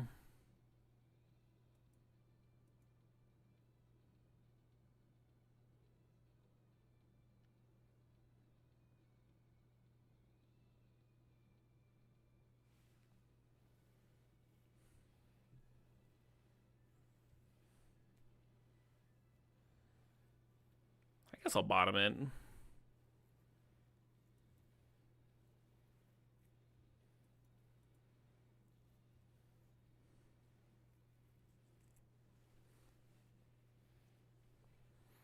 My favorite place that I've traveled to for a Magic event? Barcelona. Spain is awesome. I went to Madrid too, and I really like Spain a lot. Oh my god. Staring at my containment priest. I mean, if I had held it this turn, I just would have gotten subtletied. Yeah, Madrid had really dope museums. That was pretty sweet.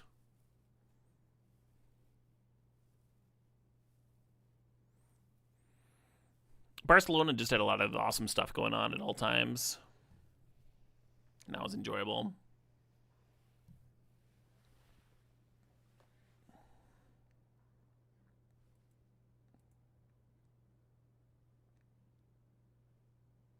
Oh, cool. Random MTG player. You went to both Barcelona and Madrid this summer. It was an amazing trip. Hell yeah.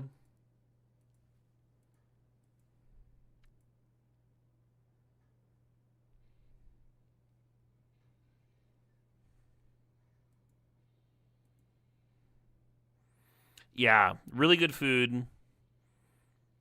Really friendly people, from my experience.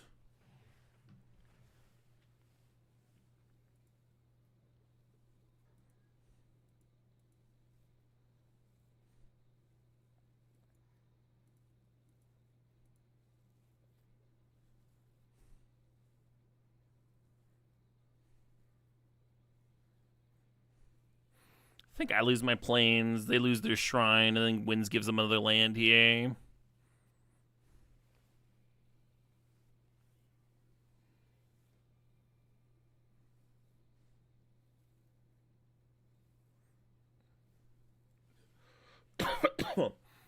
I couldn't really afford to take another Sundering Titan hand right now with the Mana Vault going.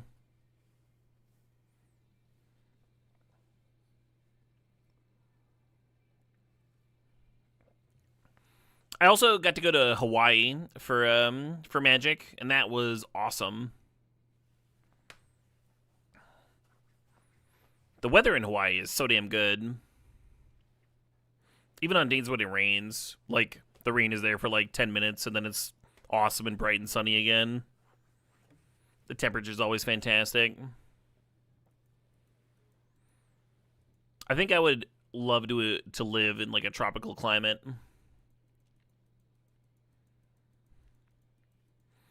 There's some parts of the world where it's in the 70s all year long.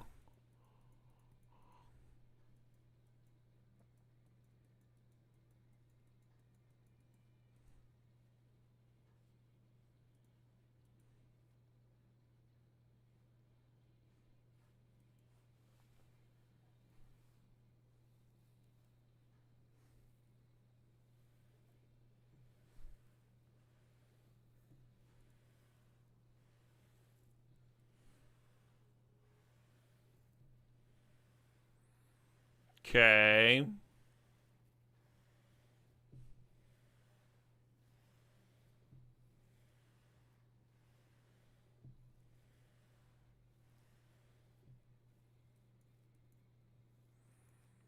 Kind of a wild fractured identity, huh? I shall steal your tutu. Interesting that they would take Containment Priest and not the Mother of Runes.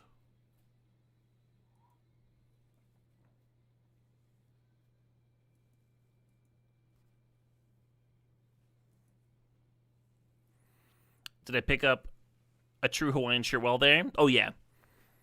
Most of my Hawaiian shirts are made in Hawaii.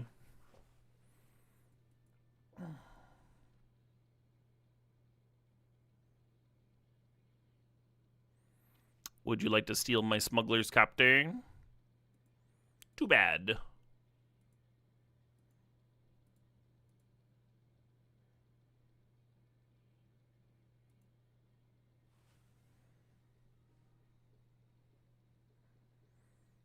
This would be a hot turn to rip an untapped land for this gut, huh? Get rid of this fucking Mana Vault.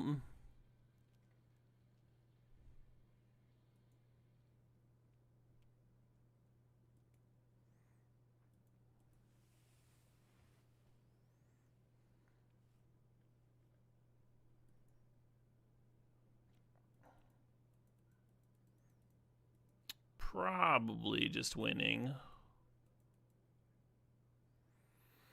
When I finally get my third land. If I gotten this a while back, huh? I think it would have been fine. They're at 11.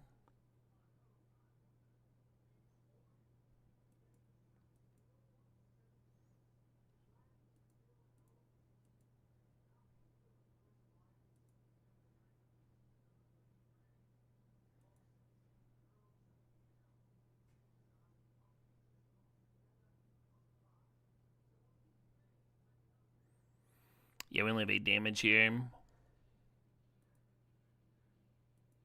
They're at 11.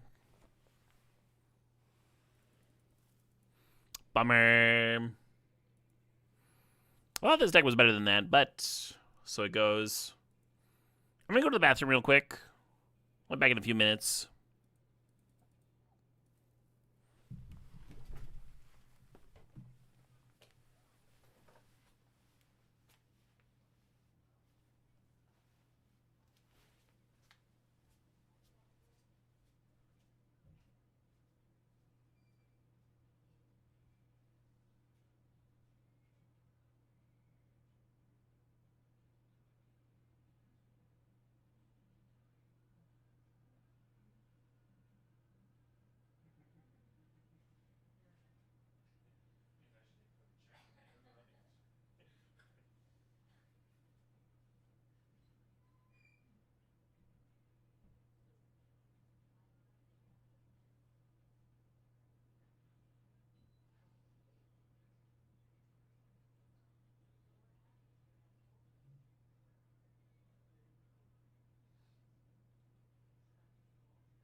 Let's draft again, huh? Huh? Let's do it. I got a crazy idea. Let's draft some cube.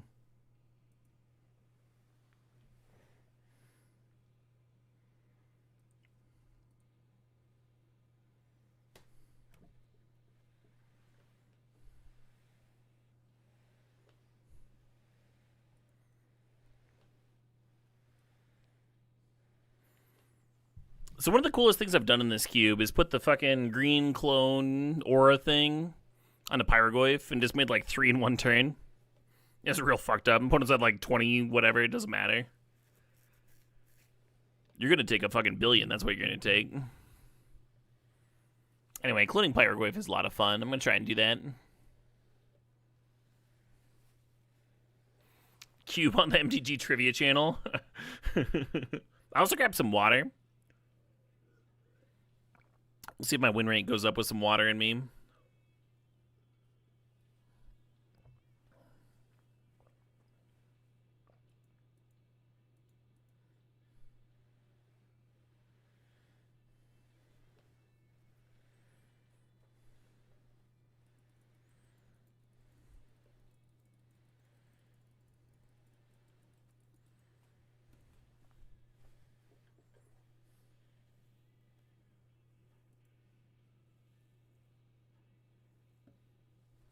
Good shit.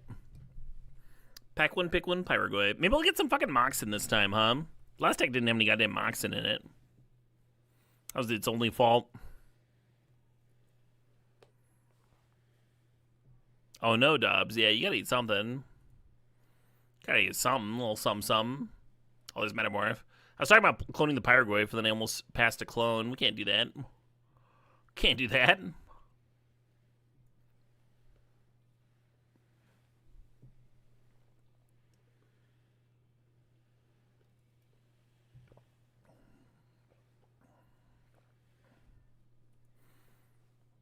I got to see Visigoth earlier this year, I think. And they were touring with the Eternal Champion. And the Eternal Champion singer came out for one of the Visigoth songs, and then the Visigoth singer came out for one of the Eternal Champion songs. It was pretty sweet. Excellent pairing. Excellent fantasy heavy metal. Hey, Topper Gifts, thanks for the sub. He says 66 months. Are there any other good clone targets in the cube? Yeah, there's some, but they're like Fury or Solitude or Eternal Witness or whatever. Like, Pyroglyph just fucking kills them, you know?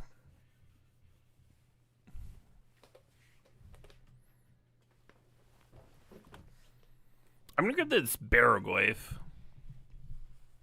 Pyroglyph does say whenever this creature or another Lurglyph comes into play, so it does have some Baroglyph synergy. We're passing the Raucous Theater, and that's a bummer, but that's fine. All Glyph all the time, baby. According to 17 lands, Baroglyph is the best black card, which is very easy to believe.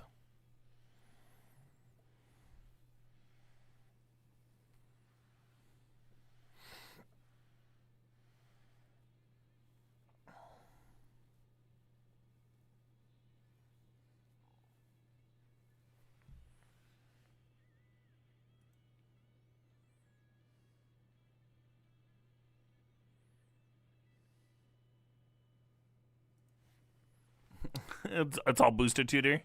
All Booster Tutor all the time, baby. Oh, shit, what up? Hey, Jim Miles, thanks for the sub. Where are you going, man? I'm going to show you that God does exist.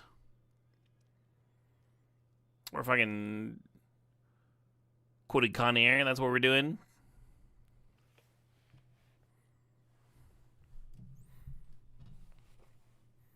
Love that movie. Such a fun movie, right? I swear there's no more than like 2 minutes in between explosions in that movie, or like something batshit happening. And there's some terrific fucking line reads in that movie too. This pack's insane, by the way. Skull Clamp, Ancient Tomb, Crocus, and Broadside all look really good with what we're doing here. I'm gonna grab the Broadside because it's the most on theme. The most winning card might just be the Crocus, but this helps cut our color better. Yo ho ho, sup Artos. Hey, Tubbs Malloy, thanks for the sub. Thanks for the 99 months. Cheers.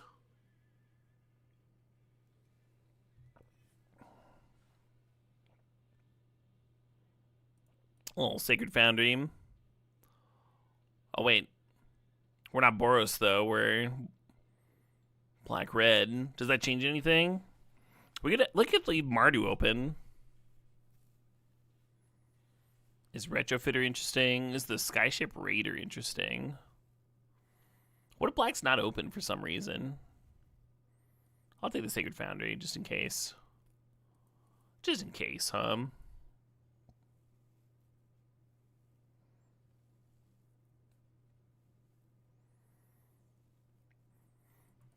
You're a sucker for anything with Nick Cage? Nick Cage has had some great performances.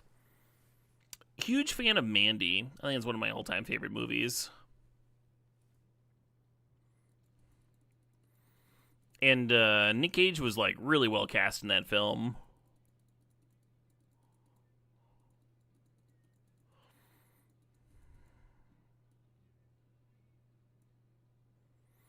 I'm a mopey pack.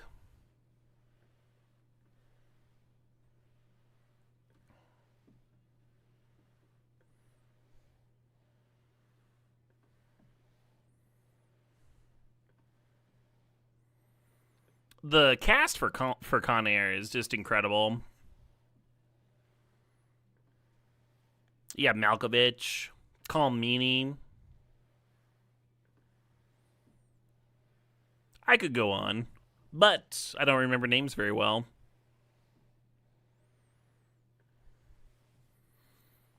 I cried my eyes out at Pig.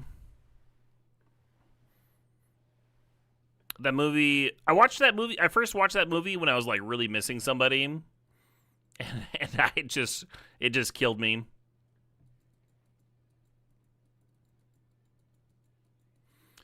could take the Takanuma, leaning towards the Baragwave. I'm gonna grab 3-Bit Inspector, I think.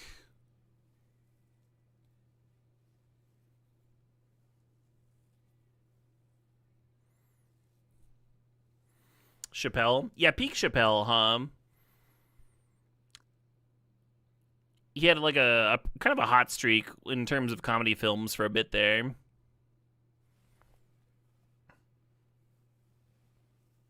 Men in Tights.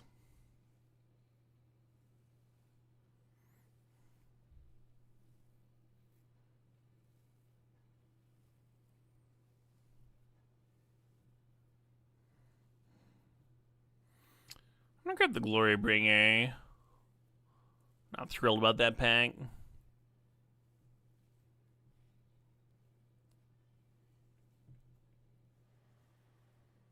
Half Baked, yeah.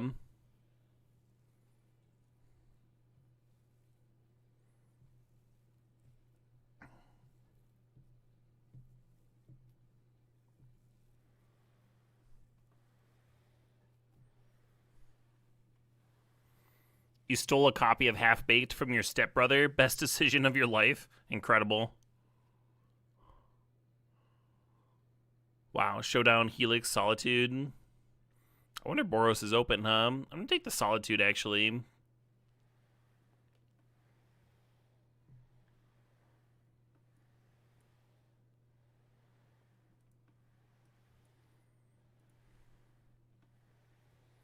Steve Buscemi was in Con Air, yeah. He had a great part.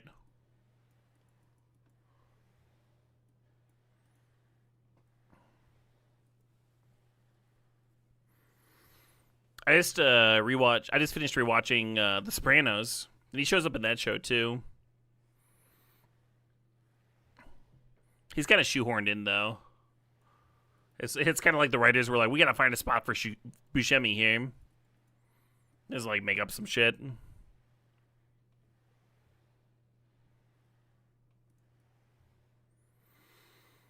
Yeah, we're Death Greeting. We're Death Greeting. Hope that Vantage comes back.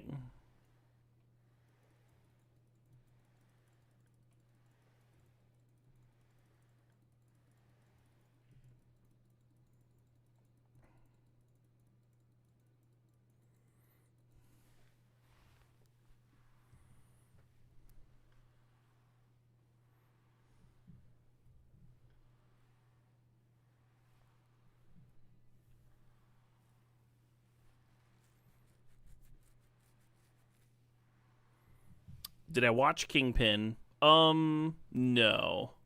I've heard good things though.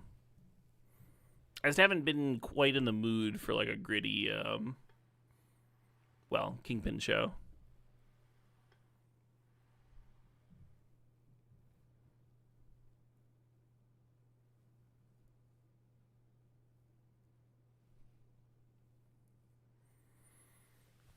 We're talking about that DC Batman spinoff, right?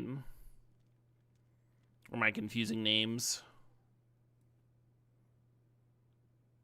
Comedy. Oh, the bowling comedy? I have seen that with Bill Murray.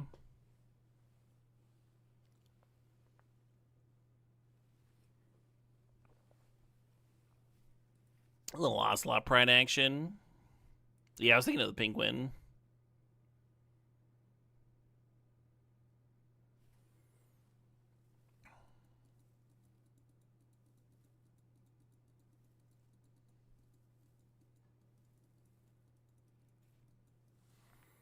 I gotta see that animated Flow movie. Oh, I've seen it. I watch a lot of animation. It was decent. My main issue with Flow was that the graphics felt very. I don't think I'm gonna take a Meyer here. I do like Staff. I do like Hired Claw, but I'm gonna take a Meyer. Make sure my mana's good. Tutor up that Sacred Foundry hum. My main issue with Flow was that the graphics were very computer generated, right? So they were pretty and they were good and such, but because they were like CG, there is like an equal amount of detail in the foreground and the background. And I feel like you lose something. Whereas if you've got something with like a little bit more human like perfect control over things, you can like draw the viewer's eye with the amount of detail that you put into an object. Like this is the focal point, and then the background like naturally loses some detail. Oh wow, Fury and Guide of Souls. We're gonna take the Guide of Souls. It's kind of the perfect combo card with that Ocelot Pride, right? Frankly, Metamorph can give us like multiple of one of them too. Metamorph clone the Pride or whatever. I like Skyclave. I also like Robber the Rich. I think I'm going to take a Skyclave here. I think what's going to nod it for me, even though we have plenty of 3-drops already, it's like one more white card for the Solitude, right? And that helps.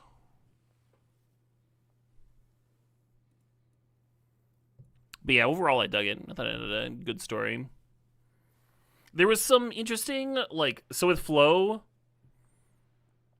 the premise is you're like following this cat interacting with other animals, and they act, you know, like animals would and stuff.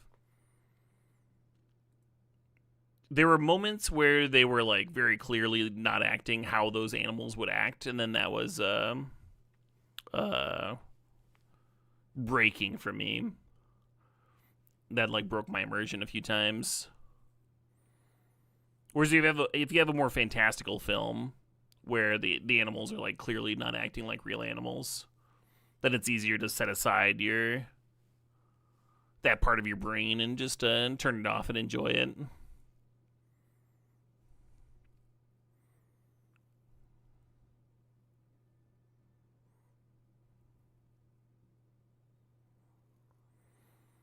So Ephemerate works really well with Solitude and Pyrogoyf.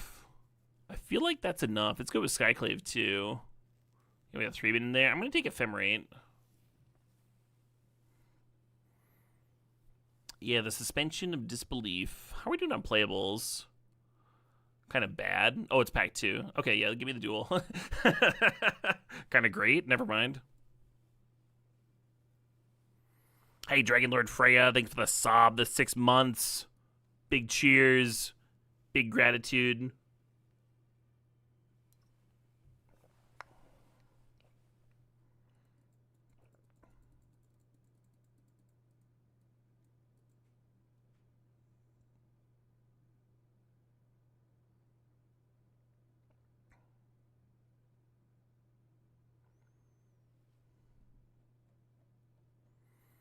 Do you all like Your Name? Yeah, I liked that movie. I need to watch some of his other stuff. Heard he's done a lot of good stuff. But I've only seen that one.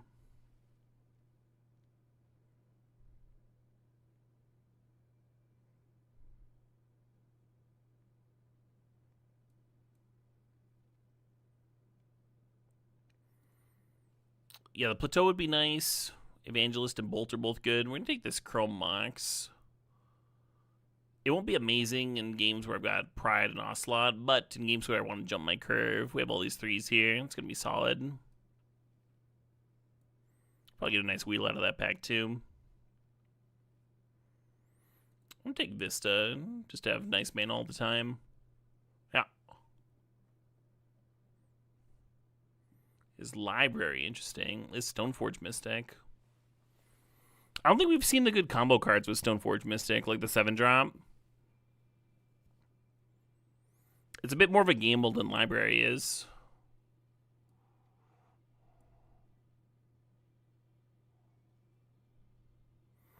We did take Ephemerate, which makes Blade Splicer a little bit better. The Lutri is really good with Pyrokinesis.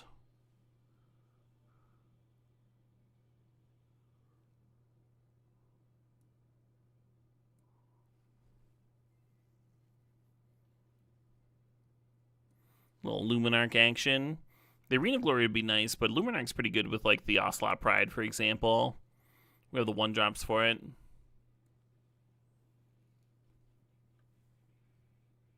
You think the tunes are loud? Yeah, I was blasting it earlier. Is this better?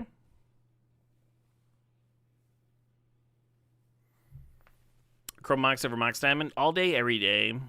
It depends on the deck. If you've got land recursion from the graveyard, then Mox Diamond's better. If you're playing a 4-color deck, Mox Diamond can be better. If you're doing this deck, Chrome Mox is way, way, way better. Way, way, way, way better.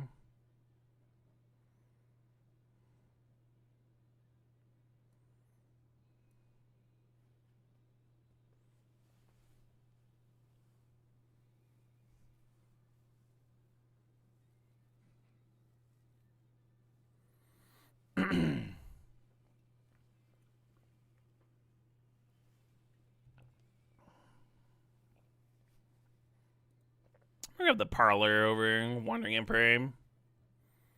Wandering Emperor is kind of just okay.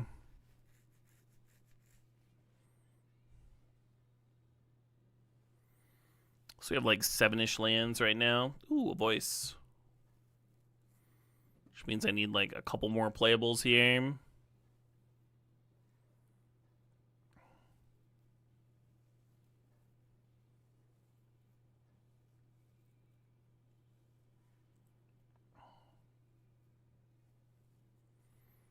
Five-mana Elspeth. 5-mana Elspeth would be sweet. I don't think I've seen it.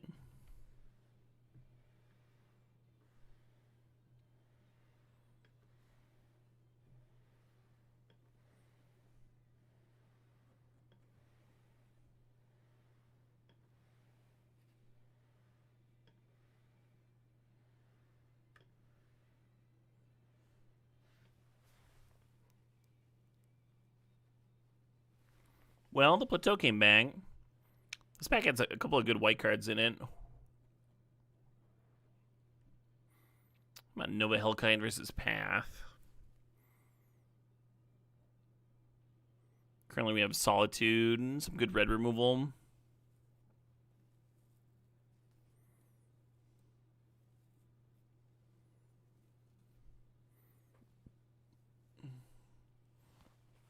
I don't think Hellrider and Robber are competing for the same slot, Jack Shot. Is Warp plus Ephemerate a thing? Sort of. If you're playing 3 mana for a Warp and then 1 mana to Ephemerate, like, you're pretty close to just casting the damn dragon, right? Doesn't seem like much of a combo to me.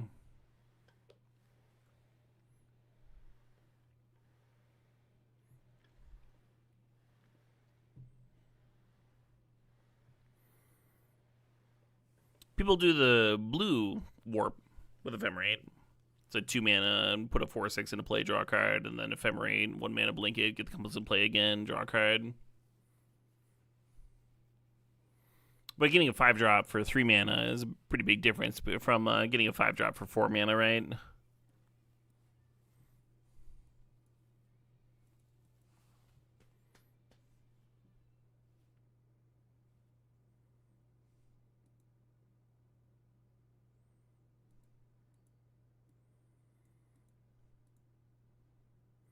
So for starters, before I forget, I'm going to lock in that companion. And then they don't count Moxen as lands, so need to cut a land manually. I think we can play 17 mana sources with the Glorybringer and Solitude here. See about cutting Giver of Runes. Maybe Unholy Heat. Let's cut Heat, actually. Cool. We got a deck.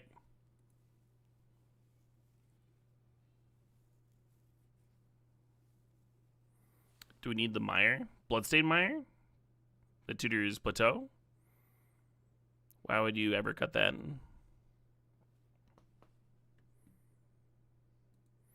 The song's about how the devil is a loser.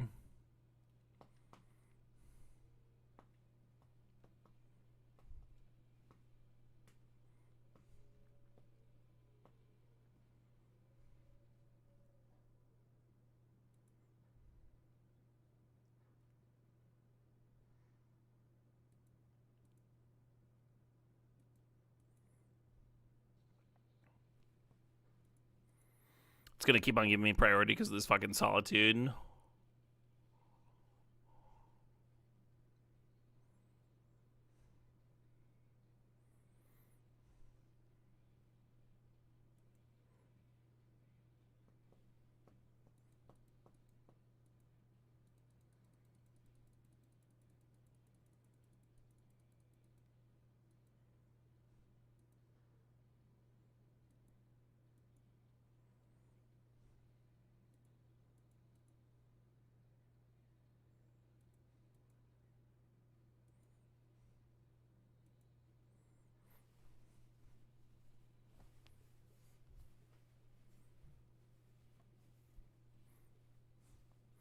For better or for worse.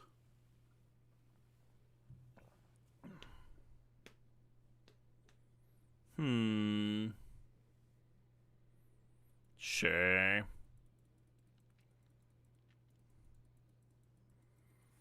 They don't look like a sweeper type deck, do they?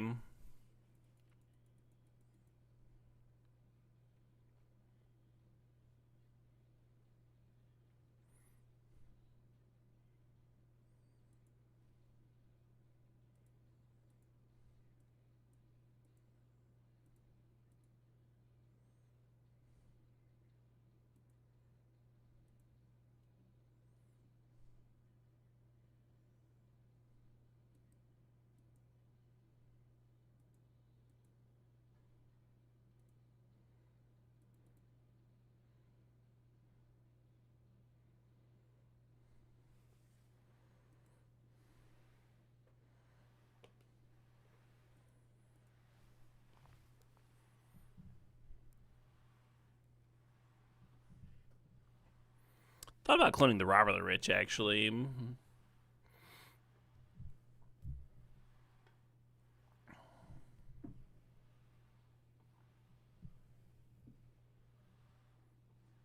So the reason I solituded on their turn is I was worried about the blue pitch card. But I guess they can do that on their turn anyway. It doesn't really matter. Sure.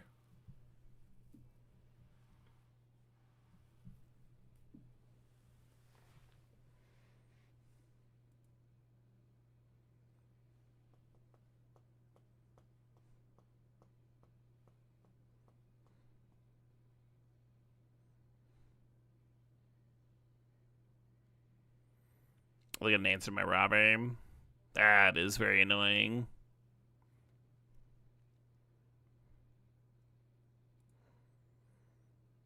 Because I had unexpectedly absent under the robber and answer the Riddler.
So not activating the Saga. They're just floating. Finds Retrofitter, sure.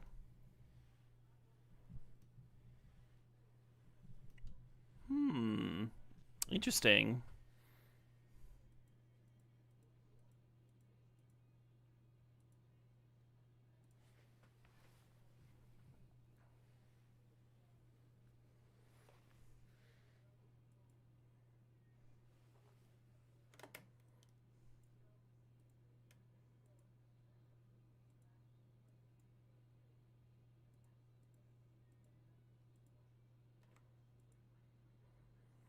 Why didn't I play the voice victory first? What's wrong with me, huh? Doesn't look like it's gonna matter, but like it could have.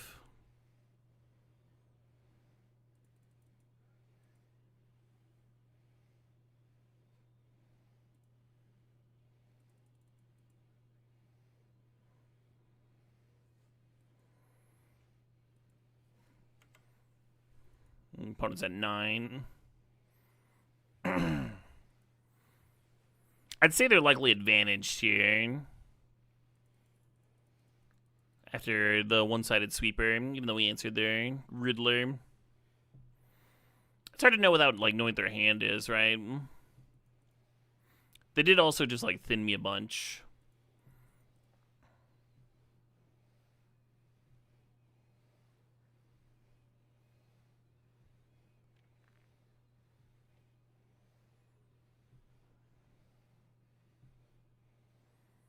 Bombardier is probably my best draw. Oh, that's real fucking good.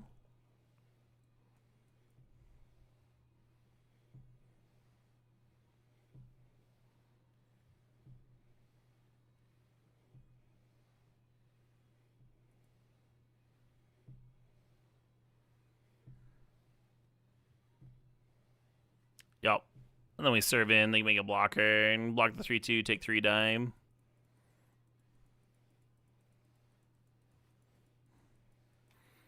Power Goy, pack one, pick one for a reason, huh? Pack one, pick one for a reason.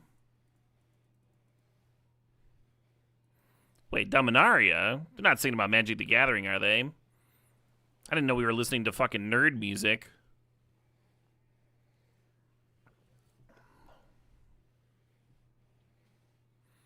Oh shit. Mythic level opponent here.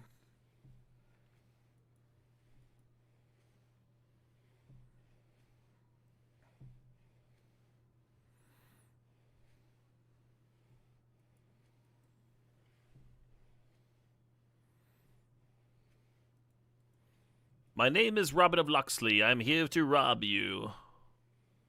Earl, huh? Probably not playing that card fucking ever.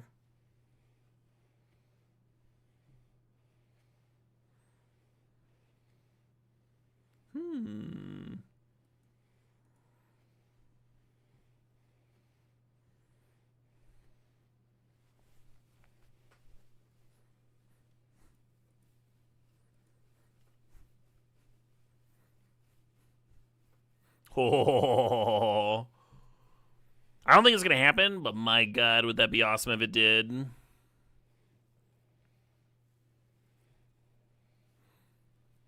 God, I can't believe this is their first EP. Came out real strong. Got me.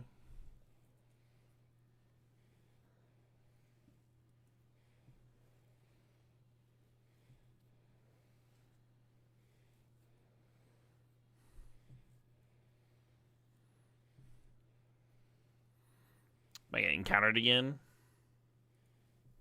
Sure. Do do do do do do do do do do do do do do do.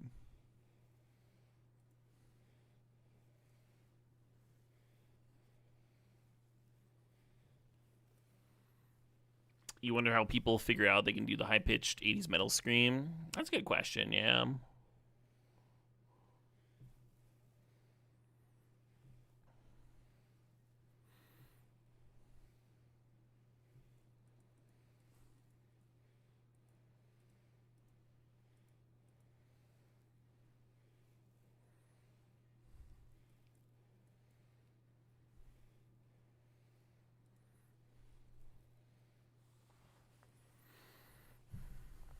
a bit ago, I was blasting Merciful Fate and singing along, and it's just stoned through my voice out.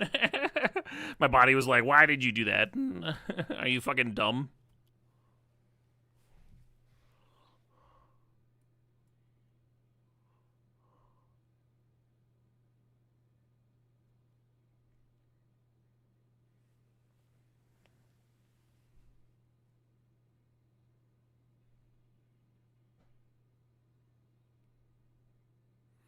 I don't know. I don't know how to. I don't know.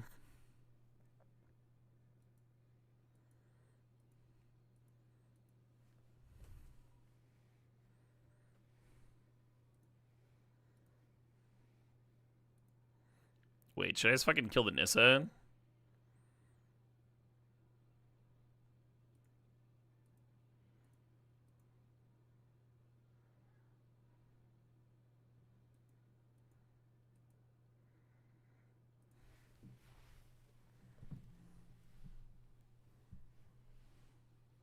God, this song's a banger too. Yeah. Broadside too strong. Nice 7 mana Planeswalker.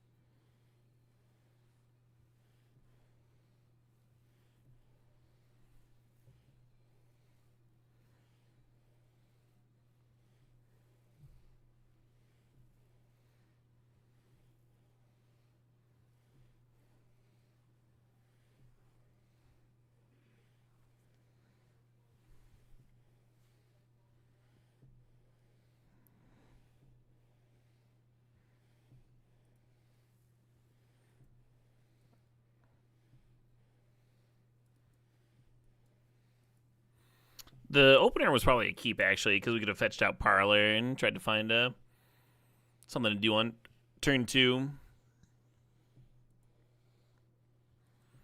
Nice that we just have something to do on turn 2 with this hand, though.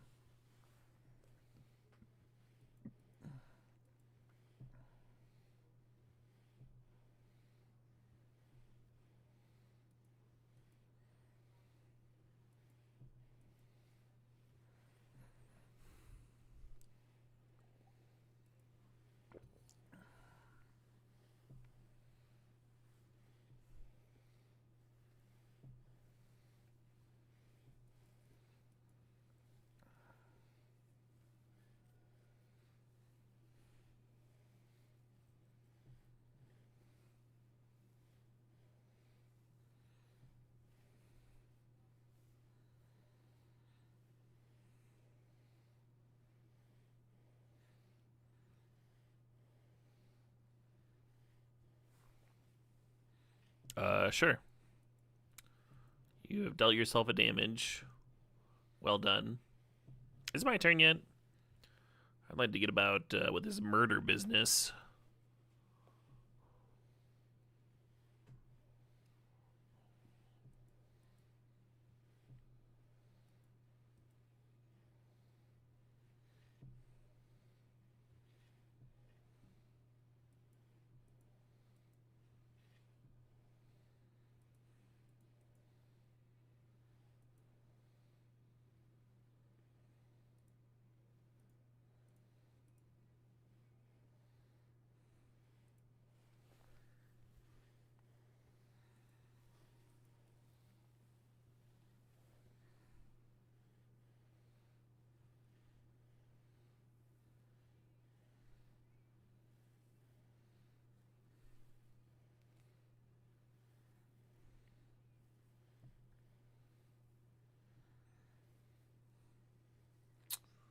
It's a bit of an issue.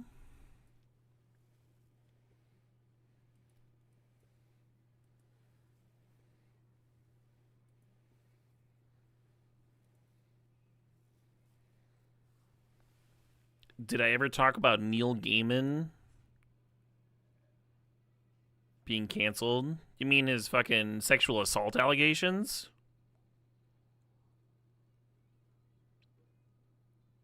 Why would you? Why would you come to me specific? Why do you care what I have to fucking say about Neil goddamn Gaiman?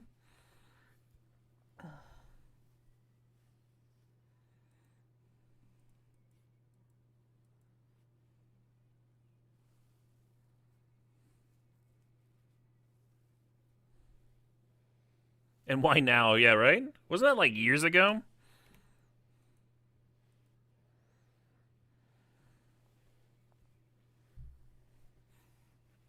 You figured I've read their stuff and had a thought?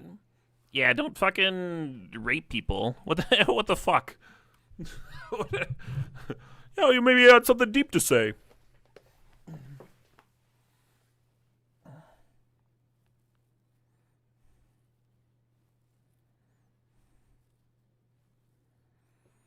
Hmm.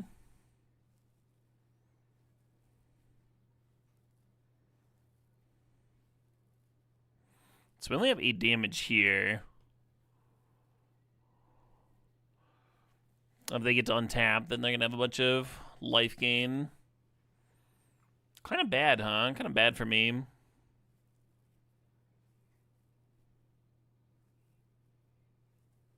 Thoughts on the Bill Clinton impeachment? Yeah.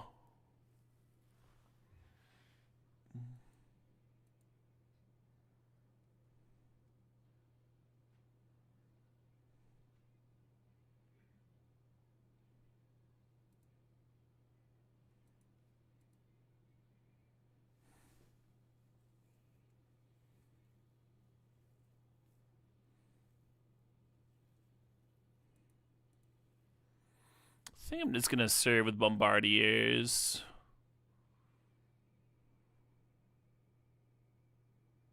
Nah, I'll do voice too.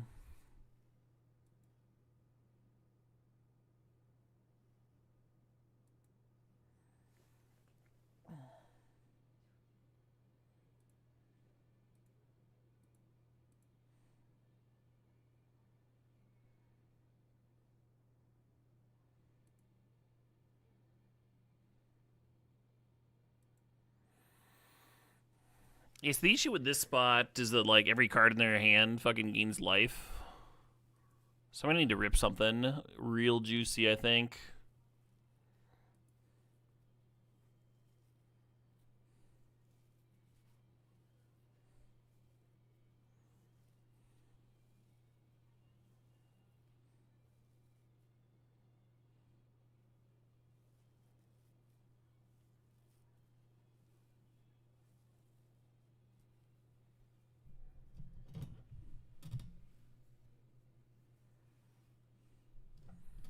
Have I played best of 3 in the Arena Cube? It's not ranked, so no.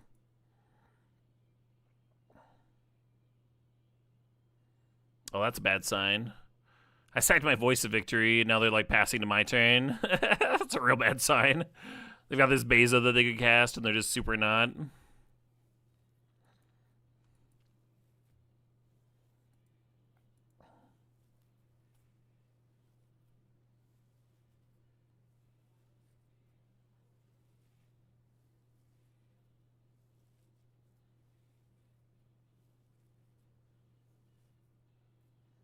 Oh, sure.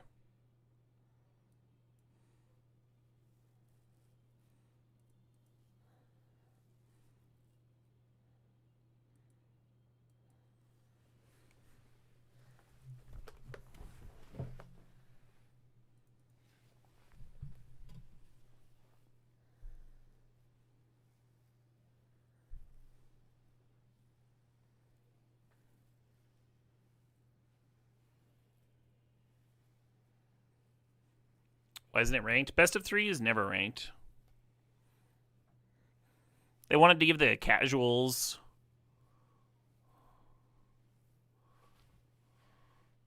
something, I guess.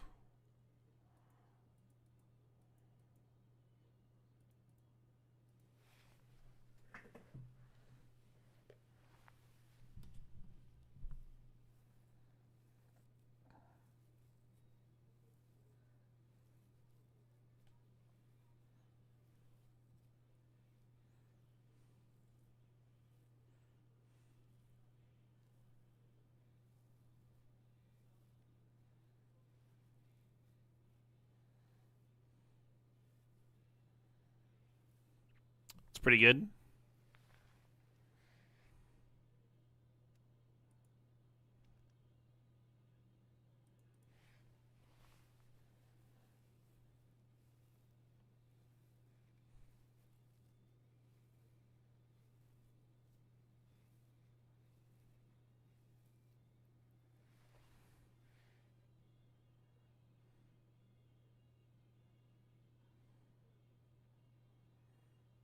So they have 10 power in play.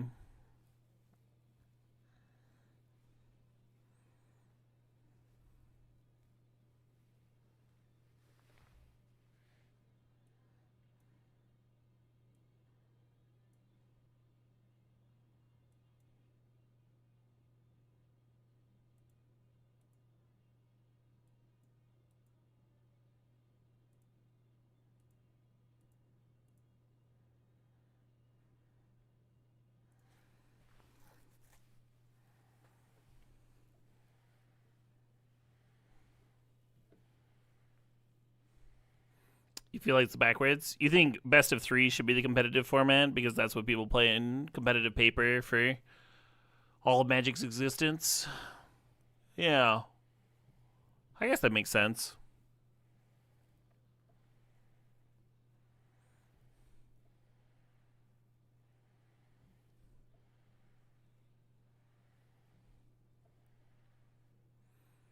Can see that point of view.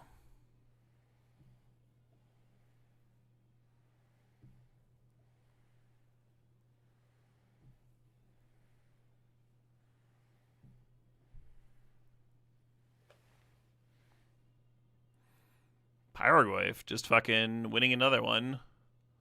Just fucking taking this deck on its back and fucking dragging it across the finish line.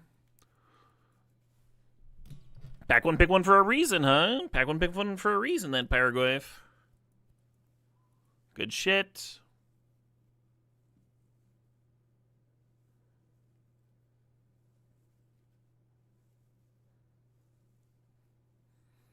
Do I think Hellrider is better than a Bora? I don't know why people want me to play a Hellrider over a 2-drop in my deck. You should be comparing Hellrider to other 4-drops. In my opinion. But yeah, I would probably be playing the card if I liked it better. As a general thing.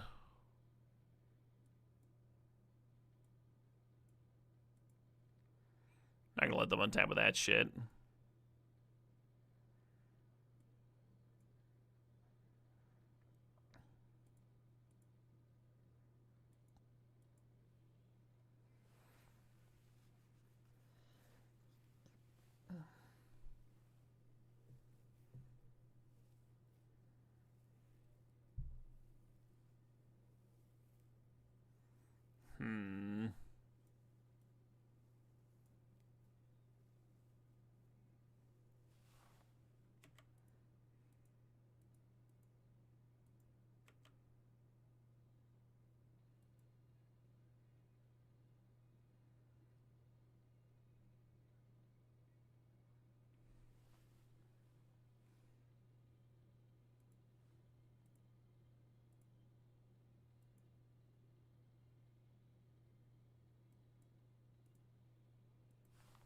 I just wanted to see what 1-drop Robber was going to hit before I pathed here.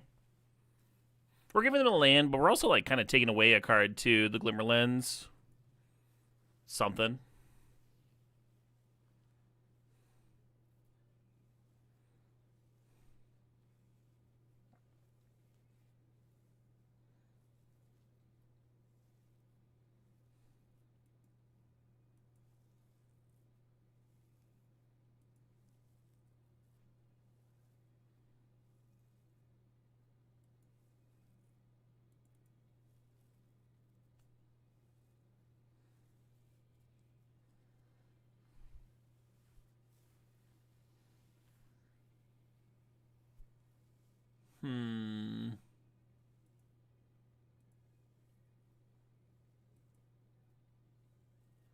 It's better to have an island in here, huh?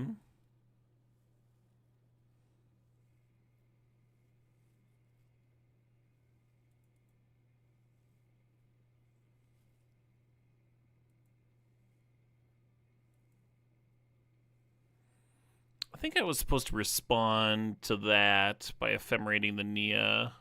Oh, but then they just like can sack it and ping it, and then I don't get the card anyway. This is alright.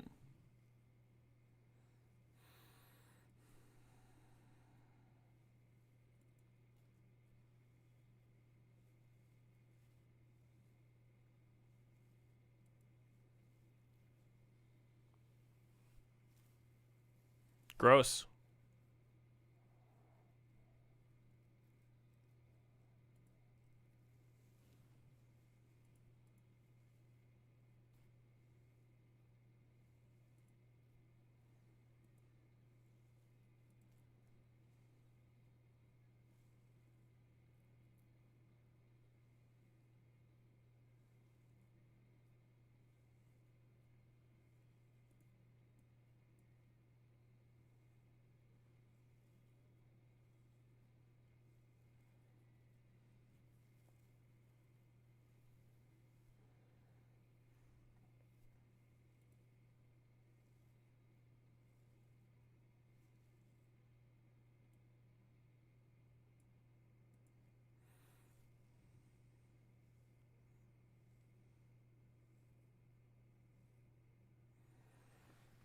So now we have 7 plus 3 is 10 damage.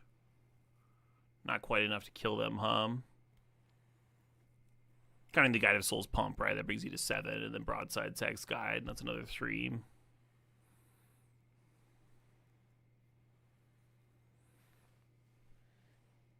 I think we just clear the Elspeth.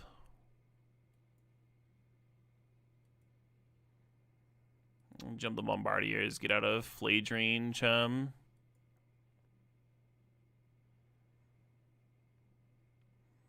kind of like hucking the Chrome Mox at their face. Our curve's not that high.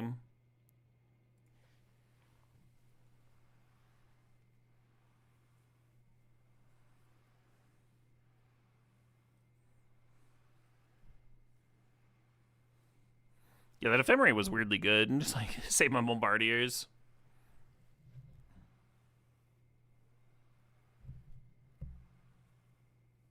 Hell yeah. Hell yeah.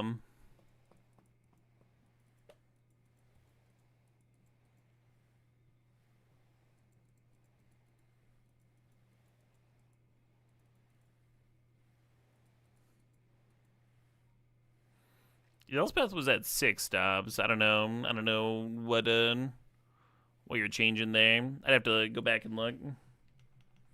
It looked like the same to me.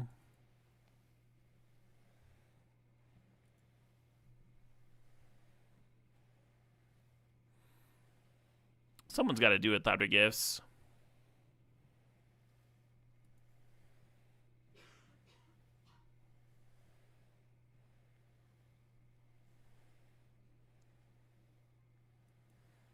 So you could run out 3-bin Inspector to get in the way, but you gotta expect the 3-bin Inspector to just fucking eat shit and die. So I'm just gonna kill the Ragavan.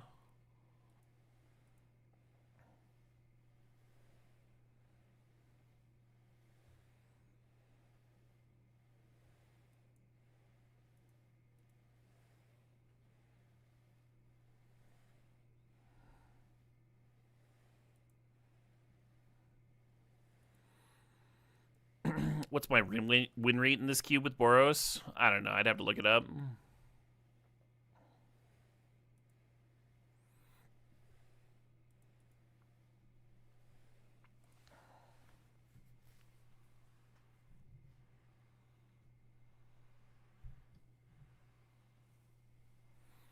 Another Boros mirror.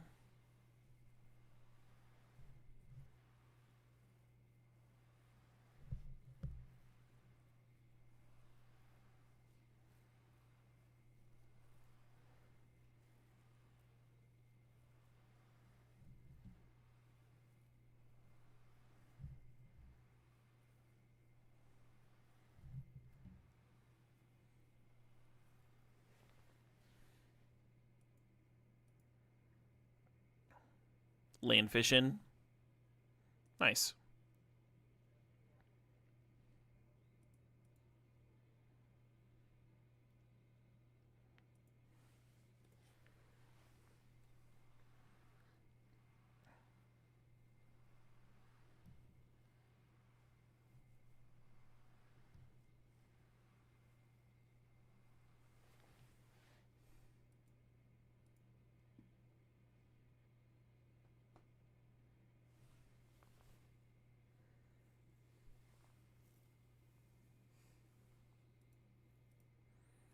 You hope they nerf Boros in this cube? Yeah, big same. I would like to see them nerf Boros in the Magic Online cube too. I've suggested banning Karakas a ton, but the 10 people in the fucking Magic Online cube Discord disagree, so.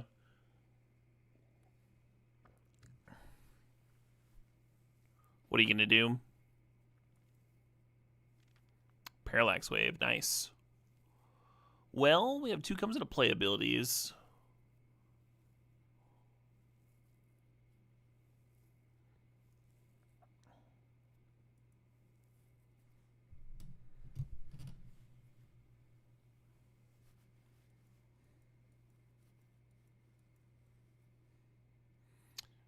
A little worried about Containment Priest.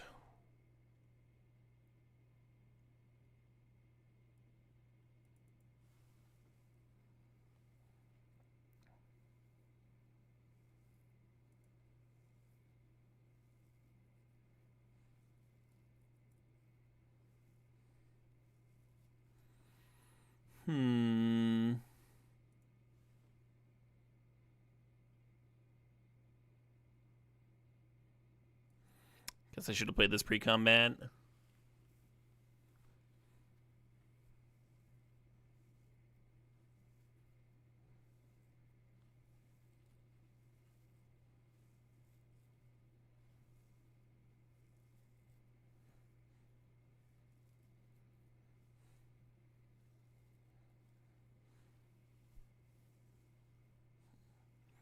Robert Rich has got to be insane in the Borosmere. Guide, Jesus. Yeah, I think I just got to do something about that.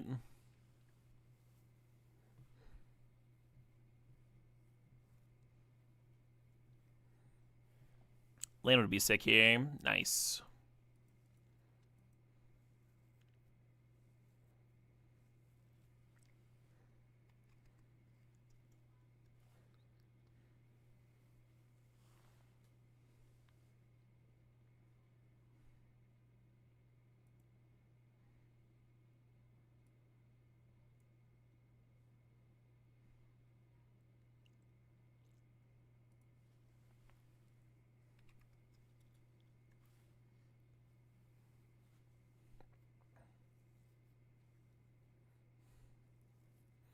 That's a good sign.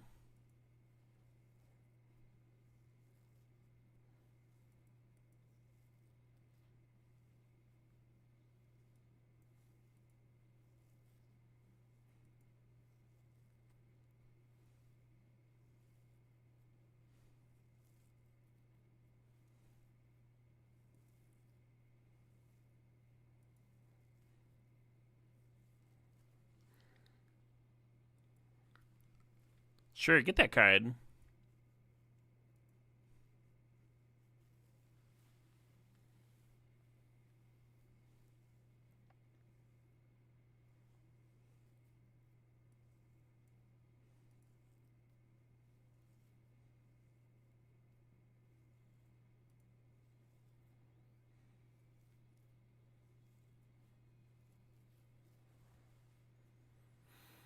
Then I think I'm just going to have to pop my Pyrogoyf here on their Mother of Runes.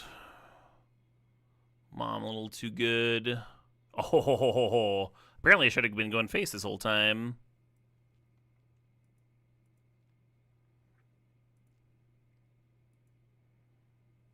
Let's kill Guide and Robber, I guess.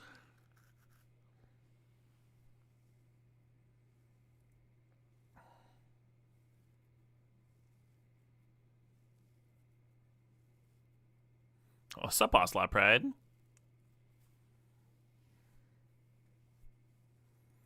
I feel advantaged.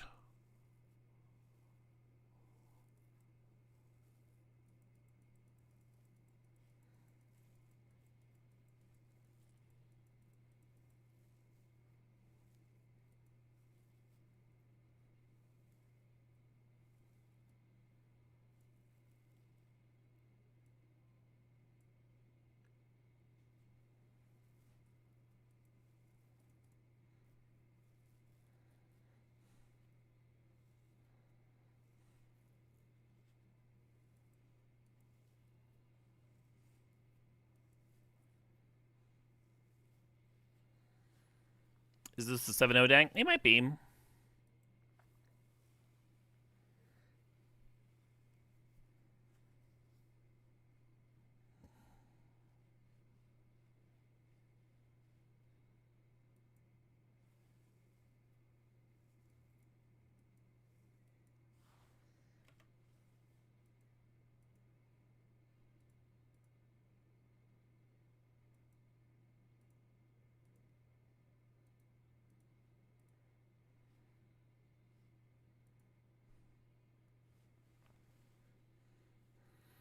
Yeah, then on our turn we can dash onto the 3-2, jump it. It's like 8 by itself, right? Plenty of damage. 5-0, 5-0. We're zooming. Zippity zoom zoom zoom.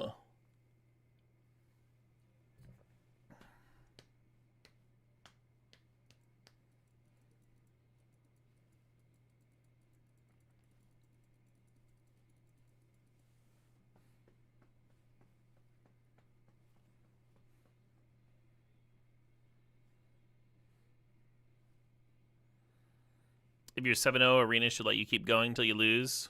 That'd be kind of fun.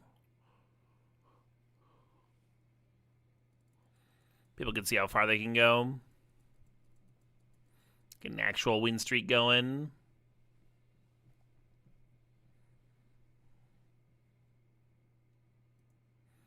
Guide of Souls and Voice of Victory play pretty well together. God, I still can't get over the ephemerate in response to like the Goblin Bombardment double ping on Bombardiers, that one game. It was like, it also gave me the Guide of Souls come to play trigger to like activate it. It was so sick. We had some sick ass ephemerates. Last game, just like ephemerate plus Pyrogoyf, just like chewing up my opponent's board. Num num num num. Nice board. Opponent's on a mold of 5 too. We got Guide into Voice. We'll see. I mean, they could just like kill my shit, right? They could just have removal spells.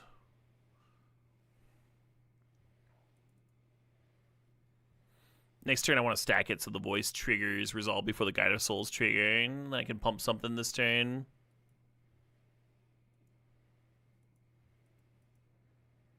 So we want the Guide of Souls on the bottom and the Voice over it.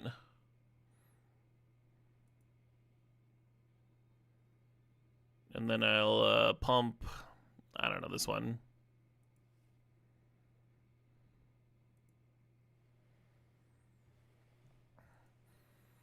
I thought about shocking myself and putting Lucha to hand, but I think it's better to just hold up the Ephemerate here.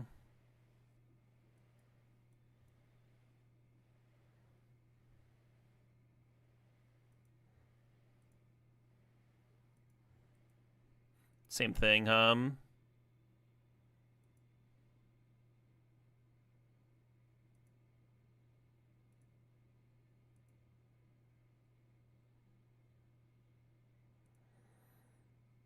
Opponent's a pretty good turn. I don't know. I don't know what you could even do here. Yeah, that's kind of what I was expecting.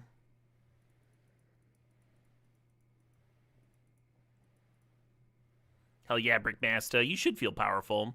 You got your name is Brickmaster Flex. You've got to be the most powerful viewer of all time, just on name alone.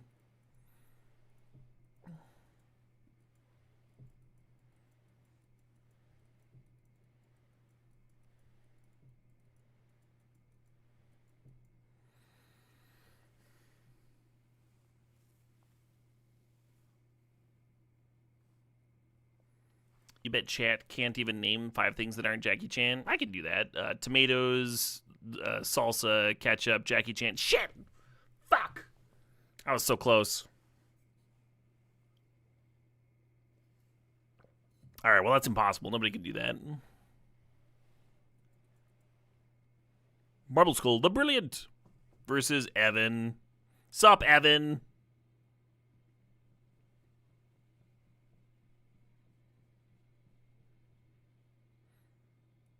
Jack Key Chain. Wait a minute. So close. You had the right idea.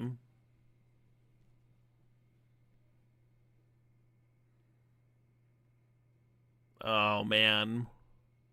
Turn 1 Voice of Victory. No one can beat that.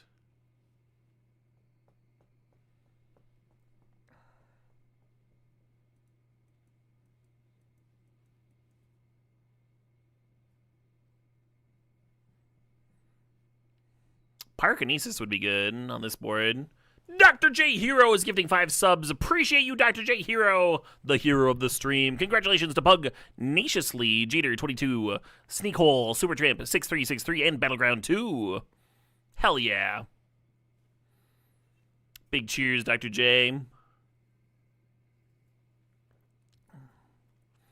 was gonna kill this voice of victory. Buy me a little bit of time, maybe. Boom! Subs.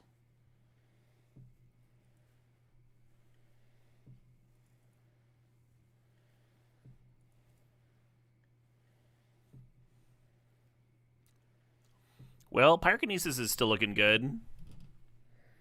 If I can draw it. I cannot. Now what, Guess this is like Robber Pass.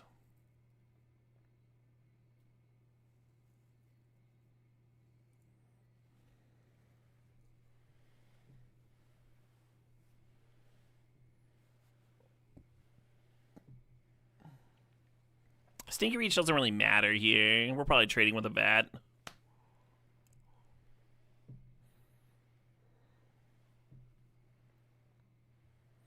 All these passed,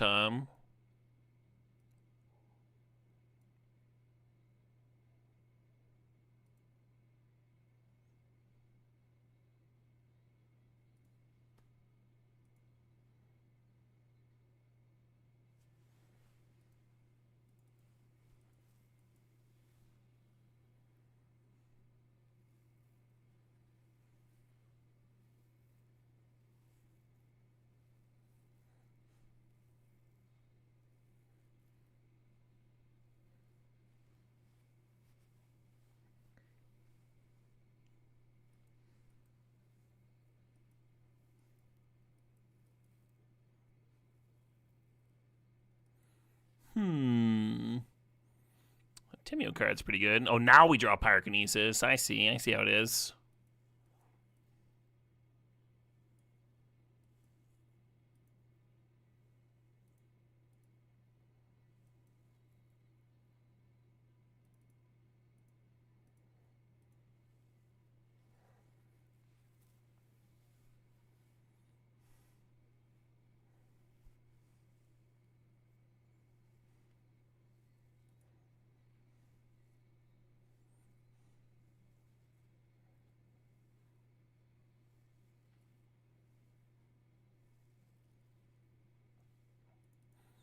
Right.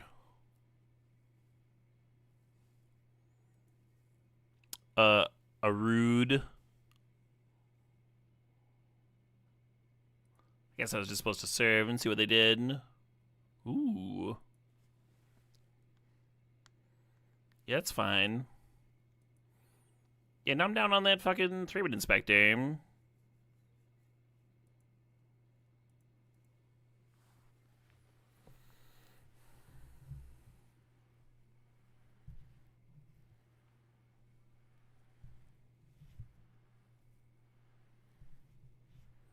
One's got 1 card in hand, 4 power in play. Shit.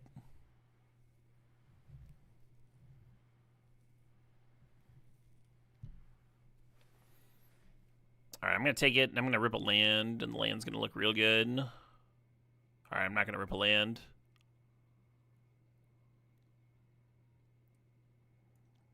Fine, I'll just cast this instead of dashing like I wanted.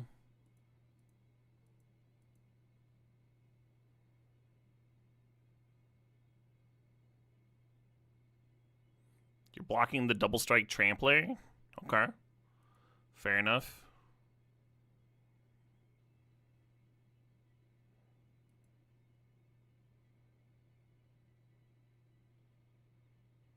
Two blood tokens.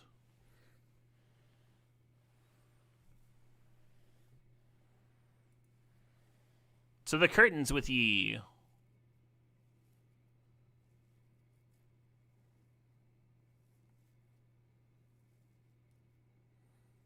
I guess I cast it, huh? Just fucking be like, nah.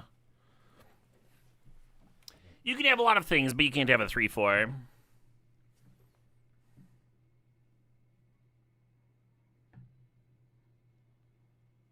Yeah, get in there. I'm gonna be real. I don't think they read my Death Graders champion very well. Oh, shit. I was gonna do some looting for the Insatiable, but I guess we're just winning the game.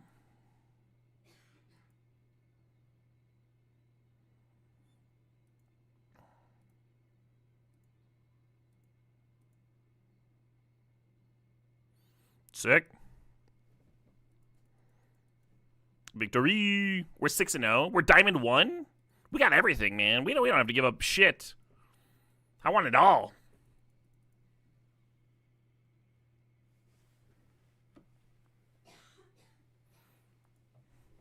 The 7-0? The fucking 7-0? Easy. Let's get one more draft in.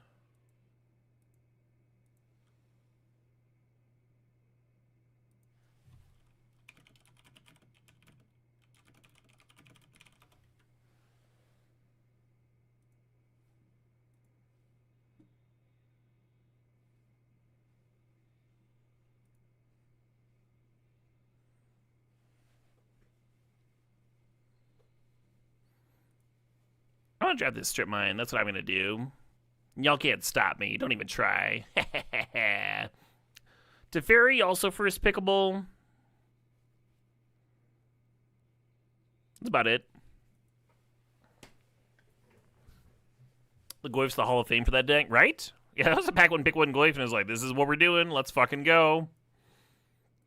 All right, folks. It's not a common second pick, but I'm gonna take this Exploration. Probably supposed to grab the Taiga. I'm open to being not red-green, though.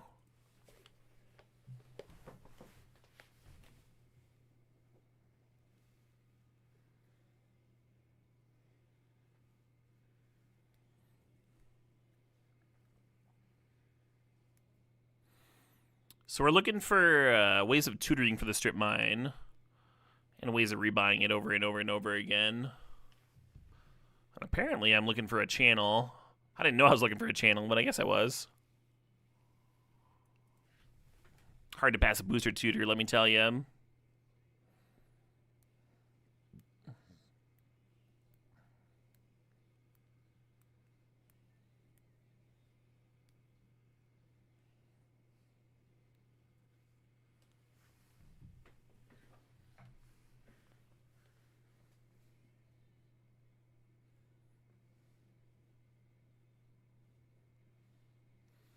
Man, Queen had so many fucking bangers.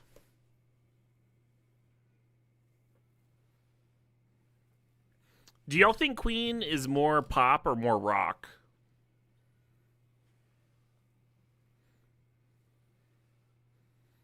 I heard somebody call them pop, and it kind of blew my brain. Hello, Fast Bond. We kind of need Excavator, but I'm going to take this Fast Bond. Ulamog for the channel, too. Yeah, there's good potential wheels here. We'll see what comes back. Opera, rock opera, right in the middle. They are kind of right in the middle, right? Hard for me to pass a Converter. I fucking love Converter so much. Unreal Magic card. You think they were more pop, but that pop was more rock at the time they were pop.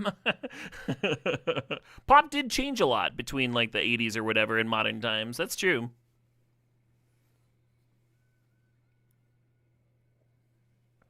It did certainly get a lot worse. I mean, less rock-based.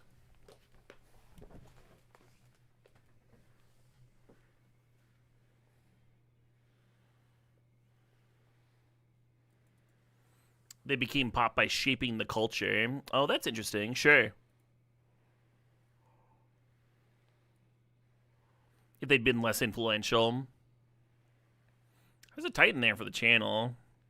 Meh.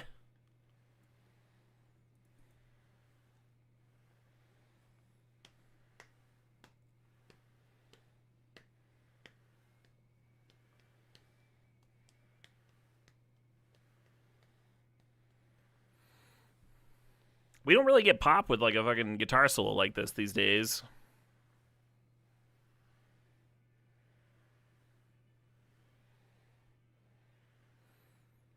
I think part of it's that Freddie Mercury was such like a one-of-a-kind talent, too.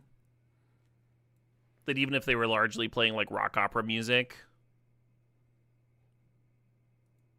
because they were so vocals forward.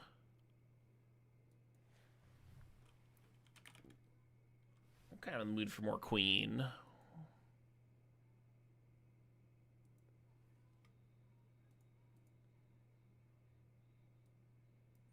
I'm actually going to Dark Depths over Safekeeper. That's what I'm going to do. The fuck is this shit? Who's taking my green cards?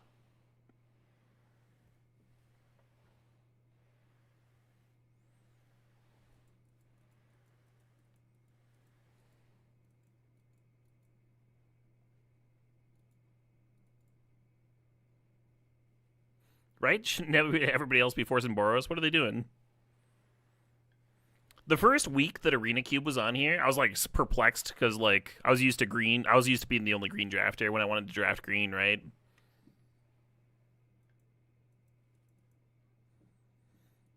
And then the 17 lands data came out, and then like all of a sudden green was open again, and I was like, ah, there we go. There we go. They just didn't know.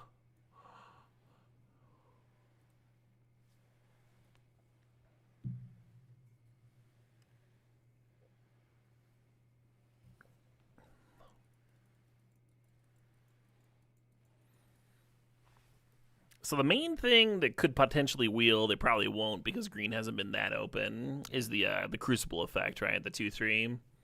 We're sitting here with Fast Bond and Exploration. We took Fast Bond over it, of course. There's other Crucibles in the cube, but that would be the most important card to wheel here.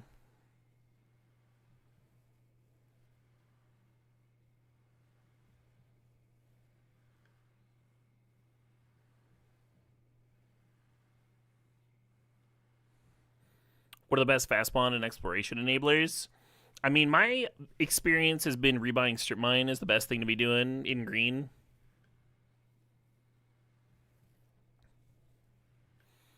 But Corsair Crew Fix is pretty good with those cards, too.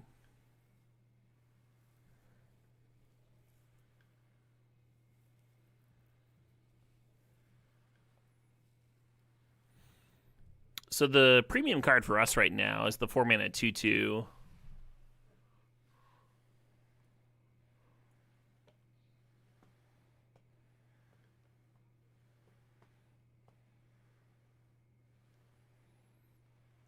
You wonder how hard it would be to make a cube where every card had a win rate between 49 and 51%. I think I've drafted a cube like that before.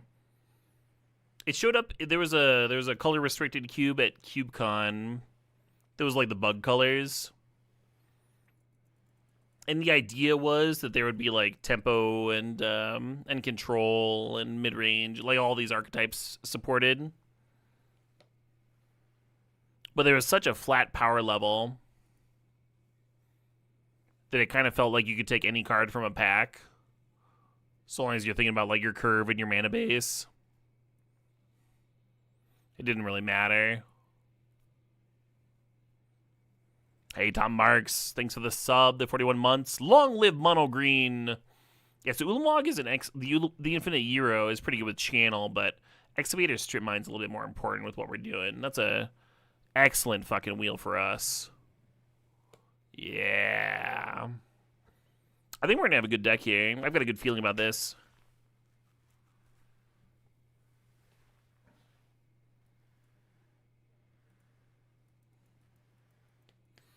The green Pyroglyph. I mean, there's some arena cards that are...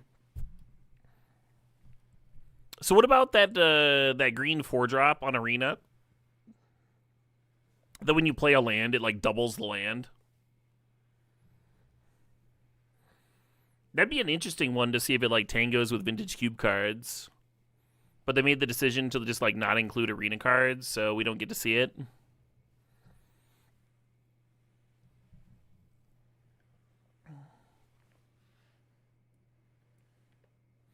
Eternal Witness rebuying Strip Mine is cool, but I grabbed the Triplicate Titan just in case we end up channeling. Just in case we end up doing some channeling stuff. I'm going to grab Titania here. Titania rebuy Strip Mine is good. And then we also have the Safekeeper, the very conveniently wheeled last pick. Very unusual for me to pass this Psychic Frog. I fucking love that frog. But, you know.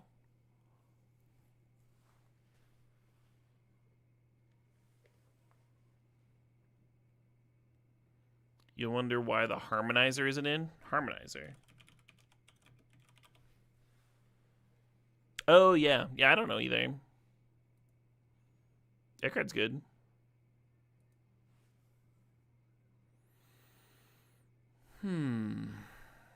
What you with this shit, huh? Meyer, in case we end up red-green, I guess. Kind of hate it, though. None of these cards really fix problems for us or anything.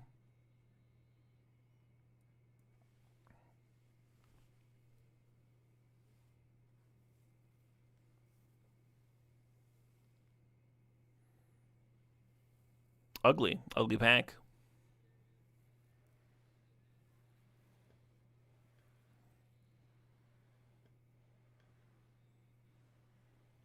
Might grab the Savannah just in case we see Parallax Wave later.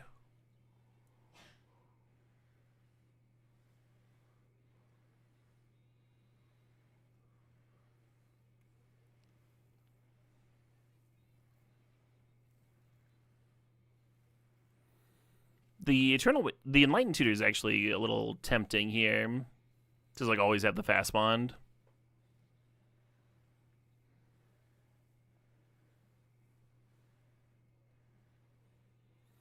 Ocelot Pride is really off plan, even if we end up playing green.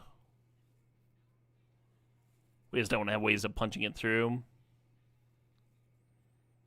I guess I'm taking Nissa. Kind of hate it.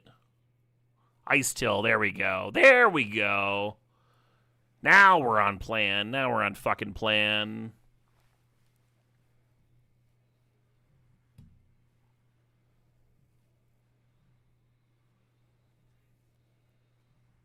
Now we're cooking with gravy, exactly.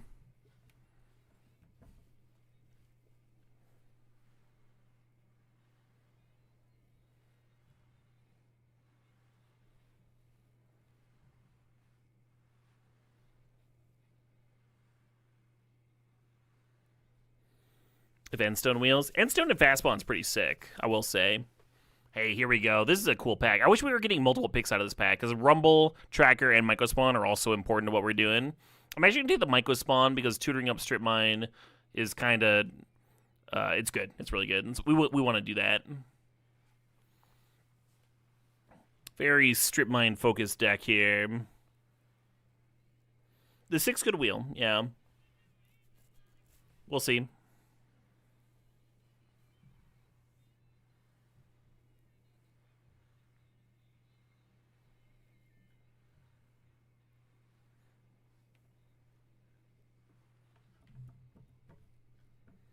The keys add so much to this fucking song.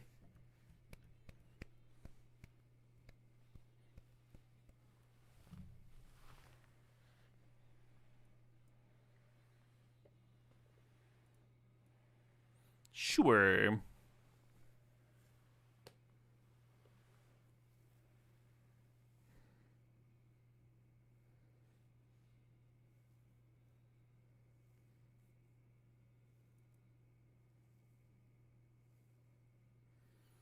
Is it chat? Is this the real life? The song always reminds me of Wayne's World.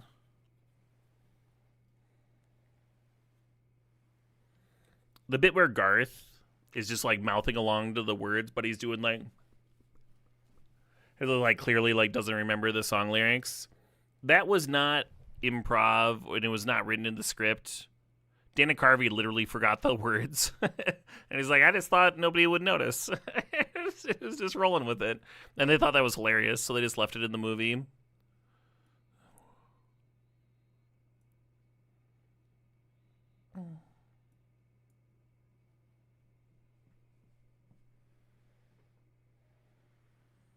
You're on 7 or 9 margaritas. That sounds like a good-ass night right there.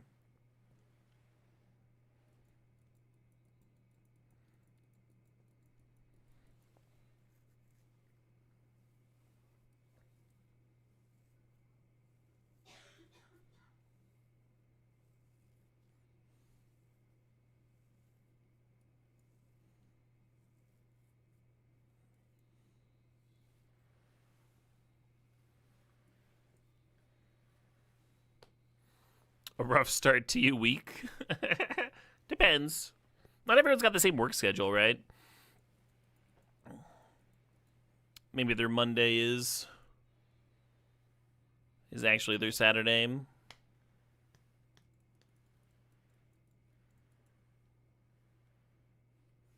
Your whiskey bottle's basically empty. That is a sad story. A sad tale.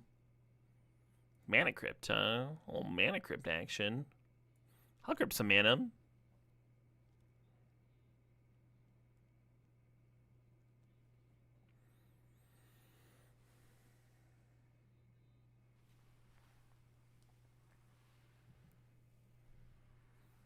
You think we need 10 or 11 playables? I don't think so. We only have like 4 lands here. 16, that's only 7. And in the sideboard, we got like Rex Age we can main deck pretty easy.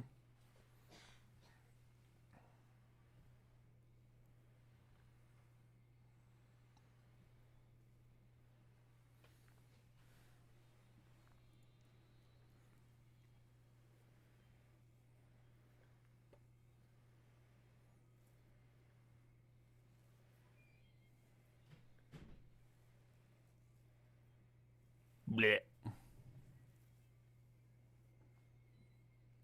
The Shifting Woodland is a way to make a Dark Depths token. I don't know how much I care about that. I might just play Curator. Or Talisman.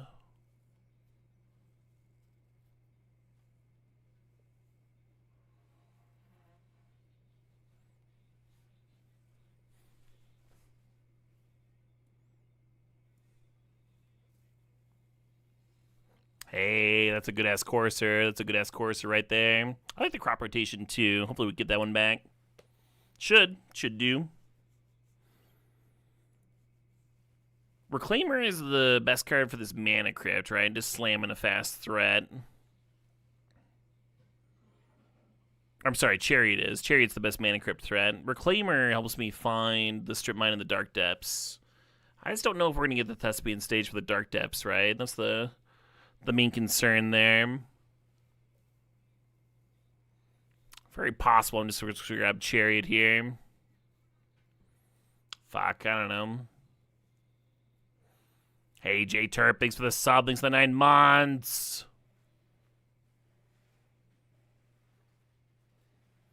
Sprawl Library. Oh, Crucible. Let's Crucible.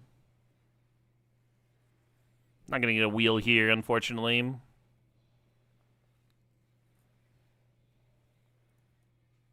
Oh, the stage. Hey, Nazareth, thanks for the sub. Thanks for 11 months.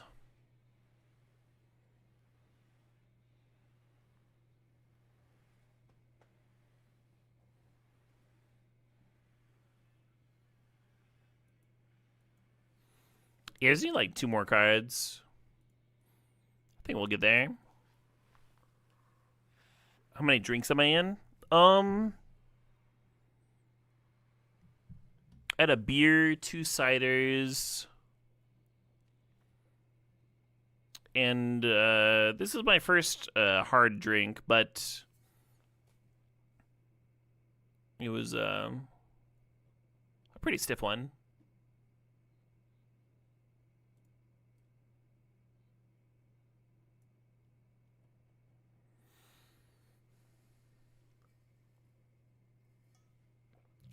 However much a third of this Stein is.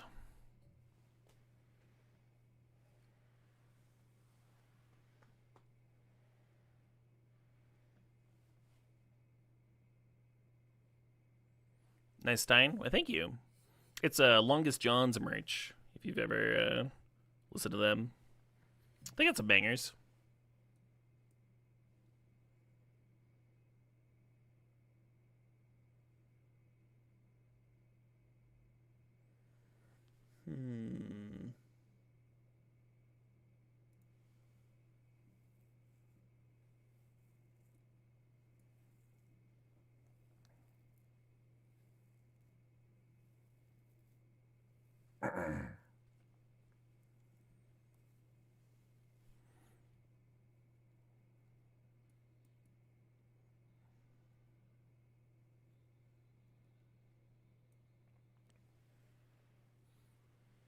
I think someone grabbed my crop rotation.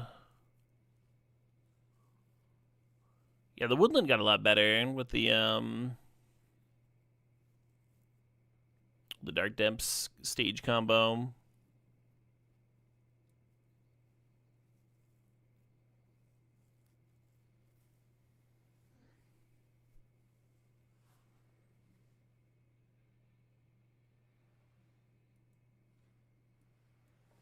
Boo. Yeah, no crop rotation and no reclaimer.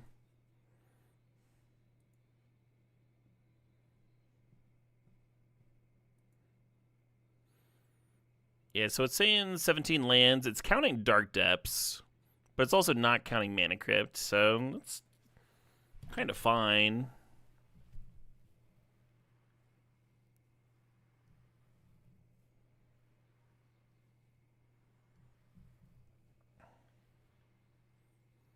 I kind of want to cut the channel in the Triplicate Titan and just leave the Endstone in there to just cast.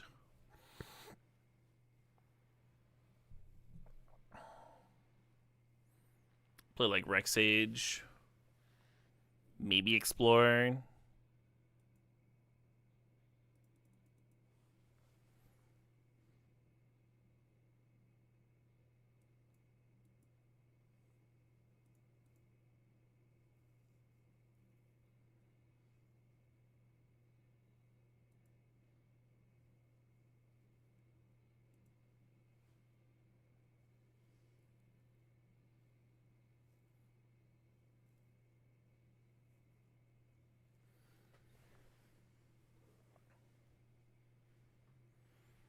Eldritch Missing. We want like Exploration and Fast Bond to be our acceleration.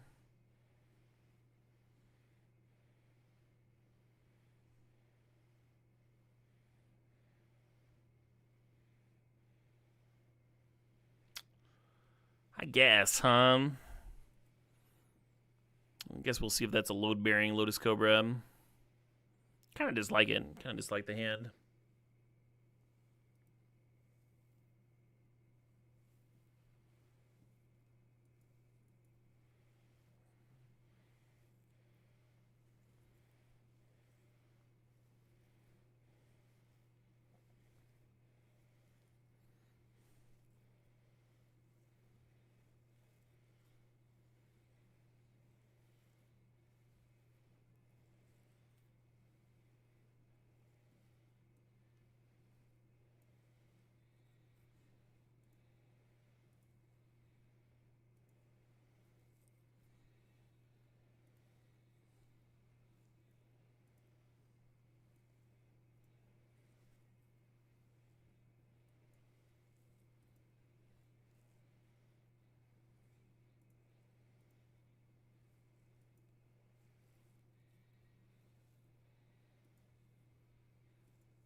Not a bad little turn 3.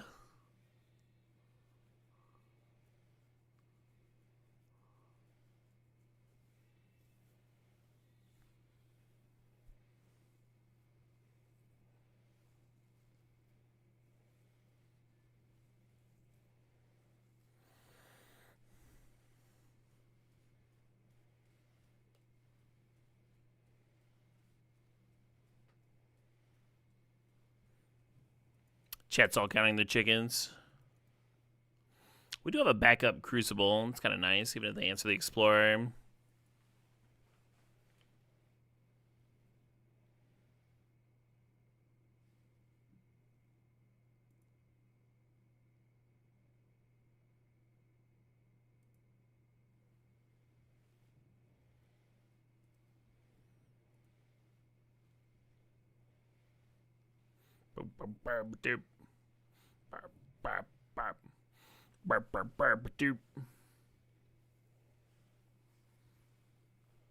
You think the chickens deserve the rank of count?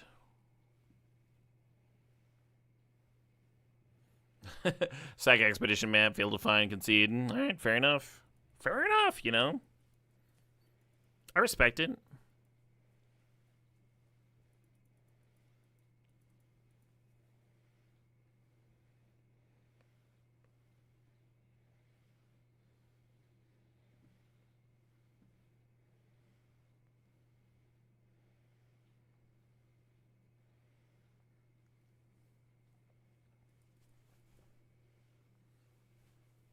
This is always a fun one to play in Pep Band. Simple, straightforward, fun little melody. A lot of room for improvisation if you wanted to. Hey, C-Lab, the sub. You're very welcome for the cube content.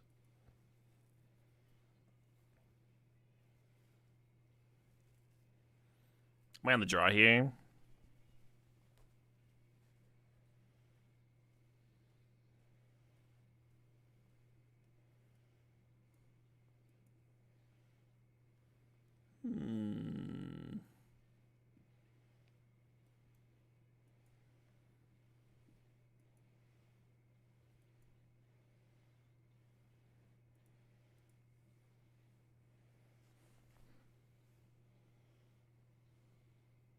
Fuck.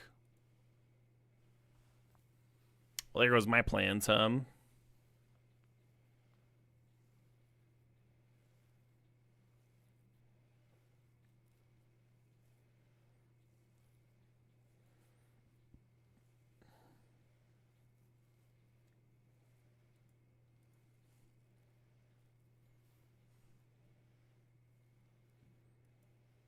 Wait, they took the end stone? Huh. I don't get it.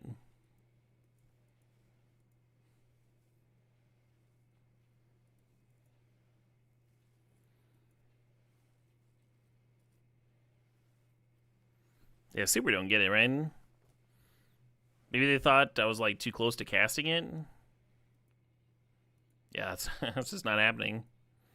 This is the issue with leading with the questing beast opponent.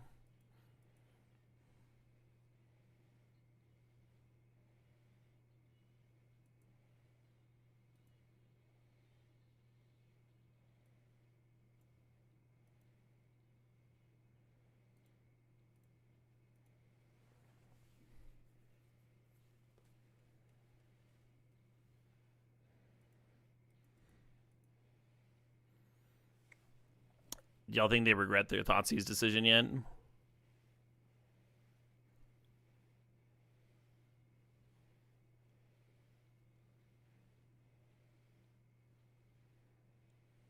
Yeah. Stare at the removal spell, stare at my safekeeper, stare at their life total of 8, stare at my 8 points of damage.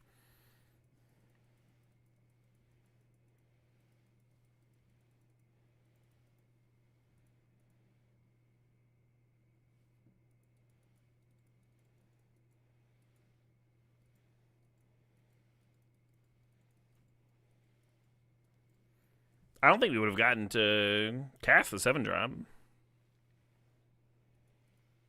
Maybe.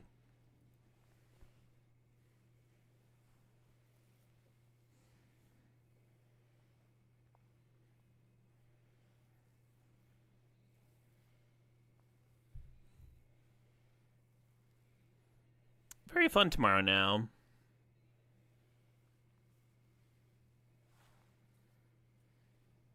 One of my favorite country-ish artists is coming back for a show.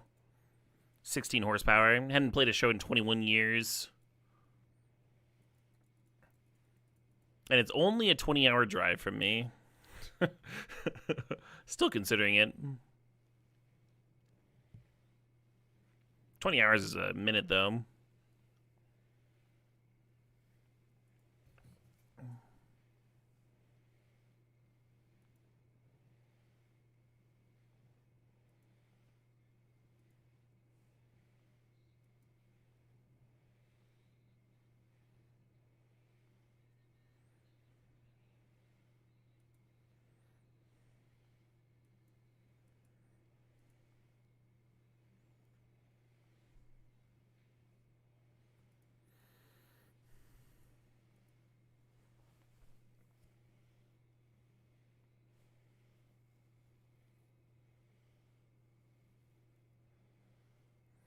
I was hoping that Once Upon a Time was going to find me a strip mine.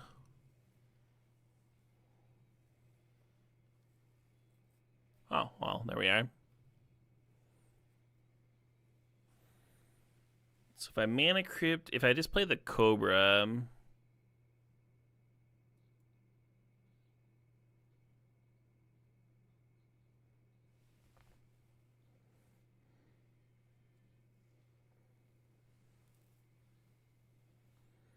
I was saving Explorer for when I had Cobra down.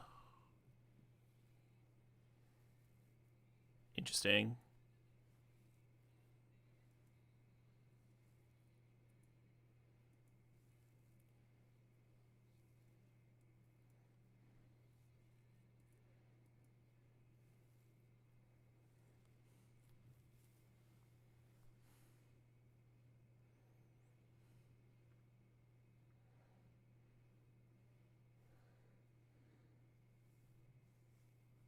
That is a real bummer.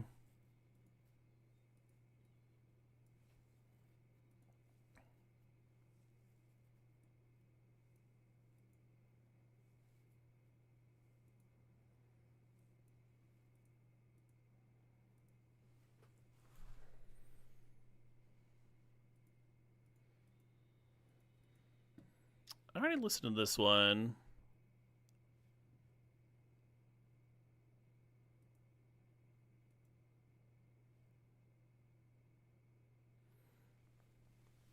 You want to give you tips? Sorry, I don't know you like that.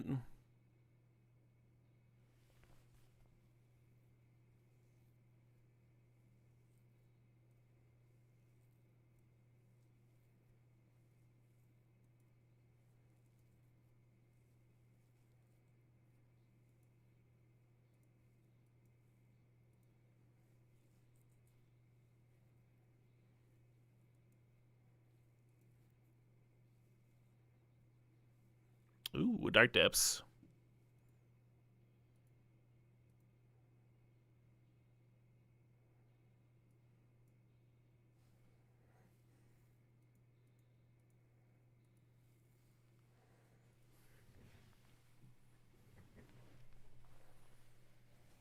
So next turn the plan is to woodlot the Titania and double strip mine again. Get some board presence,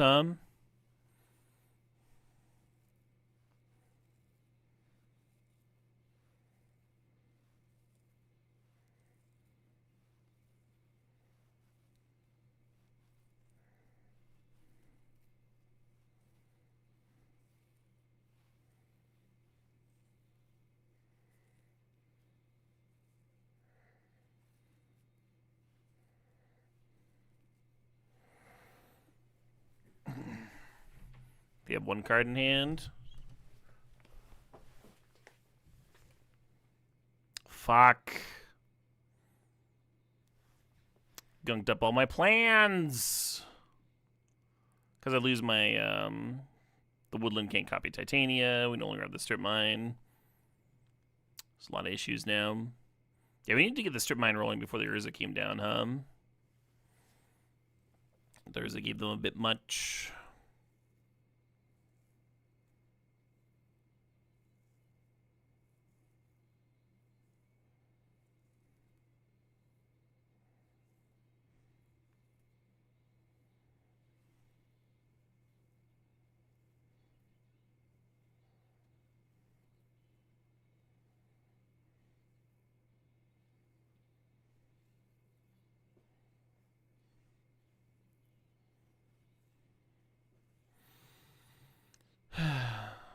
Oh well. Close game. It does not look like it's one I get to win. The exploration's dead. Because the Narset. Could send 3 creatures at the Narset, which I kind of hate. But I could do it. Just to like clear it and get to draw a card. I'd lose the Ice Till on the Cobra and just have a Myco spawn. I'll just pass.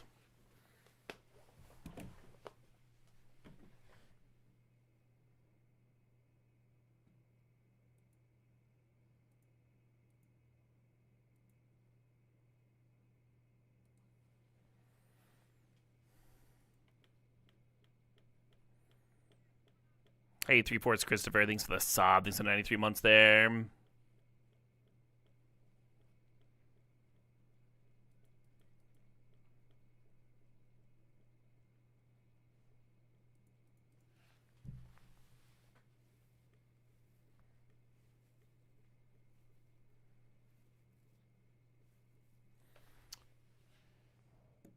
I'm fine to scoop in.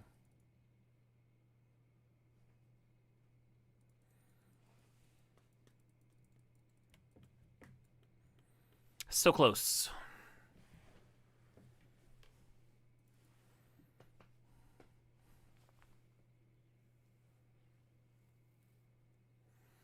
The man link was so important, Tom. Slow us down that turn so you get the Urza down.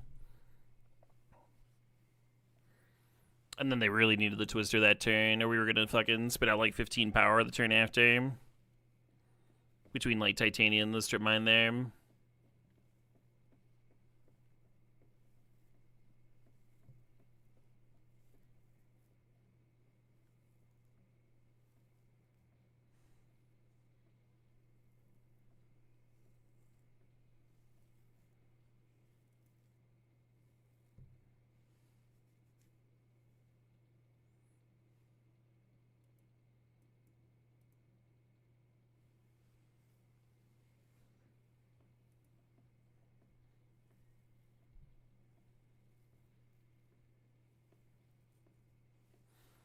Yeah, I think there it is, joking, Tarkonis.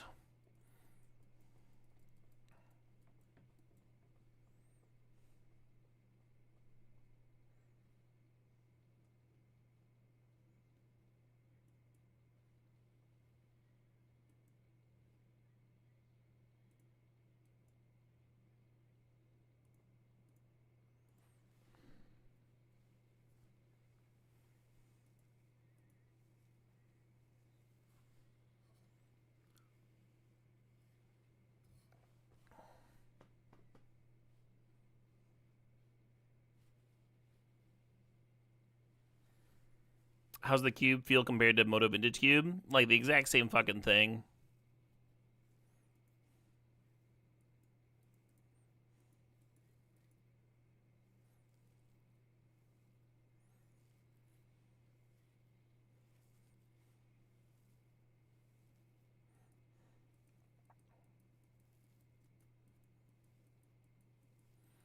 It's like comparing two different fucking mint toothpastes.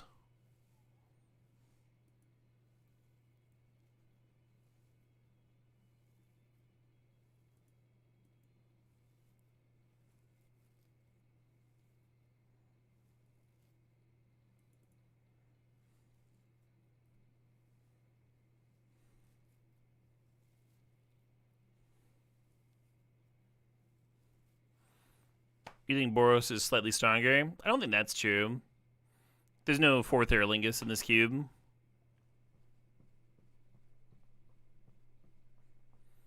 You just think it's stronger because you don't see the win rates for Magic Online.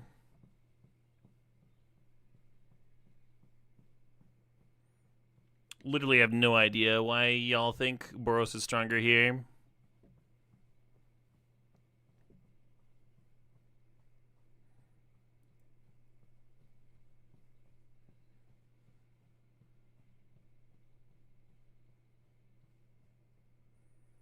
You think missing One Ring and Bowmasters hurts other deck? I mean, One Ring goes into Boros too. You're like aggressive enough to take advantage of it.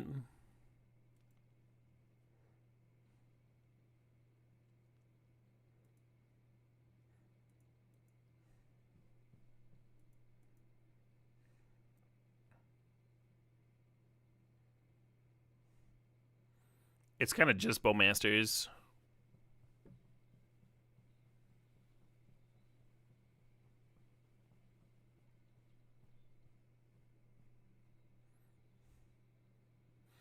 Yeah, right. -4 plus Sanguine Evangelist. Oh, I can't believe Boros is better. Yeah.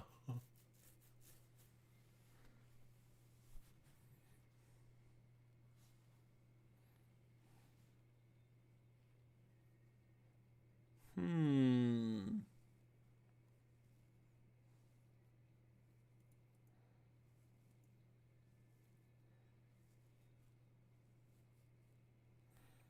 don't know if the End Stone is the literal worst card I could have in my hand, but it's not great.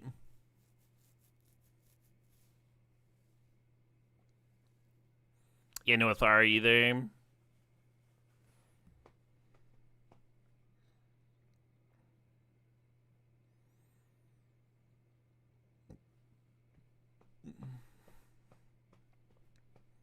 We wheelin' and dealin'.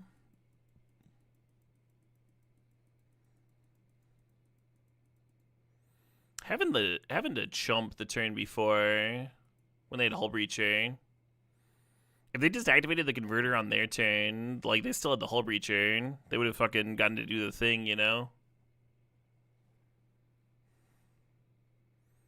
Pretty awkward to have to trade and then like just have it anyway. Doomsday is kind of missed. Kind of. Doomsday is a deck that like helps black a little bit, but you can't go for it every time. Like it's got a good win rate, but like you can't go for it every time.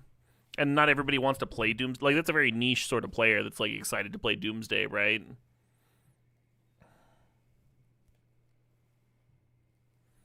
Also, I don't think Doomsday's worst matchup. Like I'm not sure Doomsday was like all that good against Boros specifically. You know, like Boros didn't like Doomsday didn't really want to face aggro.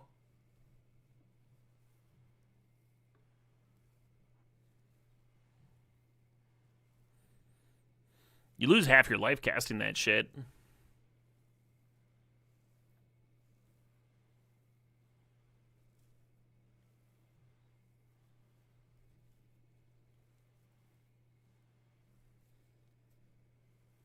You think the rope clock benefits Boros? Sort of. It's not really. There's like exactly one deck that cares about the rope, and it's Breach, I guess.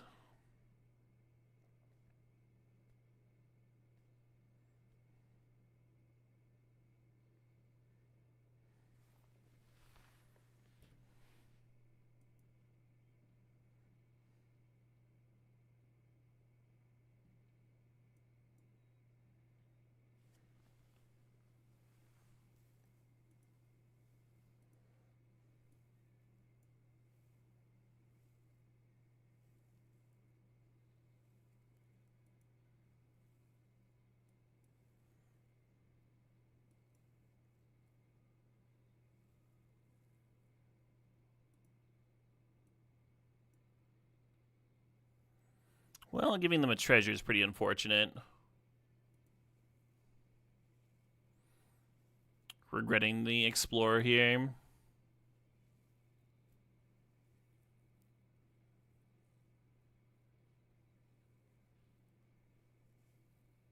Oh, they're immediately burning the treasure. Okay, I don't care anymore.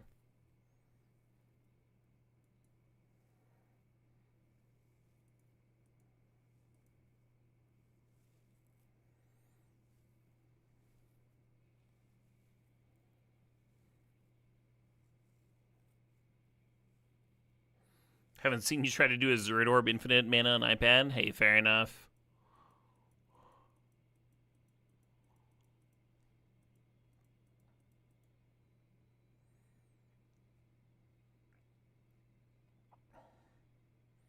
All right, chat's made some pretty good points.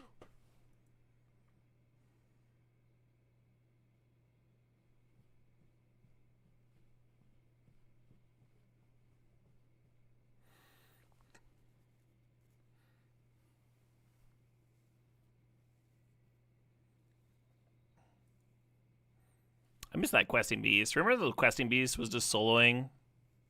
I miss that shit.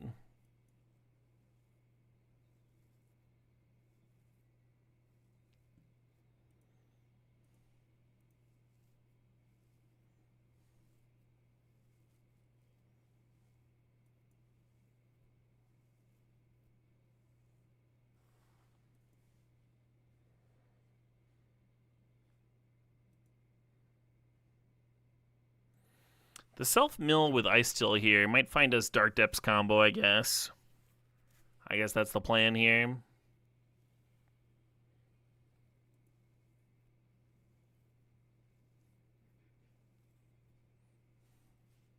The card I'm missing most in my games, first against that Urza deck and now this, is Pest Infestation, huh? Or Force of Vigor. And Force of Vigor not even in this cube. I guess they thought.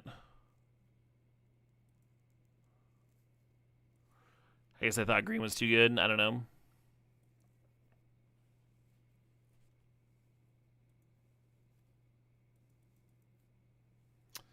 Am I just fucking dead is the question.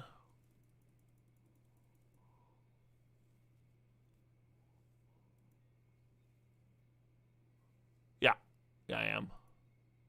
Cool. Another very close game, huh? Both the losses here.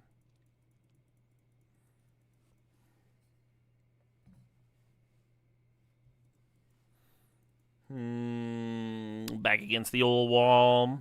I think this deck's pretty hot. I'm gonna grab some water real quick.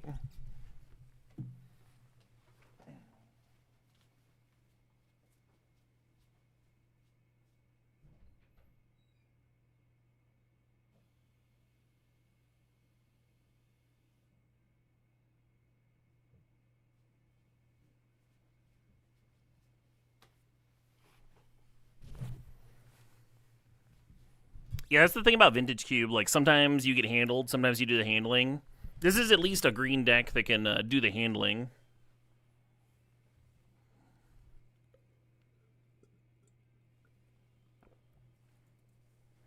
The Mana Crypt helps a lot.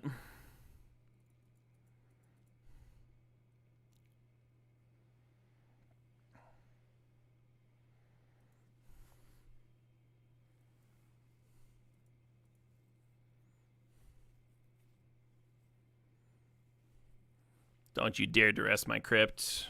God damn it. It's so awkward to run out Crypt and then have the opponent, like, disenchanted. Or they have nothing and they fucking... Interesting, they took Ice Till Explorer. If they'd taken the Crypt, that would have slowed my hand to a crawl.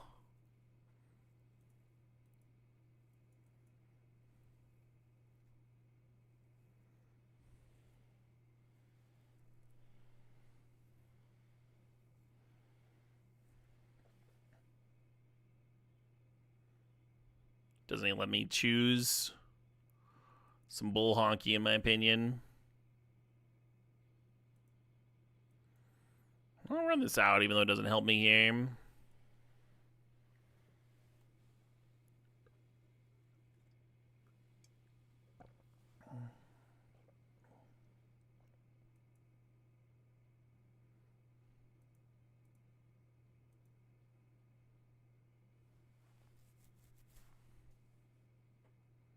Where's Chumpin? Wild.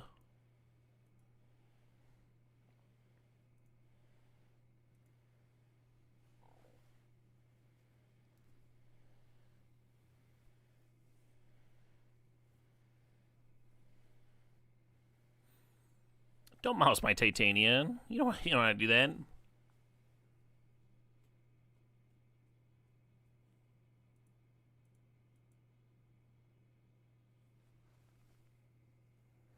Oofta. I guess I'm glad I'm bidding all this, Oh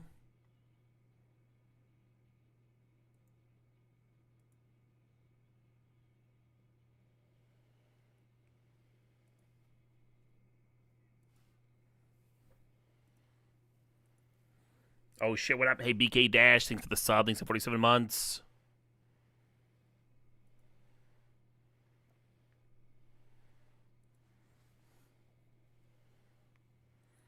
We're vamping down to 12.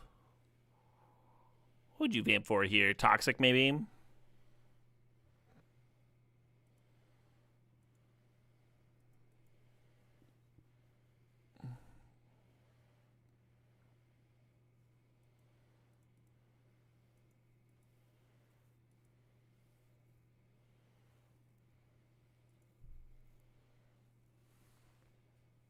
I don't get it.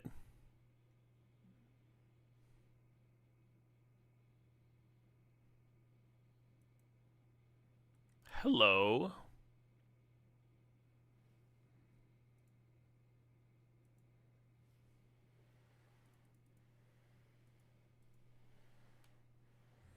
They're just done. They're just off it. They're just like, nope, not dealing with that.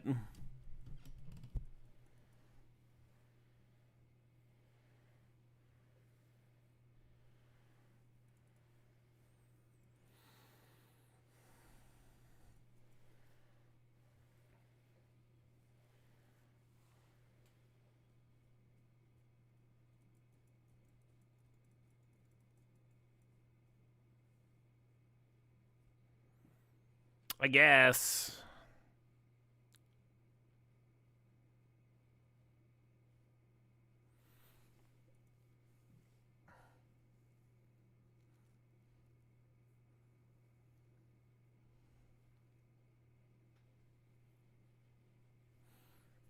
He needs a strip mine for sure. This deck would have gotten so much better with like crop rotation and stuff.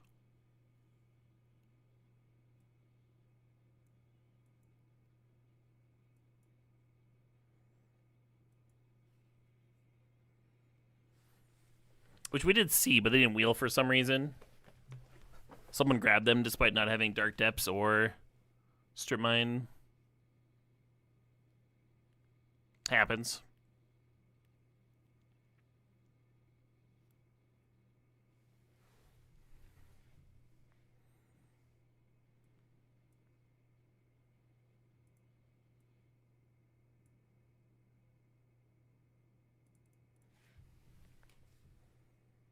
Right.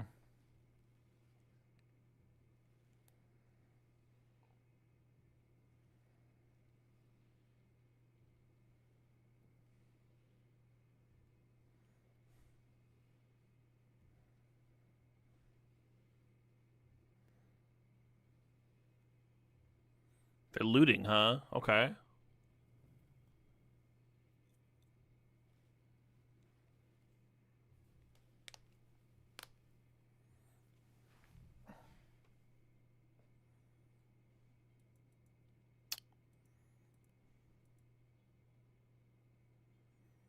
I guess I'm once again GM Titania with nothing to rebuy. Just 5 mana, 5/3. What else would you need? What else would you want, right?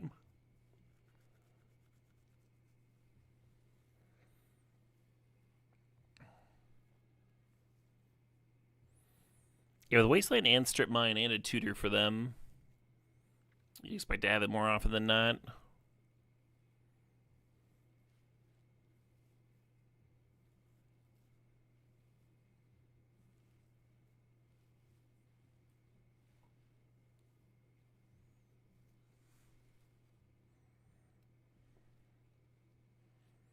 Two lands, huh?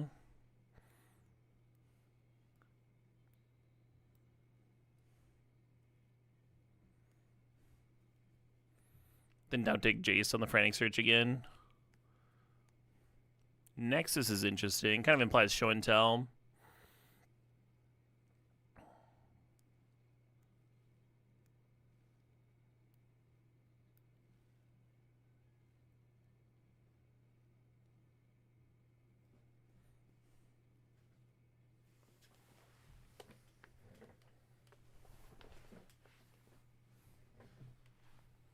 Oh, they're doing something.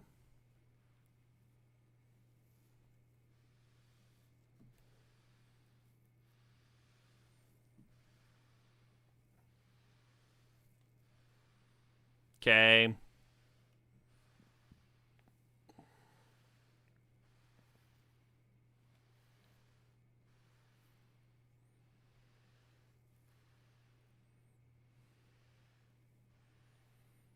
So they're Hellbent, and I've got a Titania, and they have a Jace. Is the sitch.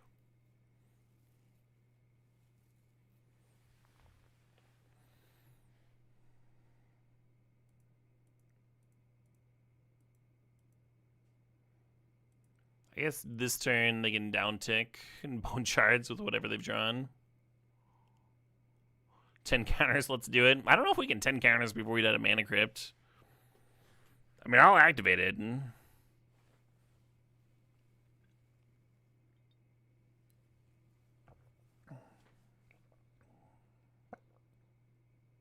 They're jamming, sure.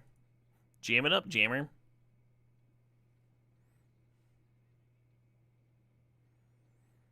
Y'all excited to draw Strip Mine immediately after this?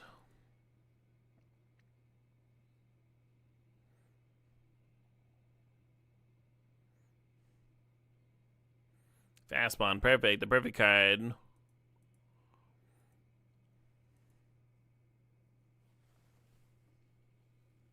Fuck. Shielded. That's just gonna kill so fast.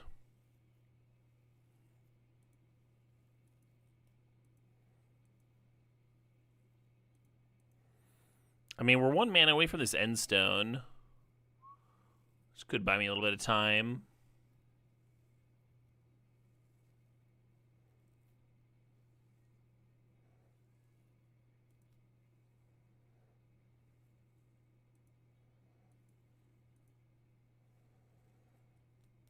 And just like that, we were back up to 10.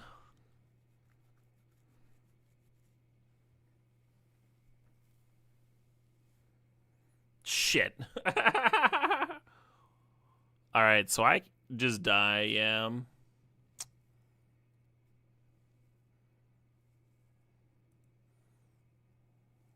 Fucking shielded. How likely was that, right? The fucking Glorybringer off the top.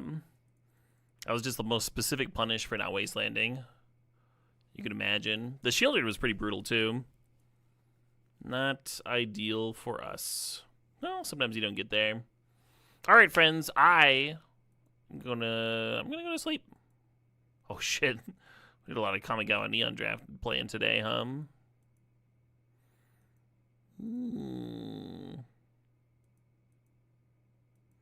Hope you all enjoyed tonight's stream. Hope you all have pleasant evenings yourself. With good dreams. Full of your opponents getting color screwed as you strip mine them repeatedly.